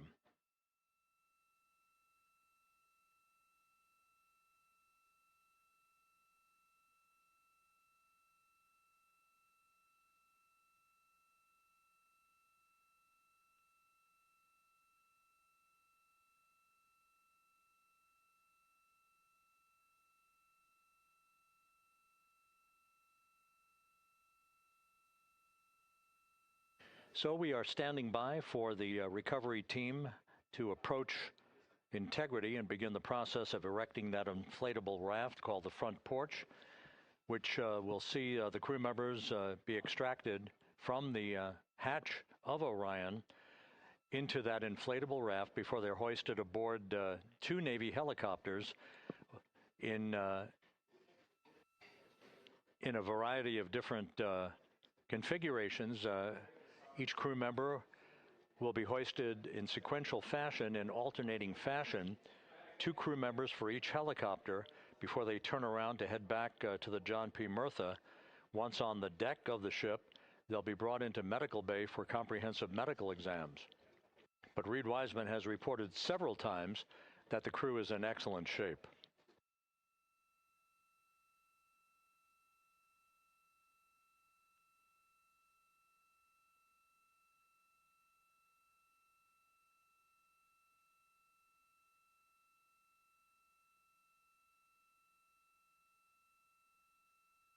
So just to recap, it has been some 26.5 minutes since the splashdown of Integrity in the Pacific.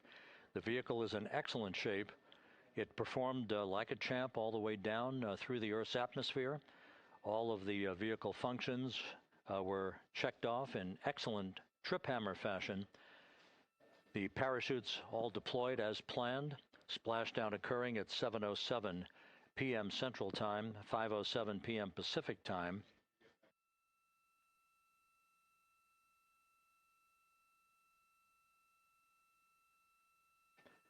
And after a bit of a tussle to try to establish a communications link with the recovery team, we were finally able to run through the procedures for the powering down of the vehicle.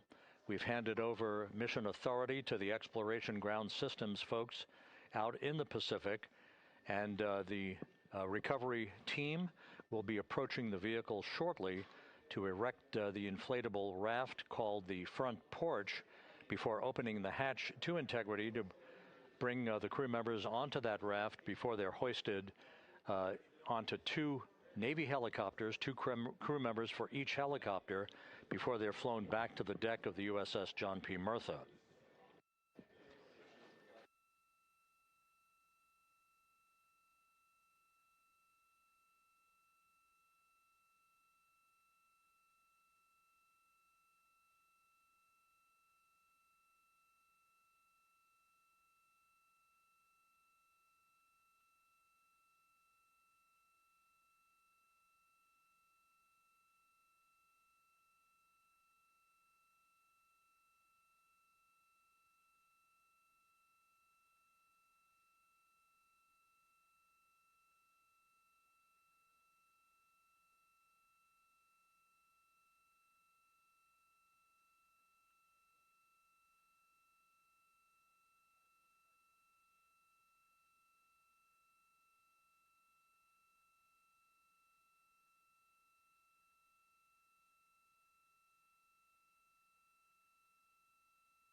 This is Mission Control Houston.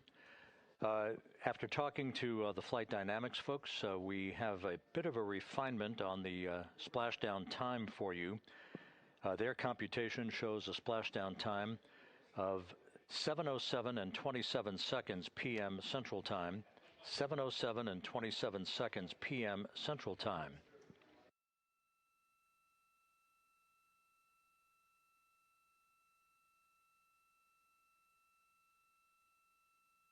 That would equate to a mission elapsed time of 9 days, 1 hour, 32 minutes, and 15 seconds.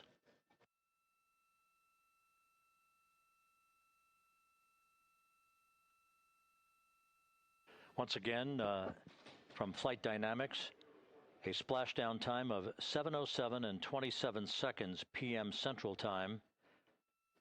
That would equate to a mission elapsed time of 9 days, 1 hour, 32 minutes, and 15 seconds.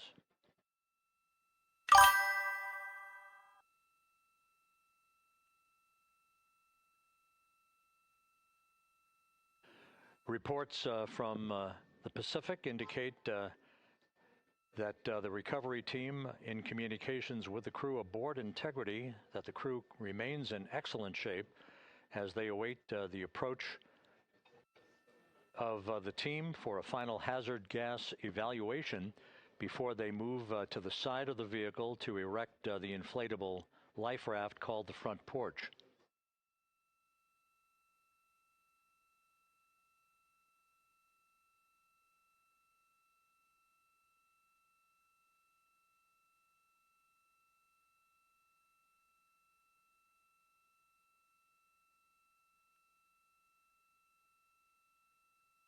Again, no issues with Integrity. The vehicle is powered down.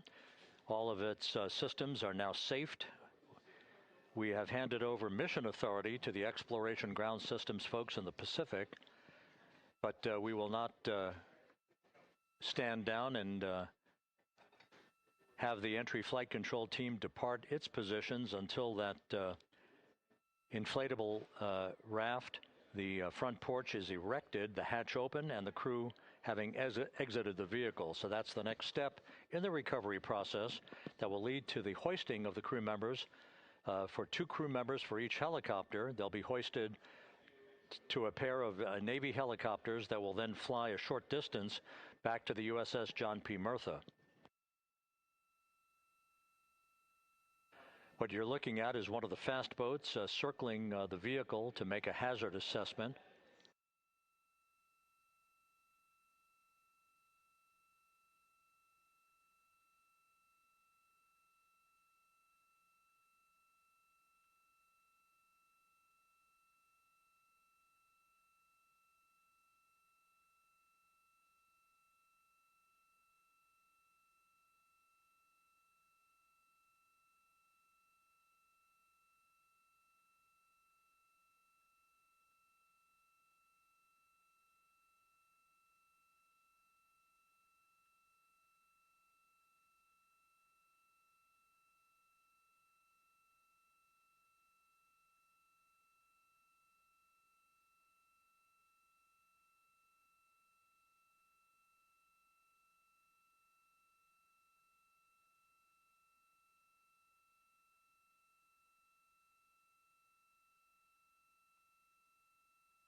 This is Mission Control Houston. Once again, you're watching the initiation of the recovery of the Artemis crew aboard Integrity. All of the Navy divers and the fast boats are now approaching the spacecraft after conducting a hazard assessment. The vehicle has been powered down. Entry Flight Director Rick Henfling now waiting for the life raft, the front porch, to be erected along the side of the vehicle so that the hatch can be opened and the crew members extracted from Integrity, soon to be hoisted one by one into a pair of Navy helicopters for a short flight back to the deck of the USS John P. Murtha. If you missed it earlier, we talked to Flight Dynamics and received a more official touchdown time or splashdown time, as it were, of 7:07 and 27 seconds p.m. Central Time, 5:07 and 27 seconds p.m. Pacific Time. That would equate to a mission elapsed time of 9 days, 1 hour, 32 minutes, and 15 seconds.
Continuing to get excellent views from the imagery assets out at sea in the Pacific of integrity. We continue to get good reports from the landing and support officer, who's in contact with the recovery team, that the crew is in excellent shape, no issues.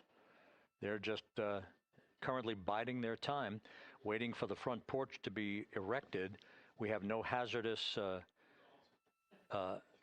hazard gases and no hazardous situation with the vehicle. It performed perfectly all the way down from entry interface to its splashdown in the Pacific at 7:07 and 27 seconds p.m. Central Time. And as you can see, the first phalanx of recovery personnel now pulling up alongside of integrity.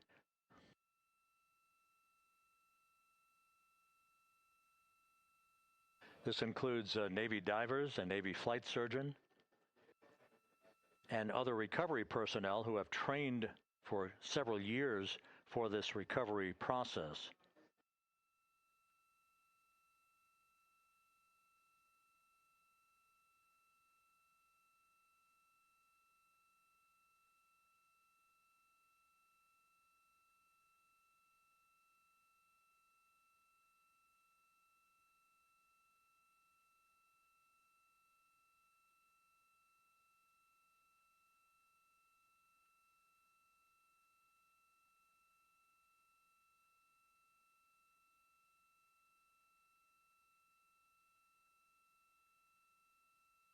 At this hour, some 41 minutes following splashdown, The vehicle has been powered down. There's no hazardous gas emanating from the vehicle. That's why the first team of recovery personnel has been able to pull alongside Integrity. And the reports continue to come in that the 4 astronauts are in excellent shape.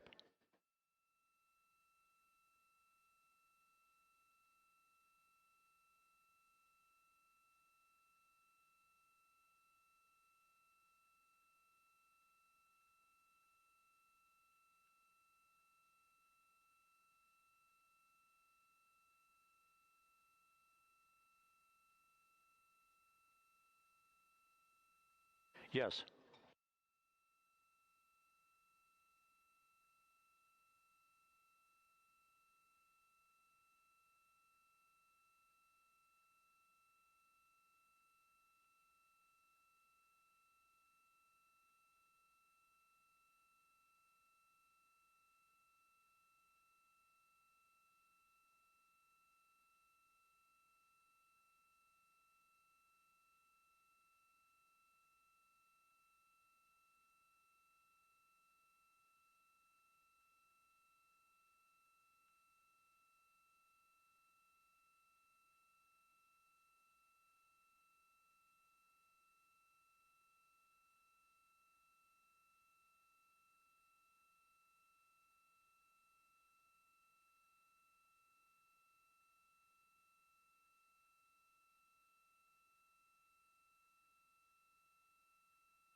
This is Mission Control Houston, continuing to watch the initiation of the recovery of Integrity's astronauts.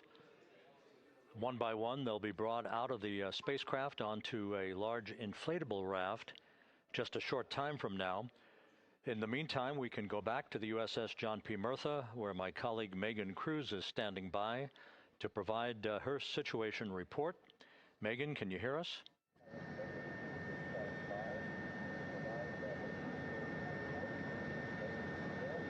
Hey, Rob. Yes, I can hear you. Thank you. Yeah, we're back here on the bow of the recovery ship where there are still plenty of people peering out into the water. We are not very far from the action everyone is seeing on their screen now. The Orion spacecraft, Integrity, in the ocean, surrounded by a number of recovery boats.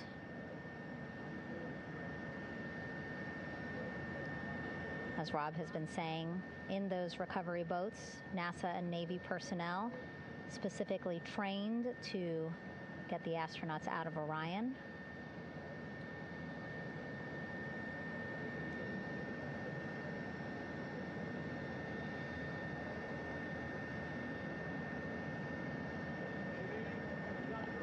In some of our wide shots, you can probably see that there are 6 boats out in the water. More than 40 people out in the water right now on those boats.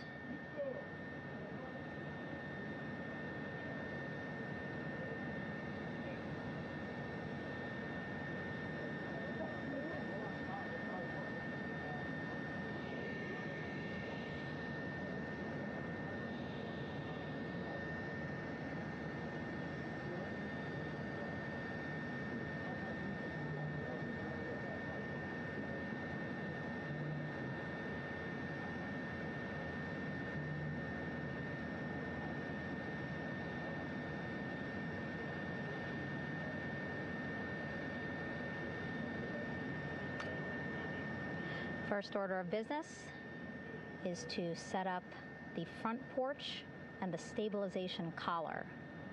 You might also hear it referred to as a stab collar. Basically just to make sure that Orion stays upright, doesn't sway in the water too much, again, to make it easier for recovery forces to get the astronauts out.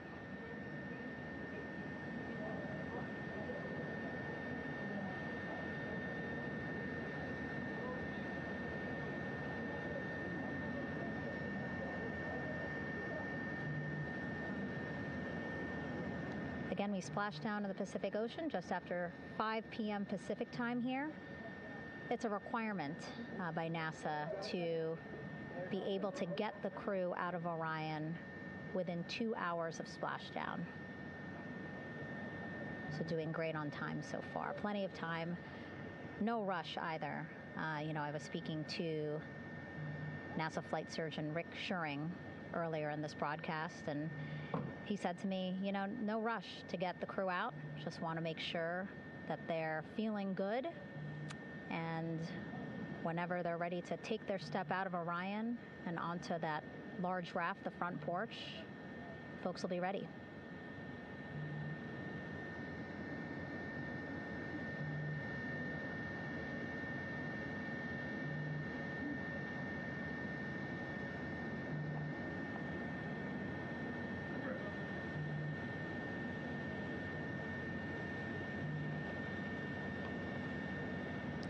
And as there are mission audio loops in Mission Control in Houston, there is a mission audio loop here on the ship, and it was just reported out that the side hatch is open.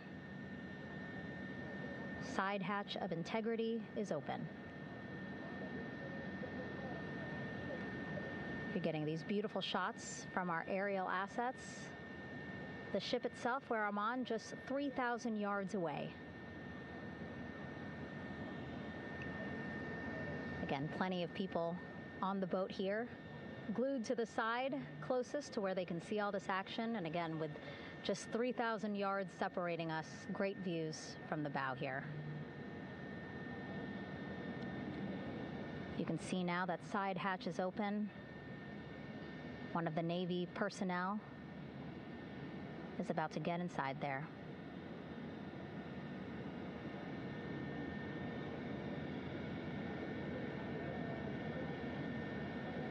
In they go. In total, 4 will go into Orion. So it'll be a little bit of a tight squeeze, but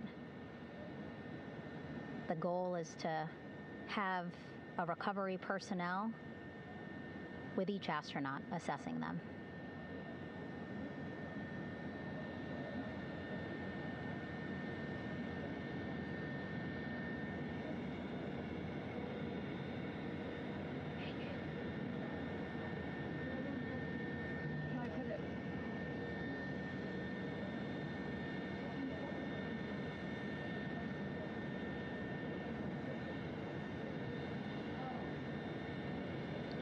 Boats getting closer now.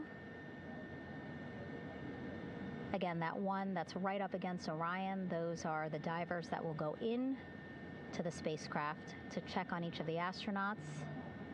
These other boats will begin doing a number of things, putting on that stabilization collar onto Orion, building that front porch. Eventually, they will retrieve the parachutes, as well as tow Orion back to the well deck of the recovery ship here.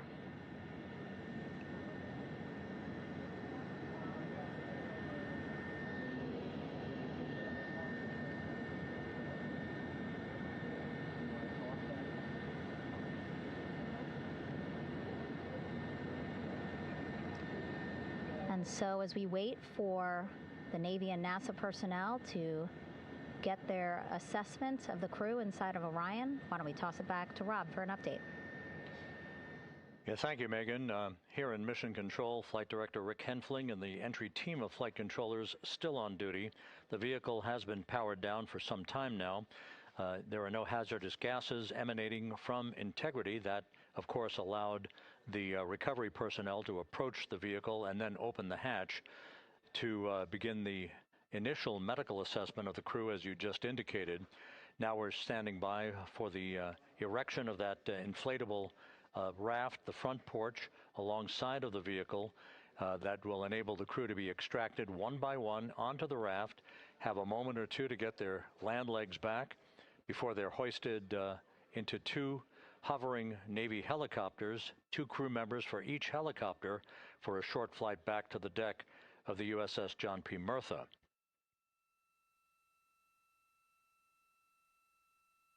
All of Integrity's systems operated flawlessly throughout the course of the approach to the Earth, the entry into the Earth's atmosphere, and all of the key milestones that followed in this high-speed return to Earth for integrity.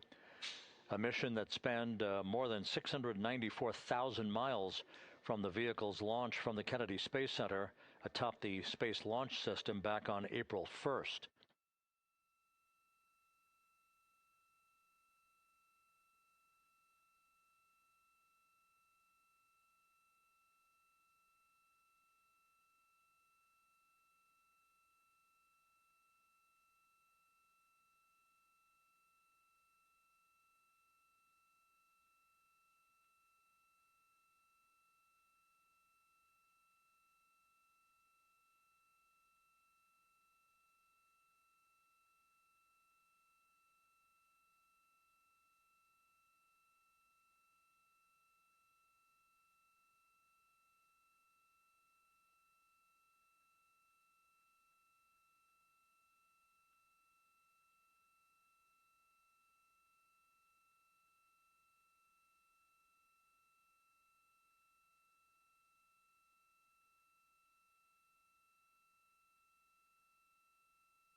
As we mentioned at the top of the broadcast, the last time that the Apollo program saw a splashdown in the Pacific was Apollo 17 back on December 19th, 1972. So for the first time in some 53 and a half years, we have reenacted that with the arrival of Integrity's astronauts as they flew around the moon in that historic lunar flyby that began with a trans-lunar injection burn that took them out of Earth orbit following 24 hours of a high Earth orbit trajectory. The high Earth orbit trajectory enabled flight controllers here to have a full 24 hours to evaluate the systems on Integrity and the condition of the crew before they would commit to flying to the moon.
With the side hatch of Orion having been opened to set the stage for the erection of the inflatable life raft, known as the front porch, to be erected alongside the spacecraft for the extraction of the crew.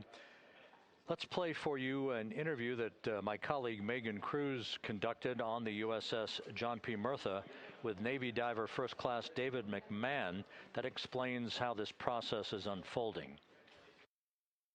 Okay, Davey, so you and some of your team, one last look over of the stabilization collar, correct? Yes, ma'am. Okay, so what is this stabilization collar? This is what's going to stabilize the capsule out there in the ocean.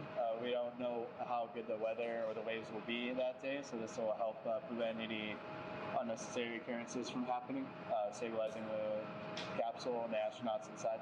So basically this is a float that will go around Orion. I'm assuming that what they're doing right now, these are the lines that will attach the collar onto Orion? That is correct. And so what are they doing here? So we've got the lower line that will secure the inflation device before we inflate it. That gives us the go-ahead that it's secure in its space, and then we'll inflate it, and then once that is done, we'll undo all the carabiners and get this orange line on top tied in the same fashion, and then this will be secured to the capsule, and the astronauts can safely take their first steps out of the capsule onto the front porch. Okay, and how long will it take them to set up the stabilization collar? We should definitely be able to handle this in under 10 minutes. Okay, wow. And then you just mentioned the front porch. So basically after they set up the stabilization collar, then they set up what's called the front porch here. That's correct. Okay, and what's the front porch? Front porch is basically a bigger waiting room for the astronauts to sit in while we wait for the helicopters to show up and grab them. Okay, so the medical team that was inside with the crew, they're going to help them out and onto the front porch? That is correct. And then what happens here?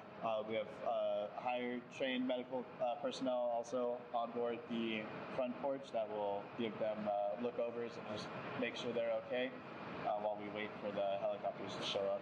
Okay. How does it feel, I mean, your team, you, to be part of a mission that's returning astronauts from the moon in more than 50 years? We all feel extremely honored to be a part of this, as well as a bigger mission for the Navy and joining up with NASA to do great things. Mm-hmm. And do you feel like you and your team are ready? Yes, very ready. Cool. All right, thank you so much. Thank you.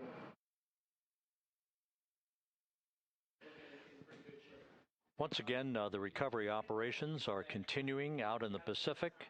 We shortly should see that life raft, the front porch, erected alongside the side hatch of the vehicle.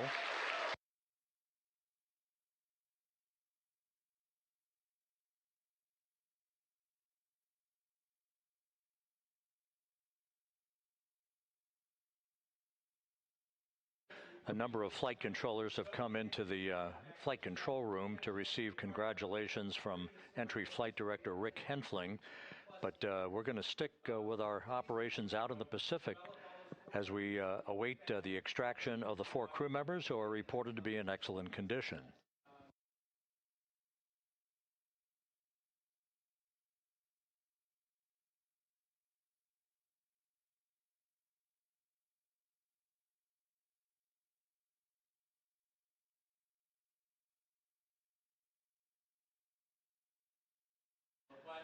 Again, while we stand by for that front porch to be erected alongside of the side hatch of the vehicle, let's go back to the USS John P. Murtha and Megan Cruz. Megan?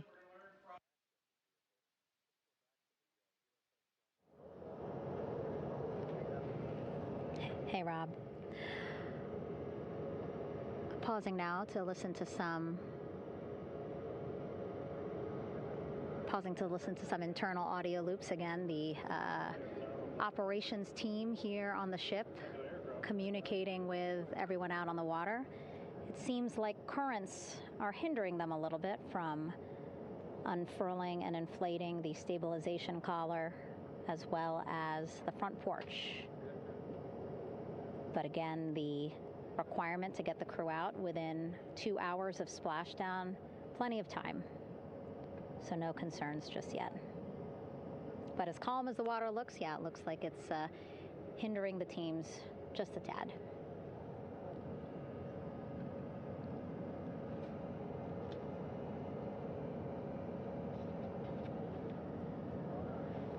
You can see in some of our shots that side hatch still open. Again, inside there are now 8 people inside. 4 divers, Navy divers, all with medical training, each assigned to an astronaut each. Making sure that they're comfortable, feeling good.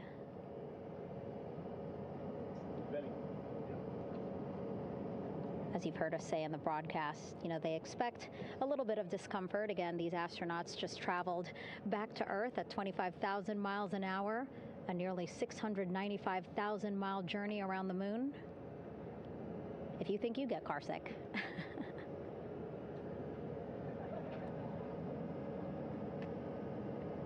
Again, 6 boats out there, lots of gear with them, just in case, right?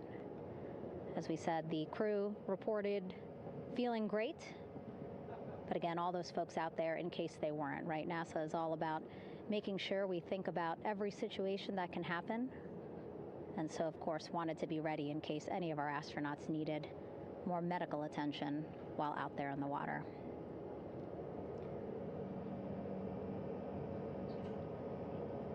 You see now teams, again,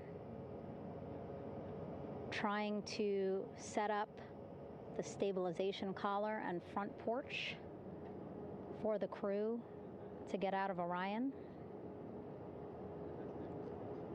They need both, right? The stabilization collar will keep Orion from swaying as you see it is doing now.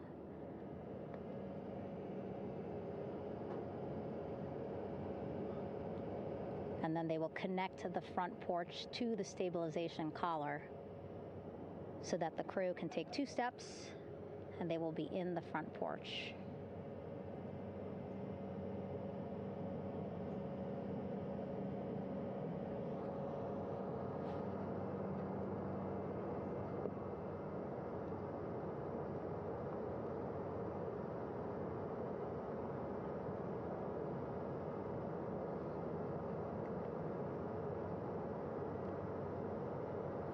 Not a lot of chatter on the mission audio loops. That's a good thing. Again, things proceeding pretty nominally, even if they're fighting some currents out there on the Pacific Ocean.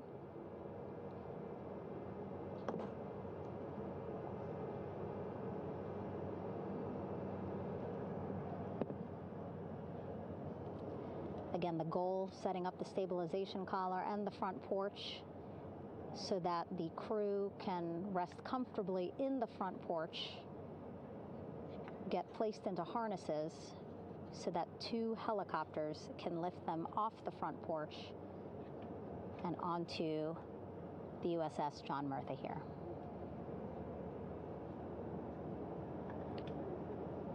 The helicopters are going to take turns picking up an astronaut. So again, Helo 1 and Helo 2.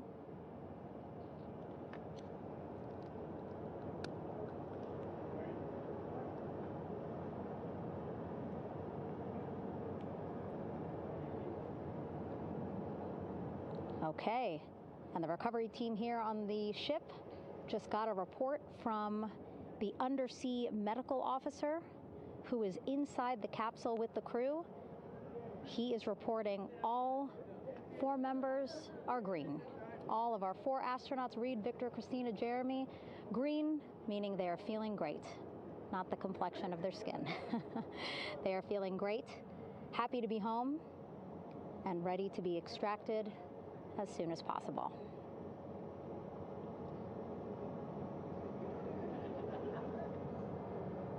And so, as I was saying, we have 2 helicopters circling the activity you're seeing on the water right now. Each will take turns picking up an astronaut. So Helo 1 will come on in, hover above the front porch, about 40 feet above the front porch. A Navy recovery specialist will be hoisted down into the front porch. The restricted maneuvering doctrine is in effect. We'll connect to the first astronaut, which we're expecting to be Christina.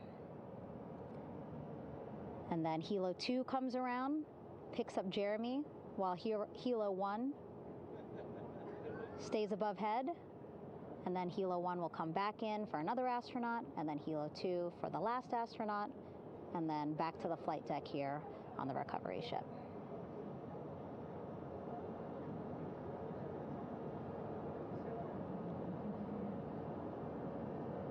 I was talking to Assistant Artemis Recovery Director Paul Sierpinski. He said helos are a much quicker, safer way to get on board. They did actually consider boats, but then if you think about it, longer time, the crew would have to move through more of the ship. This way the helos will give a more direct, quicker route to the medical bay for our 4 astronauts.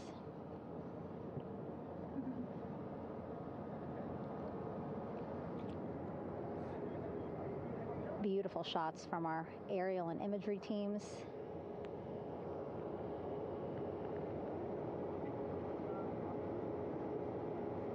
Clouds have dissipated for a clear view from the bow of the recovery ship here.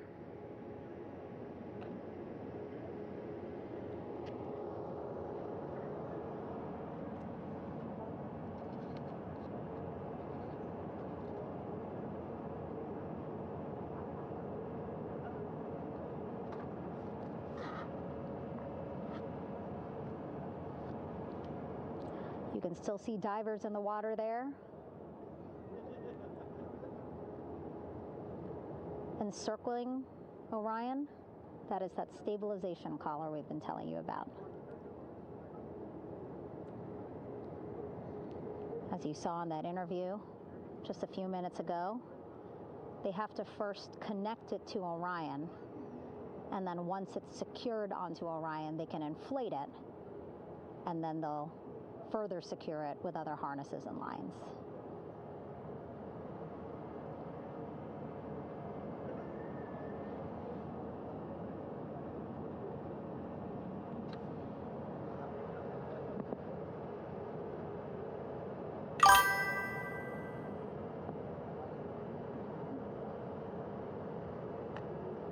About an hour and 10 minutes since splashdown in the Pacific Ocean here.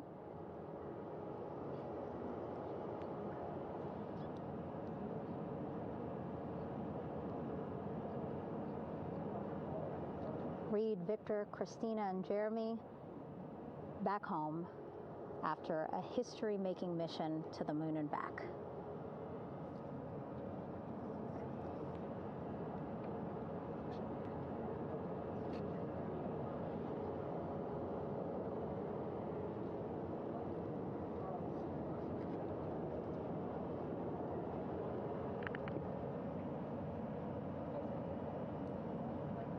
And if you missed what we said just a couple of minutes ago, the undersea medical officer inside with the crew in Orion reporting all 4 crew members feeling great.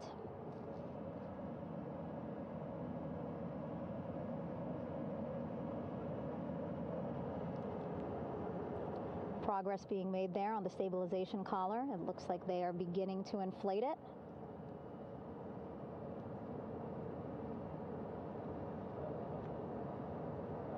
And it looks like they're starting to unfold the front porch in order to get that into the water here shortly and inflate that as well.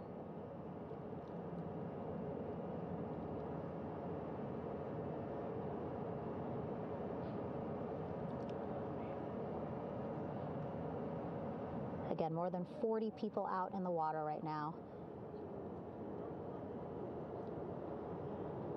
And those Navy and NASA personnel have been in the water for now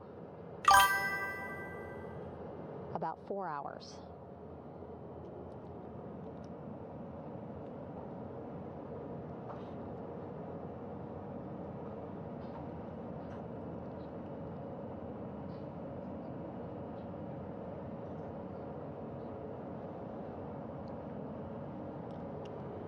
The reason why they had to get out so early is just to stage everything. And actually here on the ship, when there are flight operations happening, you can't have anything else, right? Just because the flight deck can be a dangerous place, so they just want to focus on planes coming and going from the ship, so that's why they wanted to get the boats in the water to make sure that they have all the time they needed for the flight ops.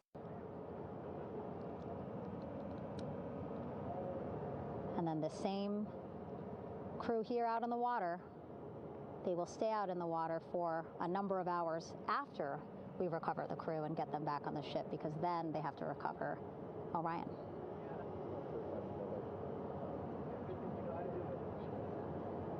All right, that stabilization collar looking good around Orion. We're now seeing some recovery personnel getting on to that collar. Again, they need to further attach it to Orion to make sure that it can really prop up the spacecraft. It's basically lifting it up off of the water just a tad. Again, so it's not so come off me for a minute.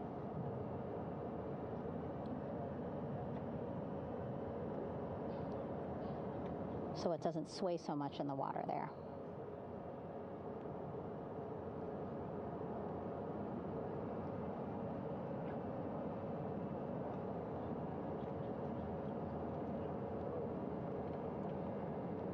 And now that front porch looks like it's nearly fully inflated as well. You can see a much larger surface area.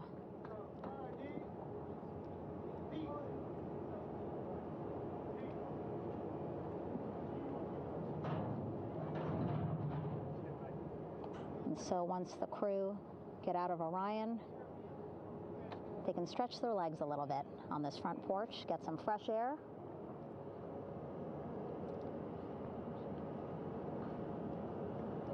And enjoy this beautiful day here on their home planet.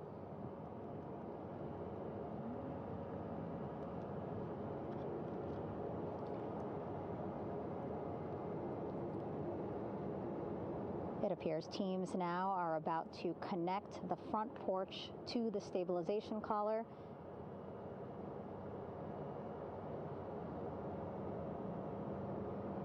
And at that point, when both are secure, we should soon see astronauts come out of Orion.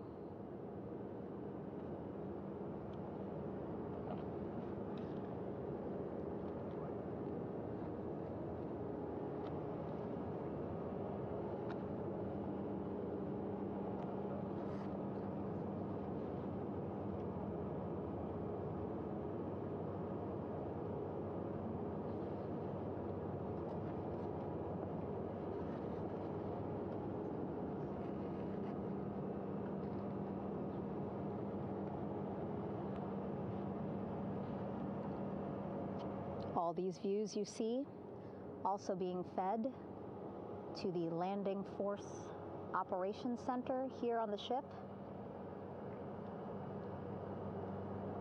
Of course, it is very important for our recovery teams leading the mission to have all the views that you're seeing as well. Again, listening to their communication loop here on the ship. Very quiet, which is a good thing. It means things are going pretty nominally, meaning as expected.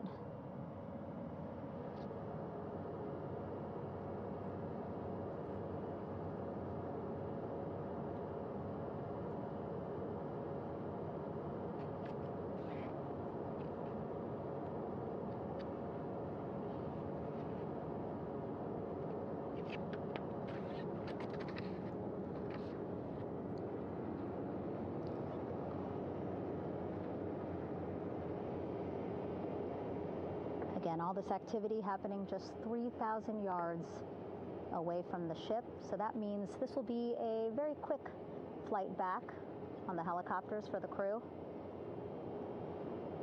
2-3 minutes, and then they'll be back here on the ship. I know.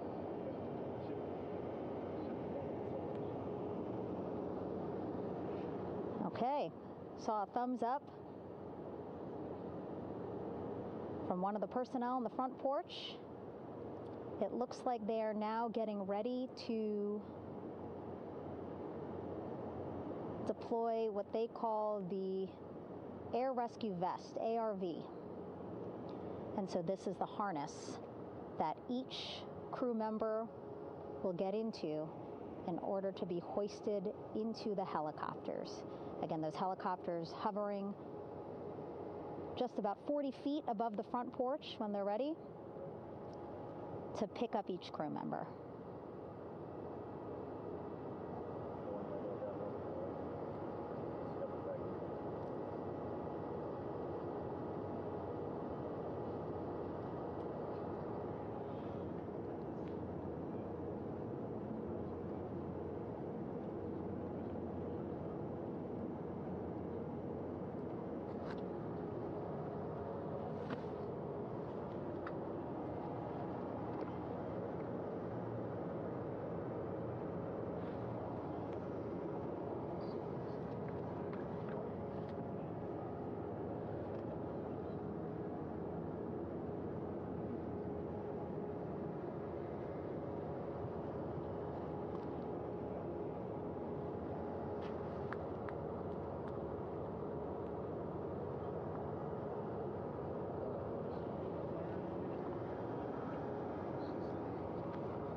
This is Mission Control Houston. Behind me, a fairly raucous scene as hundreds of flight controllers have poured into the flight control room here. This is reminiscent of the scene after the final shuttle mission of STS-135, although that was the end of a program. This is only the beginning of a program with the textbook splashdown of Integrity and its 4 astronauts. We're standing by for the crew to be extracted from the spacecraft. Entry Flight Director Rick Henfling invited all of these flight controllers who have contributed to this mission to enter the flight control room to have an opportunity to receive well wishes and to share the mutual glow that exists in the wake of a textbook mission for Integrity. On the front screen here in Mission Control, a sign that says "Welcome Home Integrity, taking humanity back to the moon, going further, and returning safely to Earth." So all of that jubilation, part of the post-splashdown activities, even as we await the crew being extracted from the vehicle to be hoisted onto Navy helicopters for the trip back to the USS John P. Murtha.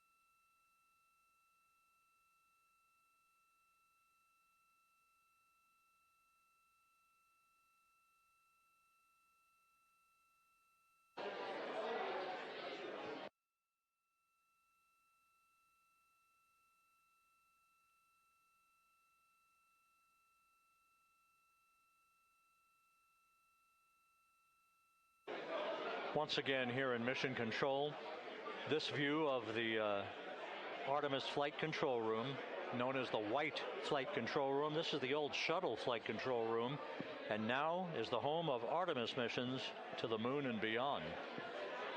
Once again, quite a few flight controllers were invited in by Entry Flight Director Rick Henfling to share in the jubilation following the successful splashdown of Integrity.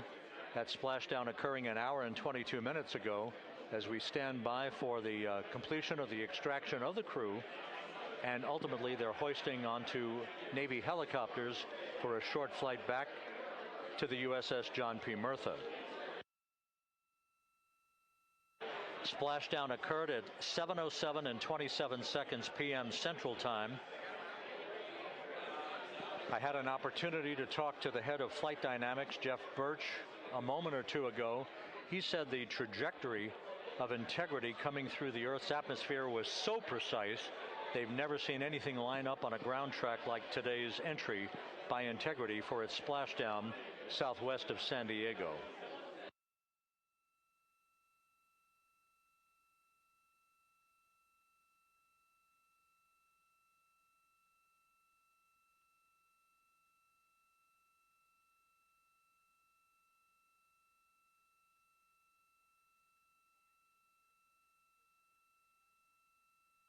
And the initial, you can hear it.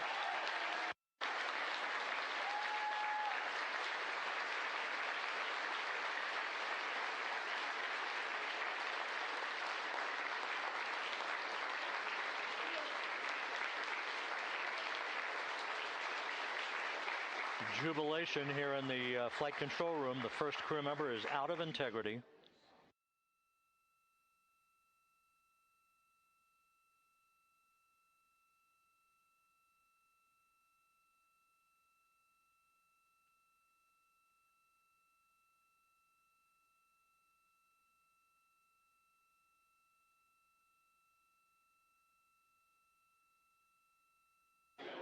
We are expecting the other crew members momentarily to be extracted.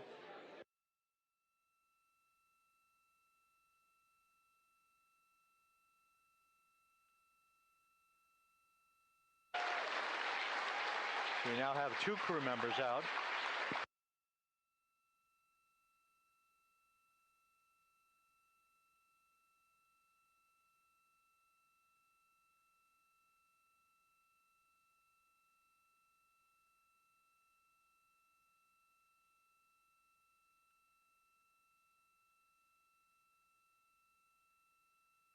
Two crew members out, 2 to go.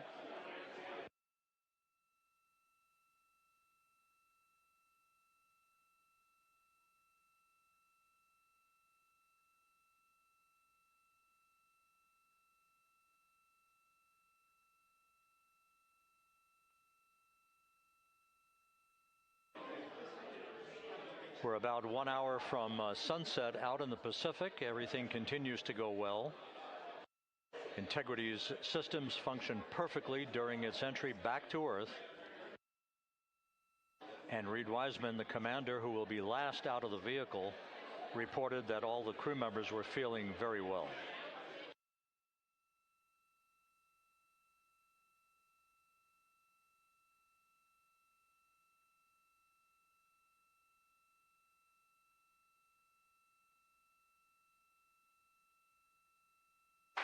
Crew member number 3 now out.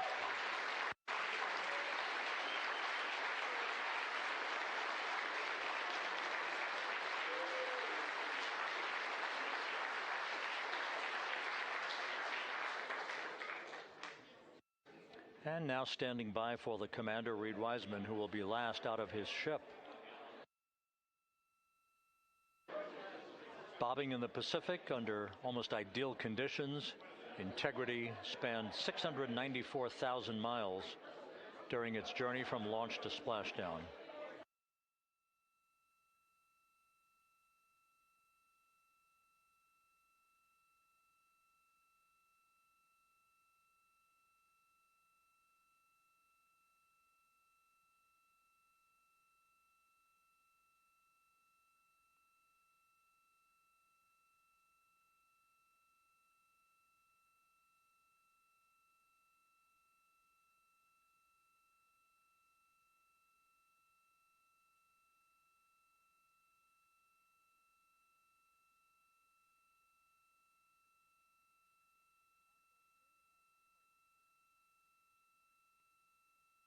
And we now have Reed Wiseman out of the vehicle, all 4 crew members now out of Integrity.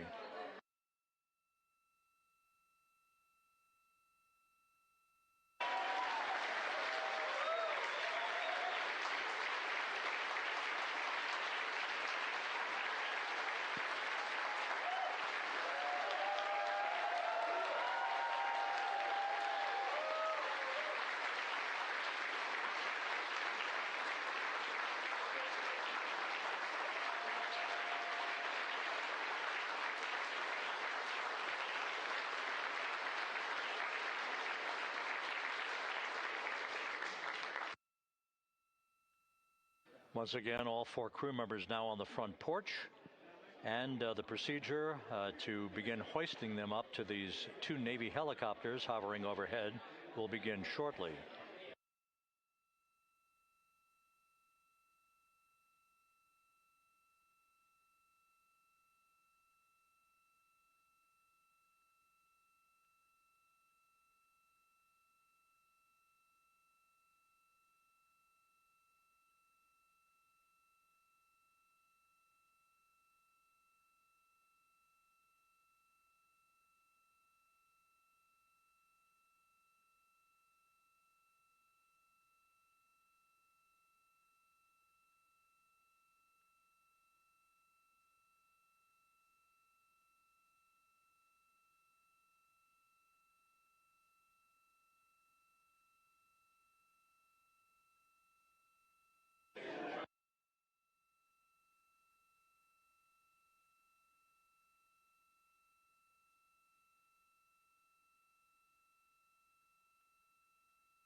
This is Mission Control Houston. The mission is over, but the melody lingers on as jubilation continues here in the flight control room. We should be expecting NASA's Associate Administrator, Amit Kshatriya, to be joining us shortly for a short interview while the recovery operations continue out in the Pacific. So we'll stand by for that. And then we'll turn it back over to Megan Cruz aboard the USS John P. Murtha.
This is Mission Control Houston here in the Artemis flight control room. A number of flight controllers basking in the glory of the successful end of this mission that carried 4 astronauts around the moon on a lunar flyby, and the first test flight of Orion with crew members on board.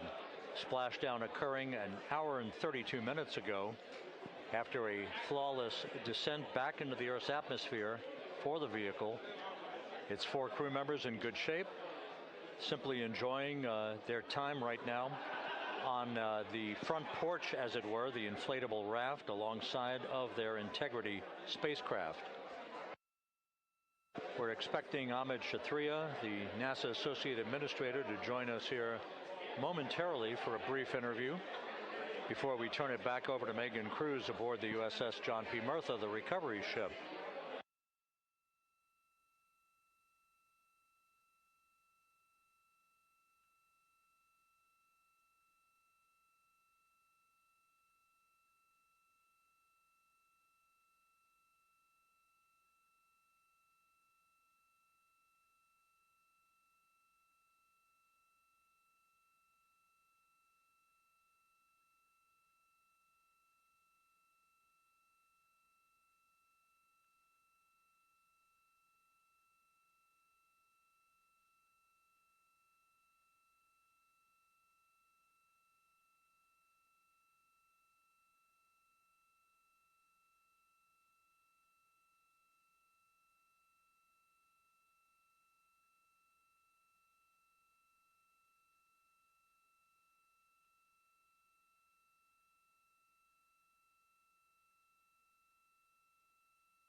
This is Mission Control Houston.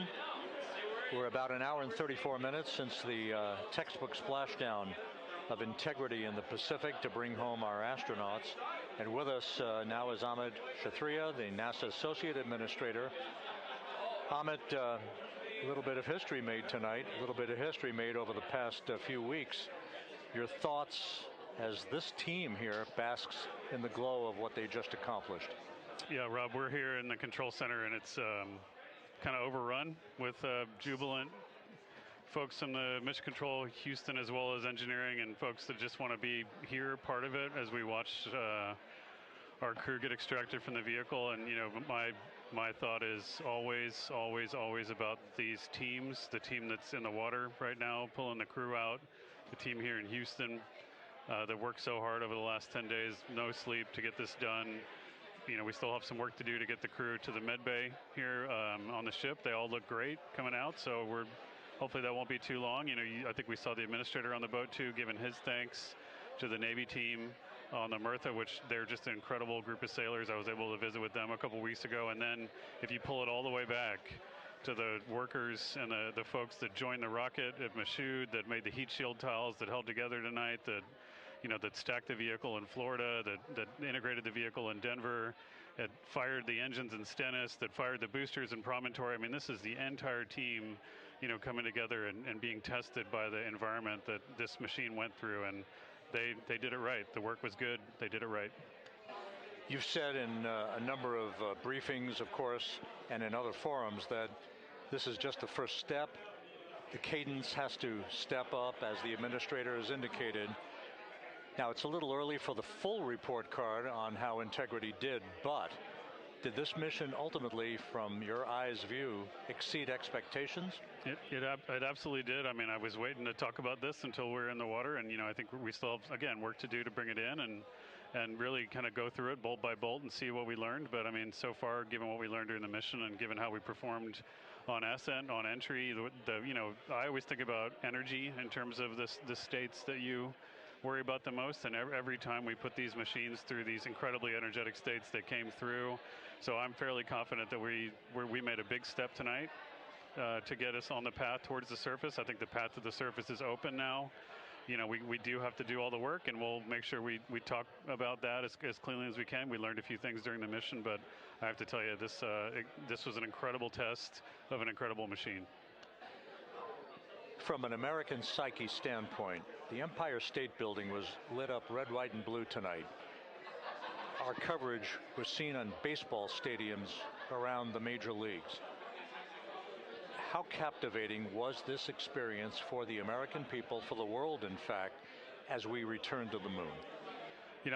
I have not been able to watch a lot of the coverage as we've progressed through the mission. I will tell you, just from my witness in Florida before launch, and then seeing the people's faces here, and then reading where I can about how things are going. I think this has been a gift to the world from NASA. NASA has given the world a gift, proving to folks all over the place, especially young people, and that to me is what this is really about. Young people, when they see what we can do when we work together, when we have teams that collaborate, that it doesn't matter how hard the problems are, we can solve them. I'm hopeful that Artemis 2, as folks witness what we were able to do with this incredible crew, this incredible team that we've birthed into the world, scientists and engineers and artists that have been inspired by this. And even if they don't come work in the program, which separately they should come work in the program, because Lord knows we need the help, but even if they don't want to come work in the program, hopefully they grow up to recognize they can do amazing things when they work together and contribute to society and be good citizens and really change the way, the challenges that are coming in the world are overcomable if we work together like this. And one final question. Flying to the moon, we did it. We've done it again this past week and a half or so. But the engineering that went behind the design of this mission and the precision, the pinpoint precision of this vehicle entering that entry corridor, it's almost mind-boggling. Yeah, it is incredible when you think about the energies involved and the uncertainties involved. That when we inserted the vehicle into orbit, it was 99.2% down the middle. When we dropped the vehicle right on top of the fleet here, our guys knew exactly where to go, but the guidance was perfect. You know, it's interesting. I've got this question a lot over the last few weeks about, you know, we did this before 53 years ago, and you know that. I mean, it is a reasonable thing to contemplate, like what's gone on since then. And what I'd tell you is, you know, when we did Apollo, which again, the more we learn about what they did, the more magical it seems what they were able to accomplish given the technology and the learnings that they had. But when we did Apollo, the architects of Apollo, you know, Gilbert, Seaman, von Braun, Mueller, what they really wanted to do, you know, as they were contemplating what it meant to expand our range of action to the lunar surface, what they wanted to do was learn how to live and work in space for a long time. They wanted to do that first before they were confident they could expand their range of action to the moon. Now, of course, the politics of the time and the mission at the time was different, and so they had to go straight to the moon and bring people home. And then after that, the program kind of lost its momentum. But you know, after that, NASA kept moving along those paths, right? So we recognized during Apollo that reusability was going to be important. We spent a lot of money on those machines, and you know, we spent a lot of money on these machines here. Even though, but we recognized that reusability was important, which is why we built a winged space plane called Space Shuttle, and then we used that reusable machine to build a space station. And we learned for 25 years how to live and work in space, and have been able to develop technologies that can enable exploration. So really, what I think is now, 53 years later, we're at the point where the architects of Apollo would have been pleased that we're now ready to actually go back to the moon and go back to stay, because we've learned all the things we needed to learn. There's a lot of people pleased here tonight, and we really thank you for joining us. Amit Kshatriya, NASA's Associate Administrator, as we begin to hoist the crew onto the helicopters to head back to the recovery ship. Thank you very much, and congratulations, Amit.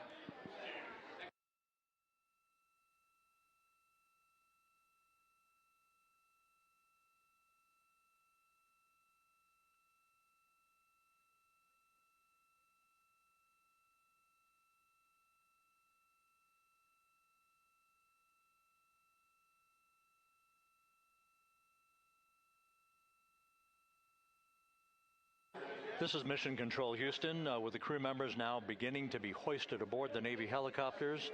Let's go to Megan Cruz aboard the USS John P. Murtha, who will take it from here.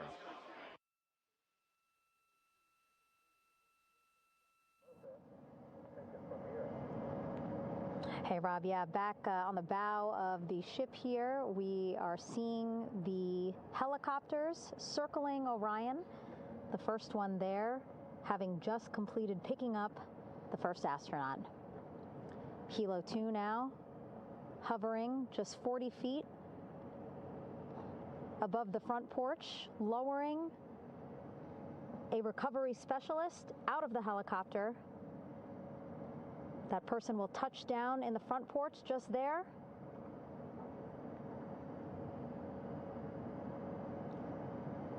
The crew members already outfitted with a harness that will allow them to quickly attach to the hoisting device.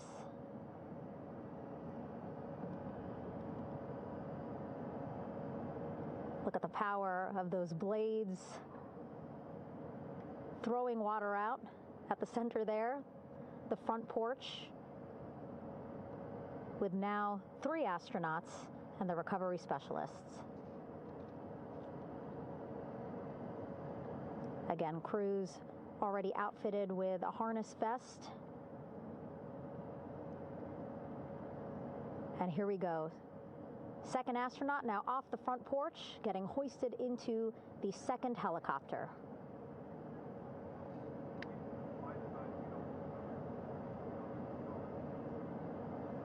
That helicopter will now hover just a distance away to give room for the first helicopter to come back and pick up the third astronaut.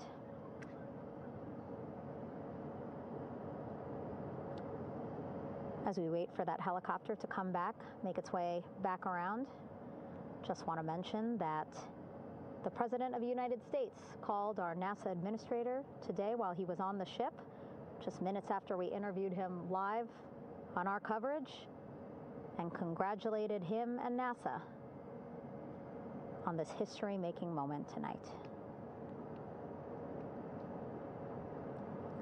Helicopter 1 again hovering 40 feet over the front porch. We will soon see another recovery specialist getting lowered onto the front porch.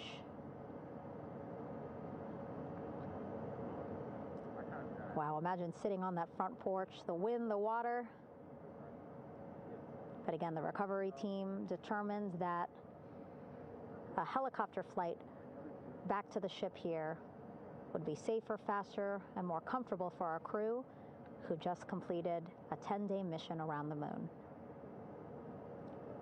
Third astronaut in the air, getting hoisted quickly back into the first helicopter now.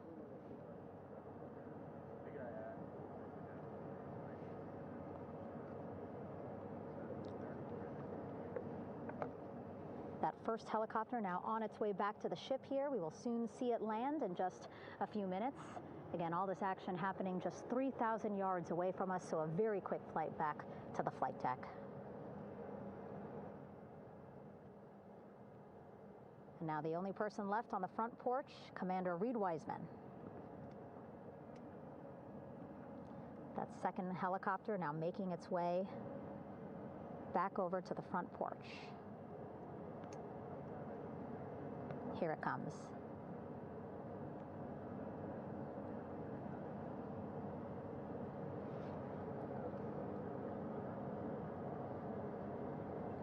Making its final approach here.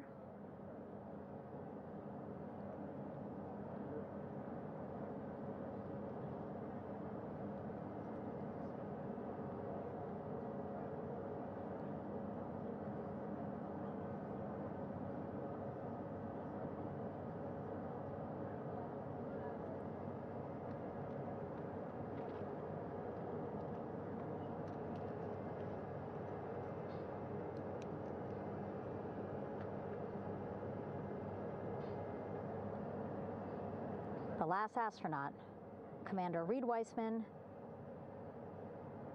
now off the front porch and almost into the second helicopter. Both now on their way back to the ship where we are, the USS John P. Murtha, just west of San Diego in the Pacific Ocean.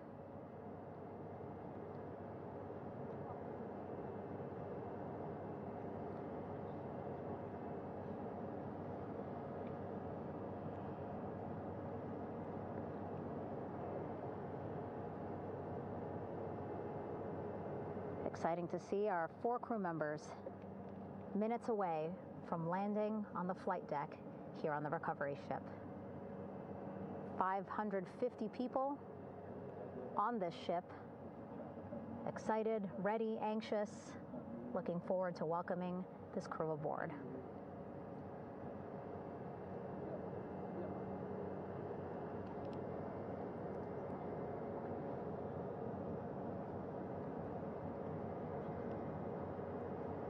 Watching them now with our own eyes. Close to the ship here. Hearing them begin to hover on the flight deck, which is just across from us, here on the bow.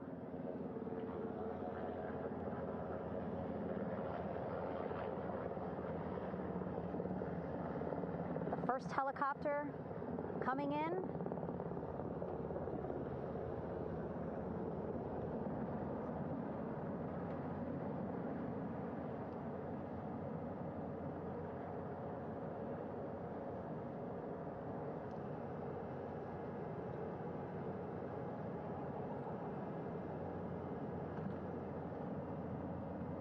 And wheels down. Wheels down of the first helicopter carrying 2 of our Artemis II crew. Pilot Victor Glover and mission specialist Christina Cook.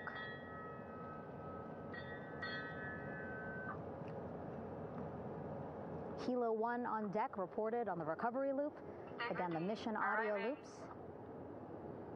that the recovery team are using here to communicate with one another.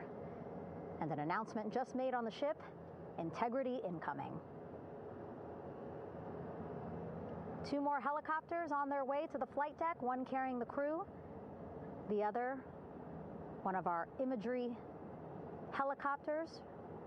Again, kudos to our imagery and aerial teams for giving us these beautiful views of history in the making. Set amid a gorgeous, soon-to-be sunset here in the Pacific Ocean.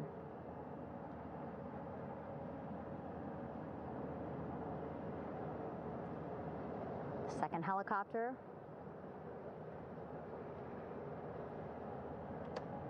making its approach of the flight deck.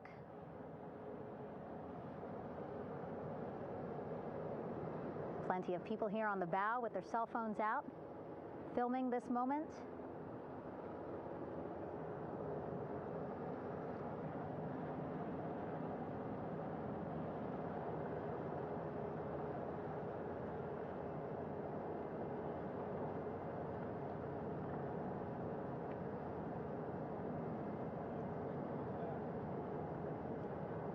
Some impressive flying here by the Navy, as we are seconds away from wheels down. And there you go. We now have all 4 Artemis II crew members on the USS John P. Murtha.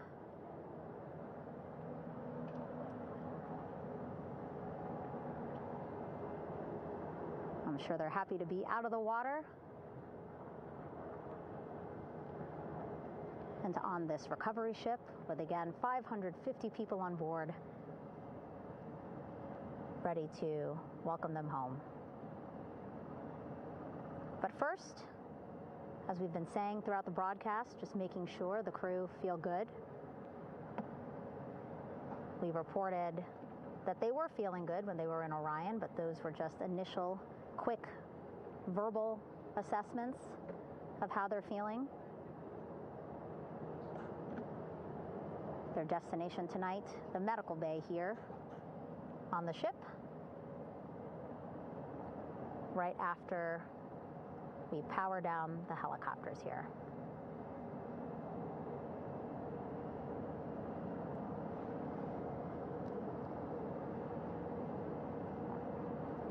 The team on the flight deck working quickly but methodically.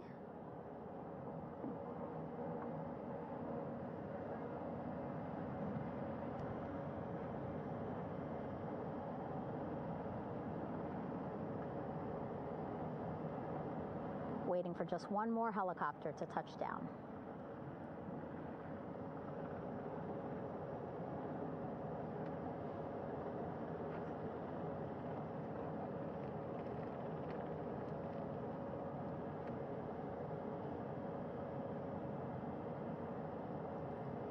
Very limited personnel here on the flight deck. Restricted maneuvering doctrine is in effect.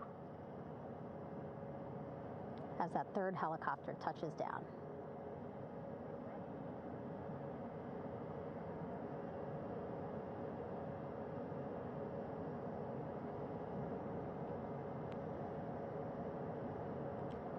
The ship is at flight quarters.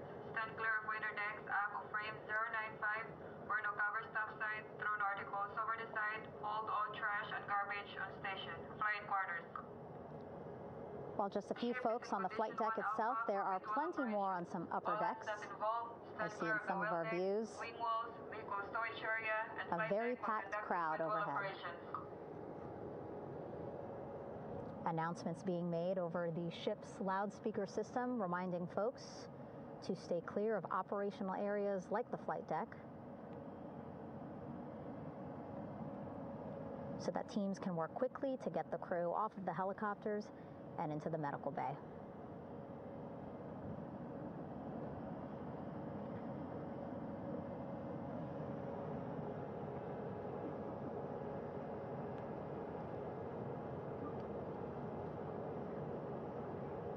Splashdown today, 5:06 p.m.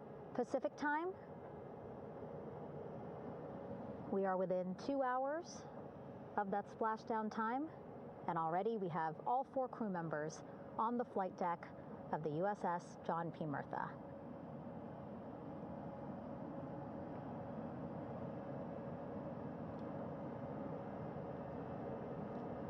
Again, crew waiting before getting out for the helicopters to completely shut down.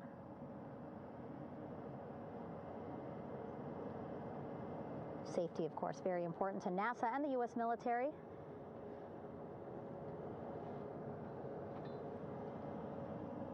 So we'll wait just a couple of minutes here before we start seeing crew members walk off the helicopters one by one.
All right, and now here we see pilot Victor Glover and mission specialist Christina Cook sitting on the edge of one of the helicopters, looking in great spirits. That familiar smile and laugh from Victor, I can see it from here. Christina, I'm sure, feeling the same way, just blocked a little bit by our camera here, but we'll see her here shortly. A photographer taking their pictures. Victor saluting folks on the flight deck. They look like they're in great spirits. Happy to be home, I'm sure.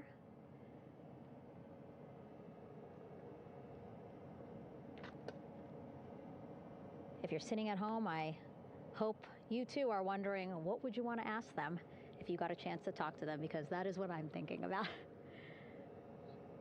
Getting the opportunity to talk to or ask questions of these 4 astronauts who just made history as the first crew to return to the moon since 1972.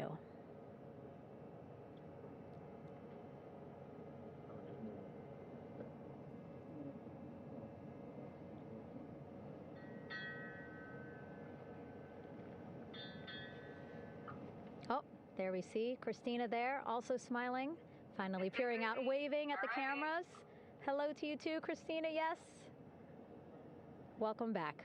Welcome, welcome home.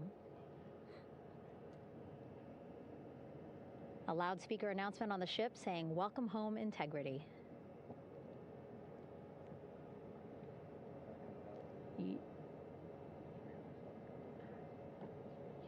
Victor in great spirits. I can't see who he's talking to, but I kind of think that he might be talking to his other 2 crew members. Shouting from across the flight deck, congratulations to one another.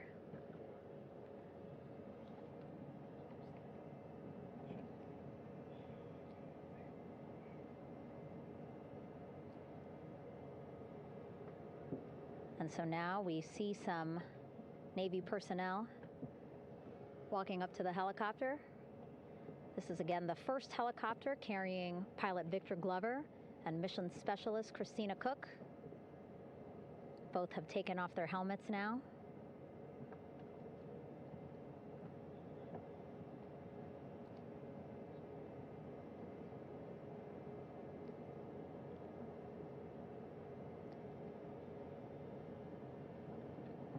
Some pictures, video to catalog this historic moment.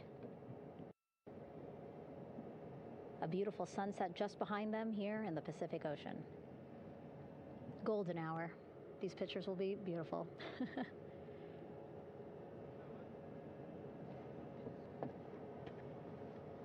Now we see NASA Administrator Jared Isaacman. He is on the flight deck, as well as Flight Surgeon Rick Schuring walking over to Victor and Christina first. We saw the administrator walk over to the other helicopter, which is carrying Commander Reed Weissman and Mission Specialist Jeremy Hansen.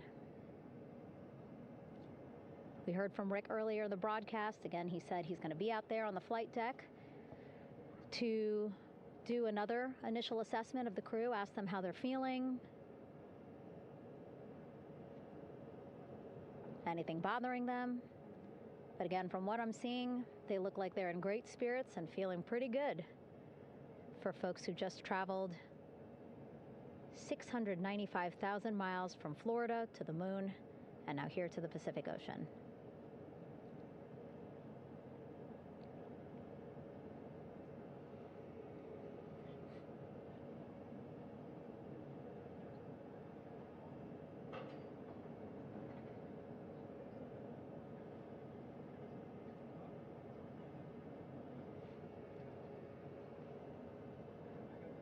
We're now seeing NASA Administrator Jared Isaacman walking across the flight deck. He had been talking to Reed and Jeremy, now approaching Victor and Christina. A hug from Victor, a hug from Christina. What a moment that we're getting to experience together.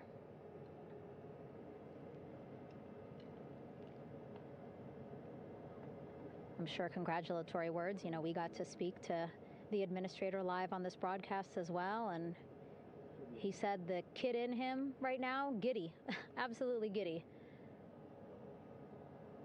at what we were able to accomplish today.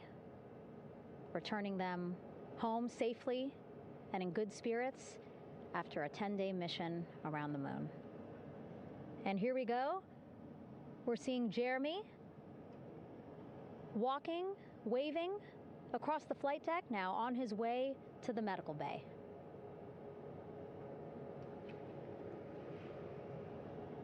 It's a short walk, less than a minute. Again, that's why the recovery team decided to use helicopters to get them on the flight deck for that short walk to medical bay. And now on the flight deck, we see the chief of the astronaut office, Scott Tingle. Rick Schuring switching places. He's going over to the other helicopter. Big hugs from Victor, Christina to Scott. Again, a gorgeous sunset setting the stage for this recovery tonight.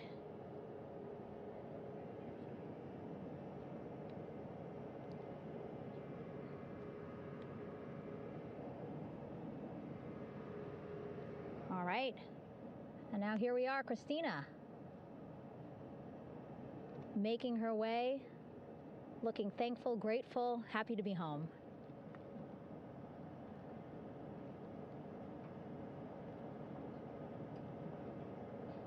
You can see she's looking up. Again, lots of people, just a few levels up off the flight deck, welcoming her home.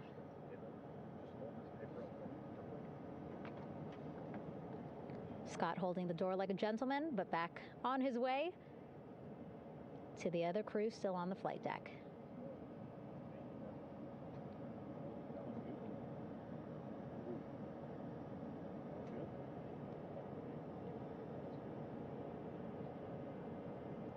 So still on the flight deck, Victor Glover and Reed Weissman. It looks like Victor will be the next one headed to medical bay.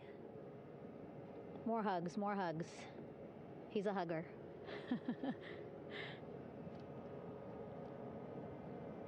Victor looking good as he walks across the flight deck. NASA Administrator applauding. Victor applauding for all the folks on the ship with him who played a role in their safe return today.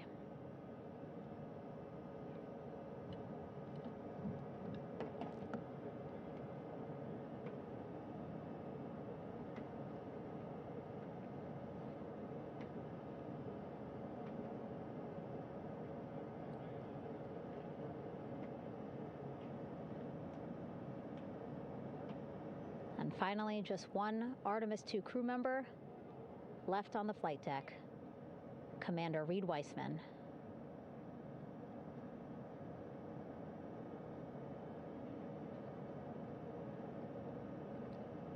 Applause from the group there on the flight deck, I'm sure, as well as on the level just above them, packed with people. Reed looking good as he takes his steps towards the medical bay.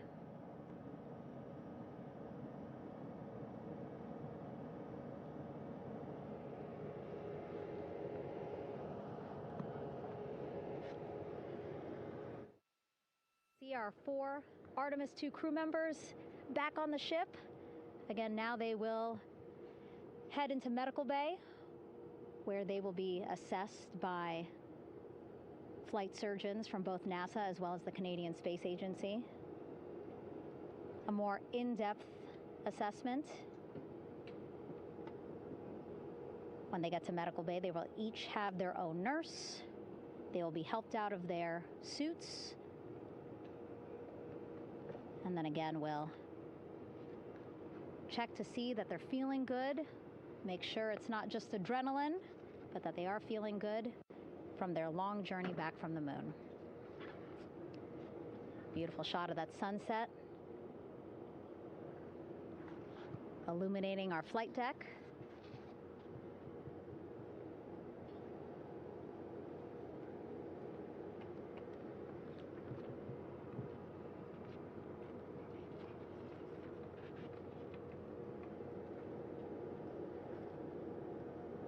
All right, and now with our astronauts safely on board, I want to welcome on Artemis Recovery Director Lily Villarreal.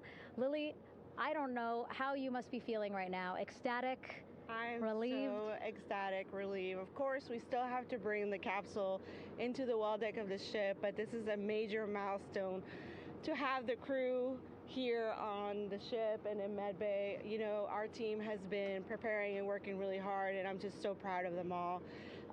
Everything went very well, just as planned. Our teammates in Houston, the flight control team was just amazing. We were able to have great conversations and communications about everything. And I don't know what else to say. I'm just so ecstatic. It's such a wonderful feeling to get to this point. Again, we still have to get the capsule, but this is huge for all of us in landing recovery, and I couldn't do this without my team, and of course the full support of the U.S. military. There's going to be lots of, high fives when we get the capsule back in, and I'm so happy that the crew's doing well, Orion's doing well, and thank you for everybody watching.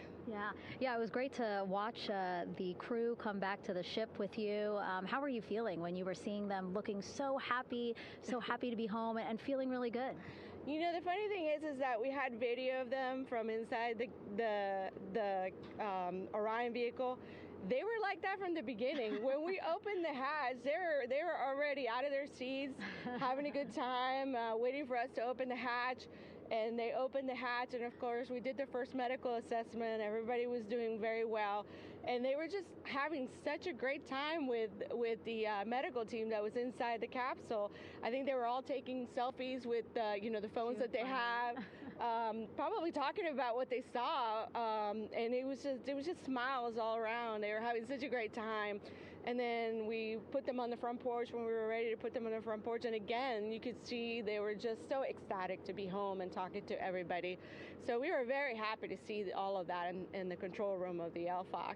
How remarkable is that? Again, if we think about their journey, the 695,000-mile journey around the moon and back, coming back at 30 times faster than the speed of sound. I mean, how remarkable is that they are in such good spirits? I mean, this is an amazing crew. I think you guys have seen it for the past 10 days. They're wonderful people, and we're so happy that they brought us along on that ride. And I can't wait to see all the additional videos and pictures that they have that, we'll get a hold of now that they're back on the ground. And I can't wait to hear how, a little more than what we saw on the press briefings from the crew about what they saw it's just fantastic. You know, some of my favorite people around this 10 days was the science team and how excited they were. And so this is exactly how we feel in the landing recovery team when the science team went, oh my goodness, when they heard all the discussions about the moon. This is exactly how we feel now in the landing recovery team. We're so ecstatic. Yeah. Again, we have to recover the capsule. I want to make sure we don't forget about our Orion. Lily's all about business. She's thinking about what's next. But yeah, speaking of these 10 days, I mean, we have been along for the journey with them, live with them 24/7 for 10 days, and just really seeing the engagement that we've gotten from around the world. What do you hope people take away from this mission? I think that's fantastic. So, you know, my story was that I went to the Kennedy Space Center. I was born in Colombia. I was 10 years old when we moved to the United States, but when I was 7, my family took me to the visitor center, and that's when I learned about Apollo. And we went to the moon, and I learned about astronauts, and that story was what really fueled me to want to do STEM and want to be an astronaut.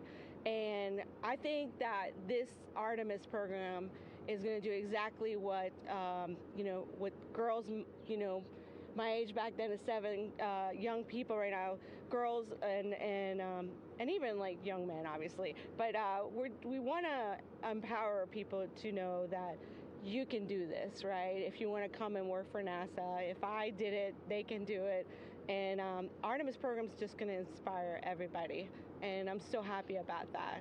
Yeah. Like Apollo inspired me.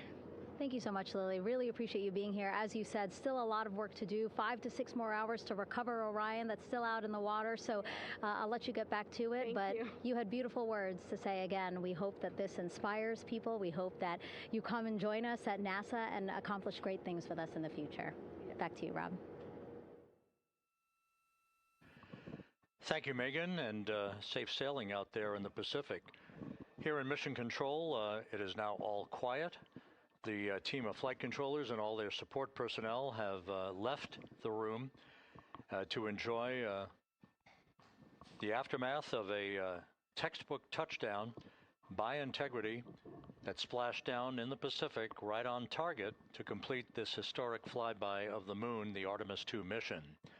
With that, we'll wrap up our coverage for the night and point you to a post-splashdown news conference in 15 minutes at 9:35 p.m. Central Time, 10:35 p.m. Eastern Time, where managers will discuss the return of the Integrity spacecraft and the completion of the Artemis II mission. With that, we'll wrap up our coverage for this evening and historic mission in the history books.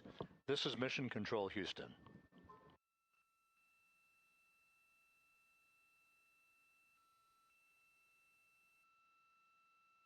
Main chute deploy. And we have 3 good main chutes. Integrity, splashdown, sending post-landing command now. Splashdown confirmed. Copy splashdown, waiting on VLDR. Splashdown confirmed at 7:07 p.m. Central Time, 5:07 p.m. Pacific Time.